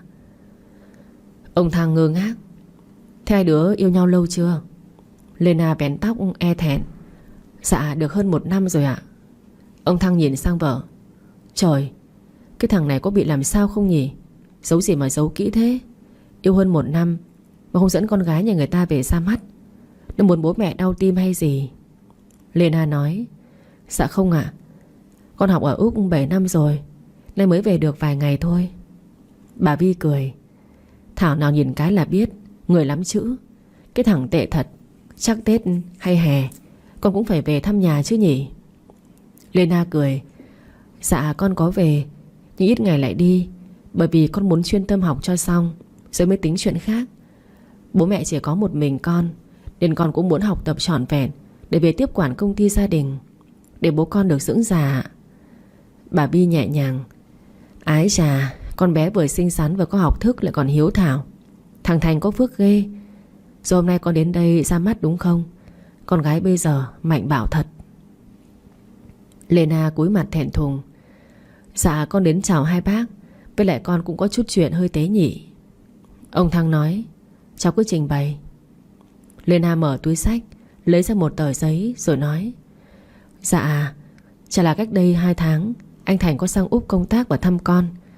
Chúng con có phát sinh quan hệ. Mong hai bác đừng hiểu lầm. Con không phải là kiểu con gái thiếu đứng đắn đâu ạ. Nhưng cũng vì yêu xa để lâu lắm mới gặp nhau, nên bọn cháu có đi quá giới hạn. Đó cũng là lần đầu tiên của cháu, và cháu mới phát hiện ra mình đã mang thai con của anh Thành. Lena vừa nói vừa đưa tờ giấy siêu âm cho vợ chồng ông Thăng. Bà Vi không nhìn vào tờ giấy mà quay sang chồng: Anh gọi Vương Thành xuống đây. Lena chưng hửng: Anh Thành ở nhà hả bác? Vì không thấy xe của anh ấy nên cháu tưởng anh chưa về. Bà Vi nói: Nó đang chơi với bạn ở trên phòng. Vậy con đến đây nó không biết sao? Kỳ lạ thật. Lena cười: Dạ con nói là hôm nay sẽ đến, nhưng không nói giờ nào. Con muốn tạo bất ngờ cho anh ấy ạ. Bà Vi nhẹ nhàng: Tính thằng Thành nó thế, lúc hứng lên thì nó đi siêu xe, có khi nó lại đi xe đạp cả tàng. Thay xe với nó cũng như thay người yêu. Ông Thăng nhàn nhã gọi: Thành à, xuống đây nào. 10 phút sau, Vương Thành vừa huýt sáo vừa đi xuống. Lena thấy anh thì cười tươi tắn: Anh đi làm về rồi ạ? Vương Thành tỏ ra ngạc nhiên nhíu mày: Em là... Lena nói: Anh lại đùa rồi. Chúng ta yêu nhau hơn 1 năm. Anh lại vừa mới gặp em hôm qua. Em là người yêu của anh, là mẹ của con anh. Vương Thành ngồi ngả người ra ghế: Người yêu ư? Xin lỗi em, Anh yêu nhiều người quá nên chẳng nhớ ai cả. Lena ngơ ngác mất mấy giây rồi rất nhanh chóng lấy lại bình tĩnh. Anh Thành, chuyện này không đùa được đâu. Chúng ta đang ngồi trước mặt bố mẹ, chứ có như những lần hẹn hò với nhau đâu. Manh cợt nhả thế. Anh nghiêm túc đi được không? Ông Vương Thăng nhìn con trai. Đúng rồi, Đường Đường là một chủ tịch của một tập đoàn lớn. Con phải chịu trách nhiệm cho những lời nói và việc làm của mình chứ. Bà Vi nhẹ nhàng. Đúng rồi con trai ạ. Người ta đến tận nhà của mình, đưa cả đứa con trong bụng theo. Mà anh có thái độ lạ thế. Lena rưng rưng nước mắt. Con cảm ơn hai bác. Người như anh Vương Thành thì con gái để ý nhiều là bình thường. Con lại ở xa nên cũng khó tránh khỏi chuyện đó. Cô ta lại quay sang Vương Thành. Anh Thành, nếu anh cảm thấy không muốn nhận con thì em sẽ không ép nữa. Em có đủ kiến thức và kinh tế để nuôi con một mình. Để em chống mắt lên xem cuộc sống của anh có yên ổn không với việc làm thất đức đó. Vương Thành nhún vai. Ồ, vậy hả? Em có cần anh tặng cho đôi gậy để chống mắt không? Vương Thành này vốn ngay thẳng, chẳng làm gì mà không dám nhận cả. Thế em có nhớ tôi ngủ với em bao giờ mà có thai không nhỉ? Lena có vẻ bình tĩnh hơn. Anh không nhớ thật hay là giả vờ đấy? Em chỉ mong con mình có cha. Anh cũng là người đàn ông đầu tiên của em. Nhưng nếu anh chỉ vì trách nhiệm thì không cần đâu ạ. Cách đây gần 2 tháng anh có sang Úc. Anh uống rượu say, rồi em đành đưa anh về nhà em. Vì khách sạn thì em không quen. Và lại nếu để anh ở khách sạn một mình, em lại không yên tâm. Khi đó anh say chẳng biết gì cả nên... Vương Thành ngạc nhiên. Say á? Say cái gì cơ? Say cà phê à? Anh là dân nghiện cà phê em ạ. Say cà phê thế quái nào được. Mà nếu say cà phê thì có đến mức thiếu kiểm soát không nhỉ? Anh cũng không rõ. Trước giờ anh chỉ ngủ với duy nhất một người phụ nữ thôi. Lena buột miệng. Cô ta là ai? Vương Thành nói. Mẹ anh. Nhưng đó là khi anh còn bé xíu. Còn từ khi 4 tuổi anh đã ngủ riêng rồi. Lớn thì phải tự lập chứ. Ai lại dựa dẫm mãi. Đến tận sau này, kể cả em gái anh còn chưa có cơ hội ngủ cùng Vương Thành này. Nói gì đến cô em. À, anh có đứa em làm bác sĩ đấy. Để anh hỏi nó xem nếu lỡ say cà phê thì có bị mất kiểm soát hành vi không nhé. Anh còn chưa kịp gọi thì Lena lại mở túi xách và đưa ra một xấp ảnh. Cô ta bày ra bàn và nói. Em biết là anh rất đào hoa nên nhiều người để ý. Để bảo vệ cho con, em đã phải làm cái việc này. Em biết rằng đây là một điều hơi ích kỷ, nhưng vì em quá yêu anh nên đã chụp lại những khoảnh khắc riêng tư của chúng ta. Vương Thành rất bình tĩnh, nhàn nhã xem những tấm ảnh giường chiếu mà Lena vừa bày ra. Chà, em cứ như tiên tri ý nhở. Mới ngủ mà đã đoán được vấn đề là anh trở mặt, bất lợi cho con nên chụp sẵn ảnh. Thế em có đoán được giới tính của đứa bé luôn không? Thành đưa cả hai tay cho bố mẹ xem. Bà Vi nhíu mày rồi nói. Chà, Đức ảnh đẹp quá nhỉ. Cháu dùng điện thoại gì mà chụp đẹp thế? Chắc bác cũng phải đổi một cái. Thành nhìn lên phía cầu thang. Kem, Sonic, mấy đứa xuống đây, anh nhờ chút việc. Lời vừa dứt, 5 chàng trai cao lớn đi xuống trước ánh mắt kinh ngạc của Lena. Mấy người là... Vương Thành ngạc nhiên. Ồ, sao mặt em tái xanh thế? Có bị thai nghén dữ lắm hả? Đây là những người anh em thân thiết của anh mà. Anh nhớ là mỗi khi yêu cô nào anh cũng đều giới thiệu họ. Vậy em không biết họ sao?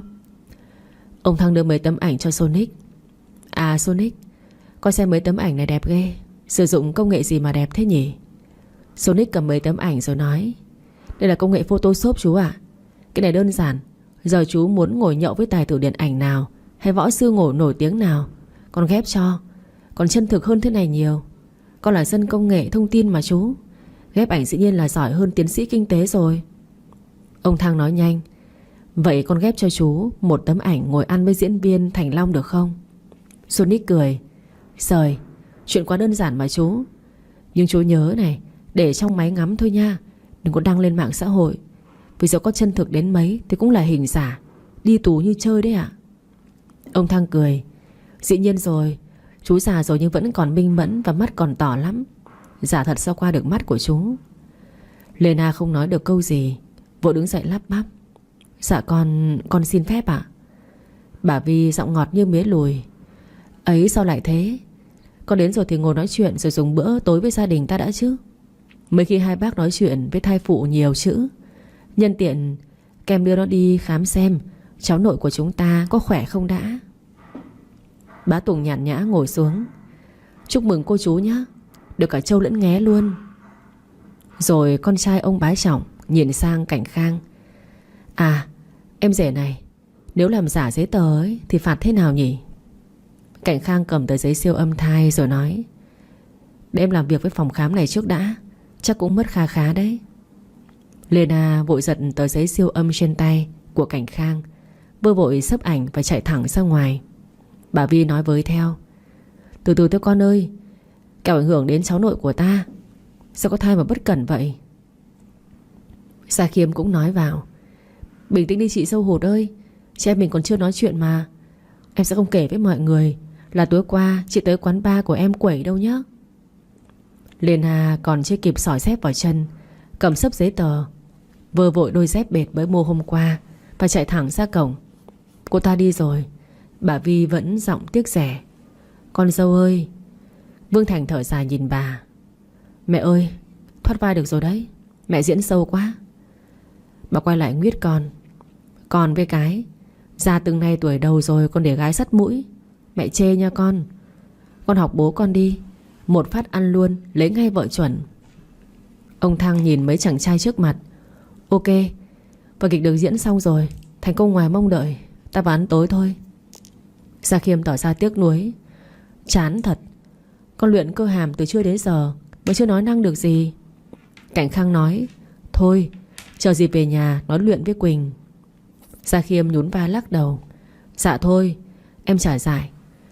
Anh thử luyện với chị Bắp xem, bà bầu ấy lại chẳng cho anh ra ngủ vỉa hè ấy chứ. Sonic lên tiếng. Chả hiểu sao chú Lân hiền lành tốt bụng, sống có trước có sau, mà cô này lại như thế. Kem nhảy giọng. Hậu quả của việc chiều con đấy. Chú rút kinh nghiệm, sau này có con cứ tống vào quân ngũ như bố mẹ chúng ta là ổn. Mọi người vui vẻ ăn uống. Cảnh Khang ăn hơi vội vàng rồi nói. Con xin phép cô chú và mọi người về trước. Bắp đang ở tháng thứ 9 nên con hơi lo. Tối nay có lịch trực ở trụ sở, nhân giờ qua nhà một chút ạ. Ông Thăng gật đầu. Con đi đi, cô chú cảm ơn con nhé. Cảnh Khang cười tươi, nó khẽ 4 tiếng không có gì ạ, rồi vội vàng rời đi. Bữa tối kết thúc, mấy chàng trai lăng xăng giúp bà Vũ dọn dẹp, rồi ai về nhà nấy. Riêng Thiên Vương thì có điện thoại đến bệnh viện để tiến hành mấy ca phẫu thuật.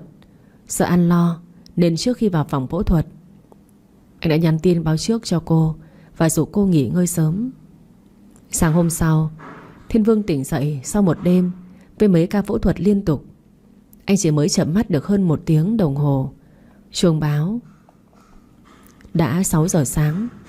Bình thường giờ này anh đã có mặt ở cổng nhà Tuệ An, nhưng hôm nay phẫu thuật xong, ca tai nạn cuối cùng của ngày thì đã là hơn 4 giờ sáng, nên anh hẹn đồng hồ dậy lúc 6 giờ. Vừa vệ sinh cá nhân xong, Vương mở cửa định về nhà thay đồ thì thấy cà chua cầm cặp lồng trên tay đang định gõ cửa phòng anh. Vương ngạc nhiên. Xem lại tới đây. Cà chua mỉm cười. Chả phải anh phẫu thuật cả đêm qua hay sao? Em có hầm cháo bồ câu cho anh này, anh vào ăn đi. Còn đây là quần áo của anh, em sợ anh mệt, mà kiểu gì anh cũng chạy về nhà thay đồ, nên đã nhờ người lấy giúp anh ạ. Thiên Vương mỉm cười. Sao lại phải nhờ người, em có chìa khóa nhà anh cơ mà. Tuệ An cúi đầu. Nhưng vào một mình em không quen, nên tối qua lúc anh nhắn tin em thấy mới 8 giờ, nên nhờ cô Tú Vi qua nhà lấy đồ. Thiên Vương kéo tay cô vào phòng, đặt cặp lồng và quần áo xuống bàn, rồi ôm chặt lấy cà chua. Mùi thuốc khử trùng vẫn thoát ra từ người anh. Cô cũng ôm anh thật chặt cho thỏa nỗi nhớ và nói. Anh mệt lắm không? Vương lắc đầu. Không, anh quen rồi. Với lại thế này á thì mệt mỏi tan biến hết rồi. Cà chua đẩy nhẹ anh ra. Giờ anh thay đồ, ăn sáng, nghỉ ngơi chút nữa rồi hãy làm việc. Chứ nhìn anh là biết đêm qua thiếu ngủ rồi. Vương cười. Anh có ngủ được hơn 1 tiếng mà, lo gì? Cải Chua ngạc nhiên.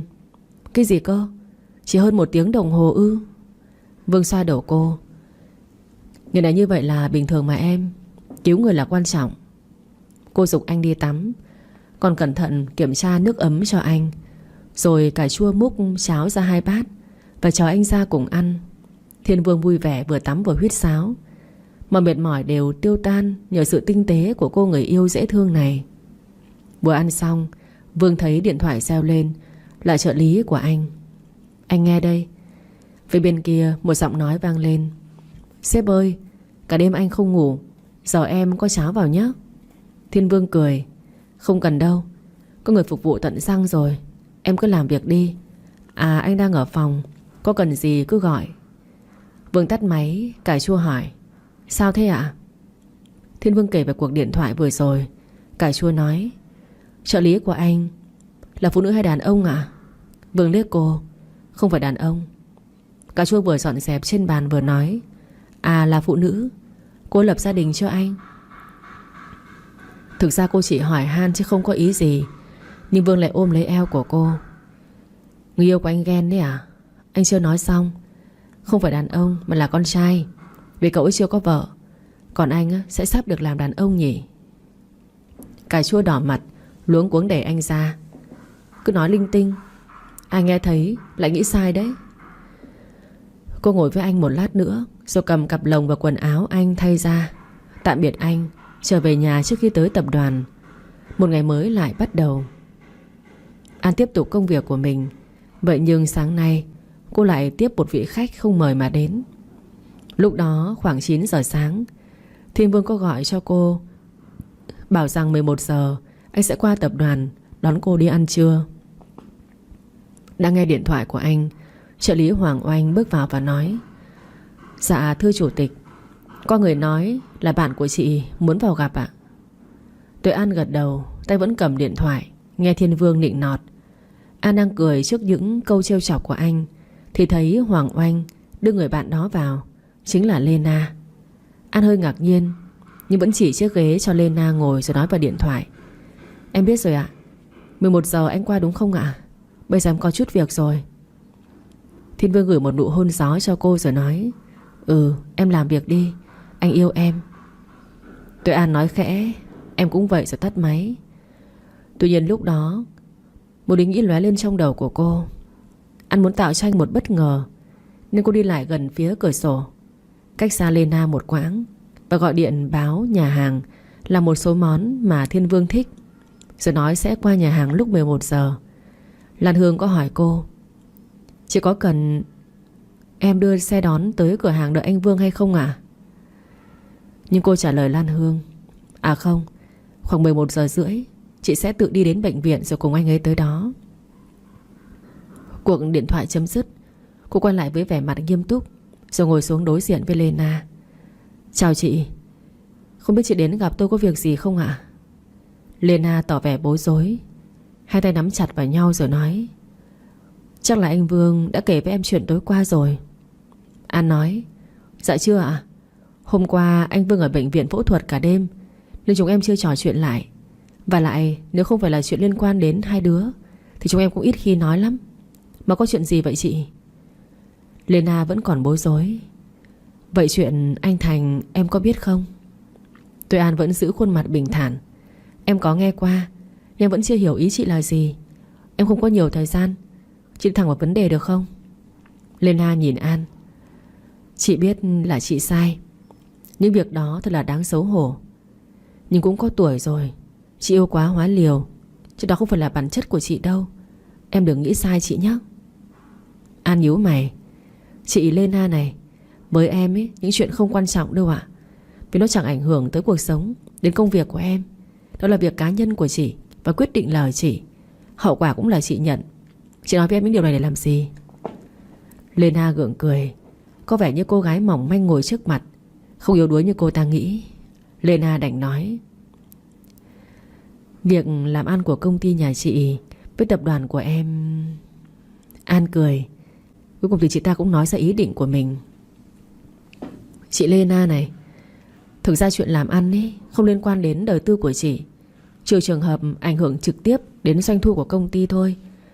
Còn bây giờ người đứng đầu công ty vẫn là chú Lân, nên chuyện đời tư của chị không ảnh hưởng gì. Nhưng vì hợp đồng với công ty nhà chị không quá lớn, lại cũng không phải gấp rút, nên bên em chưa xem tới thôi. Chứ tính em việc công tư phân minh, chị yên tâm nhé. Lena bỗng trùng giọng xuống. Giá mà trước đây chị đồng ý với lời tỏ tình của anh Kem thì mọi việc có thể đã khác. Kem ư? Sao bỗng nhiên chị lại nói thế nhỉ? Chẳng phải anh Kem đã yêu cà chua từ bé sao? Nực cười thật. Không lẽ chị ấy thất bại trước anh Thành, giờ lại chuyển sang người yêu của An sao? Tụi An vẫn im lặng lắng nghe. Ánh mắt của Lena thì đảo lên để đoán xem cà chua đang cảm thấy thế nào. Đúng là phụ nữ. Đôi mắt cà chua có nét sao động. Khác với vẻ nghiêm túc ban nãy, Lena tiếp tục. Em biết không, Kem thích chị từ lúc còn ở trường mầm non cơ. Anh rất quan tâm đến chị, từ việc ăn đến việc ngủ. Lúc ấy mới 4 tuổi mà Kem biết đòi mẹ Vi mua quà tặng chị đấy. Hôm thì đồ chơi, hôm thì chiếc kẹo sâu. Chắc là anh ấy không kể với em đâu. Sau này lớn lên, bọn chị học cùng trường chuyên. Chỉ là chị học khối A, Kem học khối B, nhưng vẫn dính nhau như Sam ấy. Nổi tiếng là đôi trai thanh gái lịch của trường chuyên. Khi đó em còn nhỏ, chắc em cũng biết anh Kem thường đi cùng chị đúng không? Nghe giọng mỉa mai của Lena, cà chua mỉm cười. Chị nhớ của em không được tốt lắm đâu. Chuyện lúc nhỏ em cũng không nhớ nhiều. À, hồi đó em còn hay ốm vặt nữa. Chỉ nhớ là chú Vĩ thường sang khám cho em thôi. Chú dắt theo cả anh Kem, do anh ấy hay đút cháo cho em ăn thôi. Lena nắm chặt tay nhưng vẫn không bỏ cuộc. Ừ, anh có kể với chị những chuyện đó, nhưng anh ấy bảo là chỉ ở bên cạnh chị, anh ấy mới sống thật với bản thân của mình, mới cảm thấy vui vẻ. Còn ở cạnh em thì chẳng biết nói gì cả. Nếu là trước đây, chắc là cà chua sẽ tin sái cổ, vì đúng là anh Kem ít nói chuyện với cô. Nhưng giờ cà chua đã hiểu rằng vì anh thương mình nên bối rối khi gặp mình. Giữa một thanh mai trúc mã và một kẻ dối trá hiểm độc như Lena, dĩ nhiên cà chua phải tin người mình yêu chứ. Thế cô im lặng, Lena có vẻ thừa thắng xông lên. Lúc anh Kem tỏ tình chị vui lắm, nhưng chị nghĩ hai người sẽ đi du học ở hai nước khác nhau. Chị không biết là yêu xa sẽ thế nào. Sự nghiệp chưa có, mà tính chị lại thích độc lập kinh tế, không muốn dựa dẫm, nên chị đã từ chối anh ấy để lo sự nghiệp. Chị đã rất buồn, khóc rất nhiều, nhưng chị vẫn hy vọng sau khi về nước anh ấy vẫn còn yêu chị. Chị sẽ sẵn sàng cho một mối quan hệ mới. Nhưng khi chị về thì anh ấy đã yêu em rồi. Tôi An nhíu mày. Chẳng phải chị nói yêu anh Vương Thành từ lâu nay hay sao? Lena lắc đầu. Không phải. Anh Vương Thành có gặp chị mấy lần. Chị không biết là anh ấy quen anh Kem, nhưng anh ấy có vẻ ngoài phong trần, khá cuốn hút, mồm miệng cũng hoạt bát, ăn nói có duyên, nên chị và anh Thành hay trò chuyện. Chị biết anh Kem đã yêu em. Chị thấy tiếc cho tình cảm thanh xuân đó. Đúng là chị đã quá sai lầm khi từ chối lời tỏ tình của anh Kem. Thế nên chị mới nghĩ yêu anh Thành để lấp đi khoảng trống mà anh Kem để lại. Chị tin vào quyết định đó. Và tuổi của chị cũng nhiều rồi, muốn lập gia đình cho xong, nên chị nghĩ ra cách bẫy anh Thành. Hy vọng là mình chỉ cần một người để nương tựa khi người mình yêu đã có cuộc sống mới. Nhưng nào ngờ. Quả là An đã nghe một câu chuyện lâm ly bi đát. Cô hít sâu một hơi và nói. Thôi chị ạ, em không để ý tới những chuyện quá khứ đâu, vì dẫu sao nó cũng qua rồi mà. Em sống cho hiện tại và tương lai. Với anh Kem, chúng em không có gì phải hối tiếc khi đến với nhau cả. Lena nói. Chị nghĩ đôi khi em chỉ là người thay thế chị trong trái tim của anh ấy. Cà chua cười. Thay thế hay không cũng không quan trọng nữa, bởi vì hiện nay em đang rất hạnh phúc. Điều đó mọi người đều biết. Lena vẫn phân bùa. Em không thấy là người thay thế rất mệt mỏi sao? Em không qua nổi cái bóng của chị đâu. Cà chua lắc đầu. Em không quan tâm đến quá khứ. Khi anh ấy chạy đến sân bay giữ chân em lại thì có nghĩa là anh ấy đã suy nghĩ kỹ rồi. Em không ân hận và chẳng thấy mệt mỏi gì cả. Nói xong cô đứng dậy. Em bận rồi, nếu không có việc gì thì mời chị. Lena hậm hực tức tối nhưng vẫn cố nặn ra một nụ cười. À không có gì, em cứ làm việc đi. An này, nếu cậu Hoàng trợ lý của Kem Có lỡ nói ra chuyện tối qua trở lại phòng của anh ấy thì em cũng đừng nghĩ nhiều nhé. Thực sự là hôm qua tâm trạng của chị tệ quá, và người chị tìm đến tâm sự chỉ có thể là anh Vương thôi. Cảm ơn em. Nói chuyện với em chị cũng khỏe ra rồi. Tạm biệt. Nói xong Lena đi nhanh ra cửa, trên môi nhếch lên một nụ cười mỉa mai. Cà chua cảm thấy ngán ngẩm trước thái độ của Lena, nhưng nếu nói cô không suy nghĩ là không đúng. Cô vẫn đặt niềm tin vào Thiên Vương. Giả sử có chuyện chị ấy ngủ lại đêm qua thì chắc chắn cũng có một lý do đặc biệt nào đó.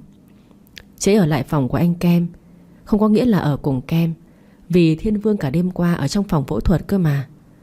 Nhưng có một điều cô cảm thấy hơi khó hiểu. Trợ lý của Kem tên gì cô cũng không biết. Thậm chí sáng nay cô mới biết đó là con trai. Vậy mà có vẻ như Lena rất rõ điều ấy. Cà chua tự nhủ là không được phân tâm rồi tiếp tục làm việc. Cô quyết định sẽ đến bệnh viện gặp anh lúc 10 giờ rưỡi, vì thực ra bệnh viện của anh gần nhà hàng của cô hơn. Nếu để anh lái xe tới tập đoàn chở cà chua thì mất thời gian cho anh. Cô nghĩ nên dành nhiều thời gian cho những người mình yêu thương. Còn Lena rời khỏi tập đoàn Cao Thị, cô ta đi làm một số việc, rồi 10 giờ có mặt ở bệnh viện Thiên Vĩ. Cô ta đi thẳng lên phòng giám đốc. Cô định gõ cửa thì thấy trợ lý của Thiên Vương từ trong bước ra. Lena liền hỏi: Xin cho tôi hỏi, giám đốc Thiên Vương có ở đây không ạ? Tôi là bạn có hẹn với anh ấy. Trợ lý Hoàng gật đầu: Dạ có. Chị đợi một chút để em báo sếp. Cậu trợ lý bước vào và nói: Sếp ơi, có một chị bạn bảo là bạn của anh và có hẹn với anh. Thiên Vương nhíu mày: Anh có hẹn với ai tới đây đâu nhỉ? Nhưng thôi. Anh ngẩng đầu lên nhìn Hoàng: Được, em bảo người đó vào đi. Hoàng gật đầu: Dạ. Anh nhớ 10 rưỡi lên tầng 7 hội chẩn nhé. Thiên Vương đồng ý: Anh nhớ rồi. Cái này đã hội chẩn tối qua, lát nữa tổng hợp ý kiến thôi, nhanh mà. Hoàng khẽ dạ rồi bước ra ngoài. Lena bước vào: Thiên Vương. Vương ngẩng đầu lên, ánh mắt hơi khó chịu: Cậu đến đây làm gì vậy? Tôi không giúp cậu làm giấy tờ giả mạo đâu nhé. Lena cúi đầu nép vào một góc: Tôi chỉ muốn đến xin lỗi cậu. Những chuyện đó thật sự đáng xấu hổ. Tôi sẽ rút kinh nghiệm và rời khỏi đây. Tôi chỉ muốn gặp và chào cậu thôi. Cậu đừng để bụng. Tôi không muốn mất đi một người bạn như cậu. Ồ, một Lena hiếu thắng, sao bây giờ thay đổi nhanh như thế nhỉ? Nhưng có thể cô ta sợ ảnh hưởng đến công ty nhà mình nên mới như vậy thôi. Cũng được, đỡ phiền phức. Vương nói: Được. Cậu đã có lời thì tôi cũng không nghĩ nữa. Được rồi, tôi chấp nhận lời xin lỗi. Giờ tôi bận rồi, chúc cậu bình an. Lena bối rối: Có vẻ như cậu rất ghét tôi. Vương lắc đầu: Không, bình thường thôi, bạn bè mà. Và lại con người ai cũng có lúc ích kỷ sai trái. Không sao đâu, vậy nhá. Lena ngẩng lên nhìn Vương: À, giờ cậu lên tầng 7 đúng không? Tôi muốn tham quan bệnh viện một chút. Cậu cho tôi lên đó được không? Vương lại tỏ ra hơi khó chịu: Hay cô ta lại định giở trò gì đây mà muốn lên đó? Vương nói: Chỗ đó không tùy tiện lên được đâu. Mà căn phòng trong tòa nhà này đều có chức năng của nó. Cậu không làm việc ở đây thì lên làm gì? Giọng của Lena năn nỉ: Tôi sắp xa nơi này rồi. Tôi chỉ muốn nhìn qua một chút nơi cậu làm việc rồi đi xuống thôi. Nhìn đồng hồ đã gần 10 rưỡi.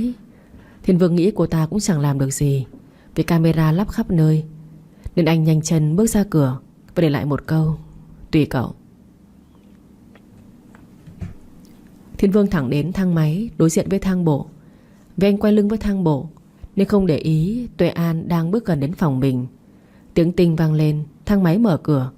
Vương bước vào và lúc đó Lena cũng nhào theo: Chờ em với, em còn chưa mặc đồ xong mà. Trước khi thang máy khép lại, Tuệ An chỉ kịp nhìn thấy cảnh Lena ngã vào người của Thiên Vương. Cửa thang máy đóng rồi. Thiên Vương đẩy Lena ra: Cậu làm cái trò gì đấy? Anh với em gì ở đây? Đồ với đặc gì? Cậu có bị mơ ngủ không? Lena cười: Tôi đùa một chút cho vui thôi. Chẳng phải lúc nhỏ cậu vẫn thường nói gọi tớ là anh xưng em còn gì. Chỉ là sắp tới, tớ sắp rời khỏi đây để muốn sống lại chút cảm xúc ngày xưa thôi mà. Thiên Vương nói: Vớ vẩn. Cậu ăn nói tử tế dùm đi. Cậu là người có học, đừng để người ta đánh giá. Tiếng Tinh lại vang lên. Vương nhìn sang Lena. Cậu tham quan gì thì tham quan, đừng có làm mất mặt. Ở đây camera to nhỏ lắp khắp nơi đấy. Lena cười nói 3 tiếng. Cậu yên tâm. Rồi vui vẻ bước ra ngoài. Thiên Vương thì nhanh chân đến phòng hội trần. Trong khi đó Tuệ An đứng sững sờ cả người khi cánh cửa kia khép lại. Vậy là sao nhỉ? Tại sao chị ấy lại có mặt ở đây với vẻ mặt hớt hải và quần áo xộc xệch thế kia? Chị ấy còn biết trợ lý của anh, bây giờ lại cùng anh lên tầng 7, tầng trên, ngay đúng thời điểm anh hẹn ăn trưa với cô. Nếu An không đến lúc này thì lát nữa sẽ vui vẻ cùng anh đi ăn, mà không hề thấy những cảnh như vậy. Dù cố trấn tĩnh, dù cố tự nhủ lòng mình rằng những gì đang diễn ra trước mắt là giả dối, nhưng cô vẫn thực sự cảm thấy lòng mình trùng xuống. Một cảm giác vừa thất vọng vừa xót xa, lại cả tổn thương nữa dâng lên trong cô. Rồi lòng cô có réo gọi rằng Thiên Vương là người tốt, rằng Lena là kẻ nham hiểm. Nhưng sự im lặng của anh, tiếng nỉ non của Lena, tất cả những gì mắt thấy tai nghe là đang phản lại suy nghĩ của cô. Tuệ An cứ đứng tần ngẩn như vậy, chân chân nhìn vào cánh cửa thang máy trước mặt, cho tới khi một giọng nói vang lên. Chị đến tìm anh Vương à? Một chàng trai trẻ trước mặt An. Cô liếc nhìn xuống bảng tên: Trần Huy Hoàng, trợ lý giám đốc. Hoàng, đúng là cái tên sáng nay Lena nhắc tới với cô. Vậy là sao nhỉ? Tuệ An gượng cười. Đúng rồi, mà xem biết chị. Hoàng cười. À, chị là người yêu của sếp Vương. Cả cái bệnh viện này ai chả biết. Nhưng giờ anh Vương đang đi hội trần chị ạ. Lời Hoàng nói chứng tỏ người mà Thiên Vương công khai vẫn là An. Thế việc làm của Lena lúc nãy nghĩa là gì? An hỏi. Vậy sao? Chị không biết nên đến sớm rồi. Anh ấy đi một mình hả em? Câu hỏi có vẻ không liên quan. Hoàng nghĩ một chút rồi nói. À, nếu có bạn anh Vương đến đây một chút, sau đó em có dặn anh ấy giờ hội trần cùng một bác sĩ khác. Không biết giờ mọi người đến đông đủ chưa? Còn chị kia thì em không rõ. Giờ chị có vào phòng chờ anh ấy không ạ? Tuệ An lắc đầu. À không cần, chị có việc phải đi rồi. Cảm ơn em nhé. Tuệ An bước xuống và đi thẳng ra xe. Cô cảm thấy tâm trạng của mình hơi lộn xộn. Cô không lý giải được tâm trạng lúc này. Cô vẫn tin anh, nhưng lại bị hình ảnh và những câu nói vừa rồi làm cho xao động. Ngồi vào trong xe, An bấm điện thoại cho Lan Hương. Em à, chị có việc đột xuất, phiền em chuẩn bị một suất ăn đưa đến bệnh viện cho anh Vương giúp chị nha. Lan Hương hỏi nhanh. Chị không khỏe sao ạ? Nghe tiếng chị có vẻ mệt. Quả là nhân viên lâu năm có khác. An thở cũng biết cô khỏe hay không. Cô cười nhẹ. Có gì đâu, chị đi thang bộ nên đang thở thôi, chứ không có việc gì đâu. Thế nhá, chị bận chút việc rồi. Lan Hương dạ vâng, rồi tranh thủ làm việc Tuệ An vừa nói. Kẻo đến giờ trưa nhàng lại đông khách. Hương cầm cặp lồng cơm đến phòng của Thiên Vương. Cũng vừa hay anh bước ra khỏi thang máy, chuẩn bị tới tập đoàn để đón An. Thế Lan Hương, anh ngạc nhiên. Hương, sao lại cầm cặp lồng cơm đến đây vậy? Lan Hương quay lại, thấy Vương, cô nói. Dạ, gặp anh ở đây rồi, thêm khỏi ghi giấy. Chị An bận nên nhờ em đưa cơm cho anh. Thiên Vương nhíu mày. An bận sao? Rõ ràng sáng nay cô nói với anh là hôm nay không có lịch bận buổi trưa mà nhỉ? Hương cười. Em cũng không rõ, chế nhiều việc, đôi khi có lịch đột xuất cũng nên anh ạ. Thôi ăn đi kẻo nguội. Em xin phép về nhà hàng đây ạ. Bây giờ đang đông khách. Thiên Vương cảm ơn Lan Hương, rồi cầm cặp lồng cơm vào phòng. Anh định gọi cho An, nhưng nghĩ cô bận, có thể giờ này đang tiếp đối tác, nên Vương chọn cách nhắn tin. Người yêu bận đột xuất sao? Buồn quá. Ăn một mình không vui tẹo nào. Vương nhắn tin xong, đang định rửa tay ăn cơm thì nghe tiếng gõ cửa. Là Hoàng. Anh chàng trợ lý sau khi nghe Vương nói mời vào thì mở cửa ra và nói. Sếp, anh có đi ăn với em luôn không? Nhưng nhìn thấy cặp lồng cơm trên bàn, chàng trợ lý mỉm cười. Em quên là sếp có người chăm lo rồi. Vậy em đi ăn một mình đây ạ? Chị ăn chu đáo quá, bận mà vẫn mang cơm cho anh. Vương cười. Vậy thì chú nhanh có người yêu đi, rồi sẽ được chăm như anh. Nhân viên của An vừa đưa đến đấy. Hoàng gật đầu. Vậy sao ạ? À em nhớ rồi, lúc nãy chị An có đến đây nhưng không thấy cầm theo cặp lồng cơm. Vương ngạc nhiên. Sao? An đến đây ư? Em có nhầm không vậy? Hoàng cười. Sếp cứ hay đùa, em nhầm thế nào được. Em còn đứng nói chuyện với chị ấy cơ mà. Chị An đến đúng lúc sếp lên tầng 7 ấy. Nhưng giờ mới gặp anh nên em mới nói. Và lại em tưởng chị ấy gọi cho anh rồi. Vương gật đầu. À anh hiểu rồi, cảm ơn em. Em ăn đi kẻo muộn. Hoàng chào Thiên Vương rồi đi ăn. Vương mở cặp lồng cơm, toàn là những món anh thích. Anh cầm đũa lên, nhưng những câu hỏi vừa nói khiến anh chẳng thể ăn nổi. Vương có cảm giác không phải ăn bận, vì nếu bận cô đã nói với anh. Suy nghĩ một lát, Vương quyết định gọi điện thoại cho An. Cô không nghe máy. Thiên Vương mở điện thoại check camera trước cửa phòng mình. Và đúng như anh dự đoán, tụi An đã chứng kiến cảnh Lena ngã nhào vào người anh trong thang máy. Thảo nào lên đòi đi tham quan bệnh viện. Anh cứ nghĩ cô ta giở trò gì khác, hóa ra là cố tình khiến An hiểu nhầm anh. Nhưng Vương vẫn không hiểu vì sao cô ta đoán được cà chua sẽ đến vào giờ đó. Hay là cô ta thấy cà chua bước lên nhỉ? Kiểu này cà chua hiểu nhầm anh là đúng rồi. Giờ này không khéo cô đang ngồi khóc một mình ấy chứ. Kem bực bội gửi đoạn video vào nhóm anh em rồi nhắn. Biết thế này á, hôm qua nói Cảnh Khang tống nó vào nhà giam cho xong. Đúng là chúa gây chuyện. Đang giờ nghỉ trưa nên tin nhắn của Kem gây náo loạn cả nhóm. Cảnh Khang nói: Trời ạ, chuyện gì xảy ra vậy? Bơ cũng xen vào: Ồ, cô này to gan đấy. Bây giờ lại chuyển mục tiêu sang anh Kem à? Gia Khiêm bực bội: Cô ta nghĩ cái quái gì thế nhỉ? Sonic cũng lằng xăng: Anh yêu đương kiểu gì thế? Sao lại để cà chua thấy được những chuyện đó? Anh có biết là chị sẽ tổn thương thế nào không? Kem cau mày nhắn tin: Cái thằng Sonic này, thế mày nghĩ anh muốn chuyện này xảy ra lắm sao? Anh đưa lên nhóm để tìm cách giải quyết, không phải để nghe lời trách móc. Sonic nói: Giải quyết quái gì nữa, anh đi tìm cà chua ngay đi. Khi có thì không biết trân trọng, mất thì đừng có hối tiếc. Bơ nói: Này, hai anh em đang định cãi nhau đấy à? Dẹp ngay nhé. Mấy giây sau, Sonic là người nhắn tin trước: Em xin lỗi, cũng vì em quá lo lắng thôi. Kem cũng nói thêm: Thôi, không sao cả, để mình đi tìm An đã. Anh tắt máy định đứng dậy đi, nhưng nhìn lại cặp lồng cơm, nghĩ công của cô đã nói nhân viên chuẩn bị. Kem lại mở ra và ăn một chút. Nhưng quả là khi tâm trạng không tốt thì mọi thứ chả có gì hấp dẫn. Thiên Vương lại dọn dẹp cặp lồng cơm sang một bên. Nhìn đồng hồ đã 12 giờ, chắc An chưa ăn gì. Thôi cứ đi tìm cô ấy xem đã. Nhưng vừa định bước ra khỏi cửa thì Vương lại nghe chuông điện thoại. Là nhân viên của khu phẫu thuật. Sếp ơi, người nhà của bệnh nhân Tính báo rằng đã mua được thận tương thích. Cả bệnh nhân Hòa cũng thế. Họ muốn nhờ sếp xem xét tình hình và lên lịch ghép thận. Bọn em đã làm xong xét nghiệm rồi sếp ạ. Vương nói: Tốt quá, vậy là họ có cơ hội sống rồi. Anh nhân viên kia cũng nói: Vâng ạ, họ may mắn thật đấy. Mà sao đột nhiên dạo này nhiều nguồn thận ghê nhỉ? Thiên Vương gật đầu: Anh cũng thấy thế. Nhưng chắc là họ may mắn thôi, vì tìm được thận tương thích không đơn giản chút nào. Anh sẽ xuống ngay. Thiên Vương đành gác lại chuyện đi tìm An. Cứu người quan trọng.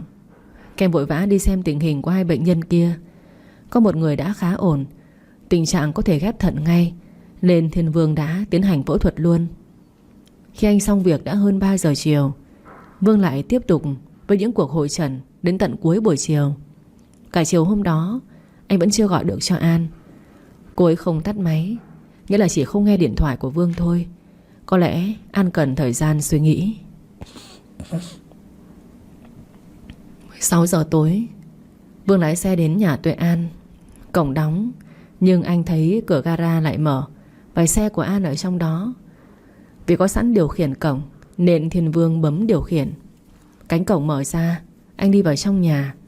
Vương thấy An đang loay hoay trong bếp nên bước vào. Cà chua à? Tuệ An đưa đôi mắt có phần sưng đỏ nhìn anh. Cô nhẹ giọng: Anh xong việc rồi ạ? Thiên Vương cầm lấy cây lau nhà đang ở trong tay cô. Để anh làm cho. Em ăn gì chưa? Sao lại sưng mắt thế kia? Nếu chưa nấu thì anh đưa em đi ăn nhé. Tại sao Thiên Vương lại không nói ngay việc sáng nay mà lại tỏ ra quan tâm cô như vậy chứ? An tưởng là anh phải cuống quýt giải thích hoặc hỏi về việc cô bận chứ nhỉ? À, anh đâu có biết An đến bệnh viện, nên chắc chắn cũng không biết cô đã nhìn thấy cảnh trong thang máy. An hít một hơi rồi nói: À không cần đâu, em ăn rồi, anh để em làm cho. Vương giữ tay của cô: Em giận anh đi à? Đừng trẻ con nữa được không? Chuyện sáng nay là cô ta tự đến. Cô ta bảo đã nhận ra cái sai và chuẩn bị rời đi, nên đến chào anh thôi. Rồi cô ta muốn tham quan mấy tầng trên bệnh viện, nhưng vào thang máy đi đứng kiểu gì lại ngã vào người của anh. Thì ra Vương biết An đã chứng kiến chuyện sáng nay. Cô chưa nói gì, anh lại tiếp tục giải thích: Chưa giờ anh bận ở khu phẫu thuật, chứ không phải là không đi tìm em. An nói: Anh bận cả ngày rồi nên về nghỉ ngơi đi, hay để em nói nhân viên làm cơm cho anh nhé. Cô vừa nói vừa gỡ tay anh ra. Chẳng phải An không tin anh, mà có nhiều khi cảm giác con người rất lạ. Càng nghe giải thích thì lại càng nghĩ sang một hướng khác. Kem nói: Em làm sao thế? Không tin anh hay gì? Tại sao chuyện như vậy mà cũng giận anh cho được, lại còn khóc sưng cả mắt nữa? Nước mắt giải quyết được vấn đề sao? Hay có việc gì em đưa nước mắt ra để giải quyết đi à? Tâm trạng đã mệt mỏi, lại nghe anh nói như tát nước. Tôi An cảm thấy tủi thân vô cùng. Nước mắt cô lại lã chã rơi, cảm thấy không giữ được bình tĩnh. An nói: Đúng rồi đấy, em giải quyết mọi việc bằng nước mắt đấy. Nên anh có hiểu cho cảm xúc của em không? Anh có nghĩ đến cảm giác của em lúc đó không? Em cũng là con người, chứ đâu phải là thần thánh hay robot mà không có cảm xúc. Anh về đi, em muốn một mình. Đừng khiến mọi chuyện tồi tệ thêm nữa. Cô vừa nói vừa đẩy Vương ra cửa. Thấy tâm trạng của cô, anh không nói gì nữa. Có lẽ cả hai nên im lặng. Vương không cầm điều khiển cổng trên bàn. Theo lực đẩy của cà chua, anh đi thẳng ra cửa. Và mấy phút sau, chiếc xe của anh đã hòa vào dòng người trên phố. Thiên Vương lái xe đến quán bar S. Nhưng lúc căng thẳng, anh lại thường tới đây uống một chút. Dĩ nhiên là với đặc thù nghề nghiệp, anh sẽ không uống say. Và lại Thiên Vương không thuộc tuýp người cứ chán nản lại say mềm. Anh chỉ uống một chút để tâm trạng mình ổn định hơn thôi. Lần này cũng vậy. Vừa thấy anh, cậu tường bảo vệ đã cười tươi: Bác sĩ Vương tới tìm anh Khiêm ạ. Vương lắc đầu: À không, anh vào uống vài ly lấy tinh thần thôi.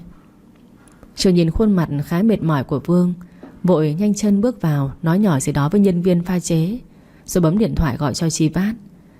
Anh Khiêm, em thấy bác sĩ Vương mới đến đây và trông anh ấy mệt mỏi lắm. Em sợ anh ấy buồn việc gì rồi uống say. Em có dặn nhân viên pha chế rồi, nhưng nghĩ là vẫn nên báo với anh. Gia Kim nghe đến đó thì hiểu ra ngay cơ sự. Chắc là anh Kem chưa giải quyết được việc với Tuệ An nên chán nản đây mà. Nhưng Chi Vát biết anh Kem không bao giờ uống say đâu. Anh nói với Trường: Ok, em làm tốt lắm, để anh tới đó xem sao. Nghe tiếng dạ của Trường, Gia Khiêm bước vào bếp, thấy Dạ Quỳnh đã cắt trái cây, liền nói: Để đó anh làm cho. Quỳnh cười: Chuyện nhỏ mà, anh ra ngoài đi, em xong rồi đây. Khiêm ôm lấy eo của vợ: Anh tới quán bar một lát. Trường bảo là anh Kem đến đó uống rượu. Chắc là chuyện lúc trưa chưa xong nên buồn đây mà. Quỳnh nhíu mày: Cái cô Lena gì đó cũng mặt dày thật đấy, kiếm chuyện hết anh này tới anh khác. Cà chua nó hiền đấy, chứ phải em á thì cô đó được một trận ra trò. Kim xoa xoa lưng của vợ. Quỳnh là thế, thẳng thắn lắm. Sau chuyện năm cũ, cô và cà chua thân thiết như các chị em. Khiêm nói: Được rồi, con người trước đây cũng rơi nước mắt rồi còn gì. Nhiều khi yêu lại khó kiểm soát cảm xúc. Quỳnh gật đầu: Chồng nói đúng, Ki cũng tội con bé. Thôi, em tới quán bar đi, xem anh Kem thế nào. Sa Khiêm hôn lên má của vợ rồi nói: Ừ, lát nữa anh về nhé. Trong lúc đó, Kem đang ngồi nhâm nhi ly cúc tai mà nhân viên pha chế vừa đưa tới, thì một giọng nói lạ lơi vang lên: Ồ anh Kem, sao nay lại có Nhã Hứng đến đây? Mà sao lại uống loại này? Cũng đắt đỏ đấy, nhưng không đủ đô đâu. Thiên Vương đưa mắt sang người vừa phát ngôn là Lena. Vậy có muốn tôi bị cảnh sát giao thông thổi nồng độ hay gì? Hay là cậu nghĩ tôi nên bước vào phòng phẫu thuật với trạng thái ngà ngà say? Lena mỉm cười. Uống với tôi một ly nhé. Đúng lúc đó một thanh âm vang lên. Thôi chị già về dưỡng thai đi, đừng có lượn lờ đấy nữa. Chị bảo có thai mà nốc rượu và quẩy tưng bừng mỗi tối như thế này thì ai tin nổi. Sonic vừa nói vừa xua tay như đuổi rồi. Lena còn chưa kịp phản ứng thì Gia Khiêm lên tiếng. Ồ, chị sâu hụt à? Chị đánh hơi nhanh quá nha. Chị nên dành thời gian về dỗ lại kiên nết của chị đi đã.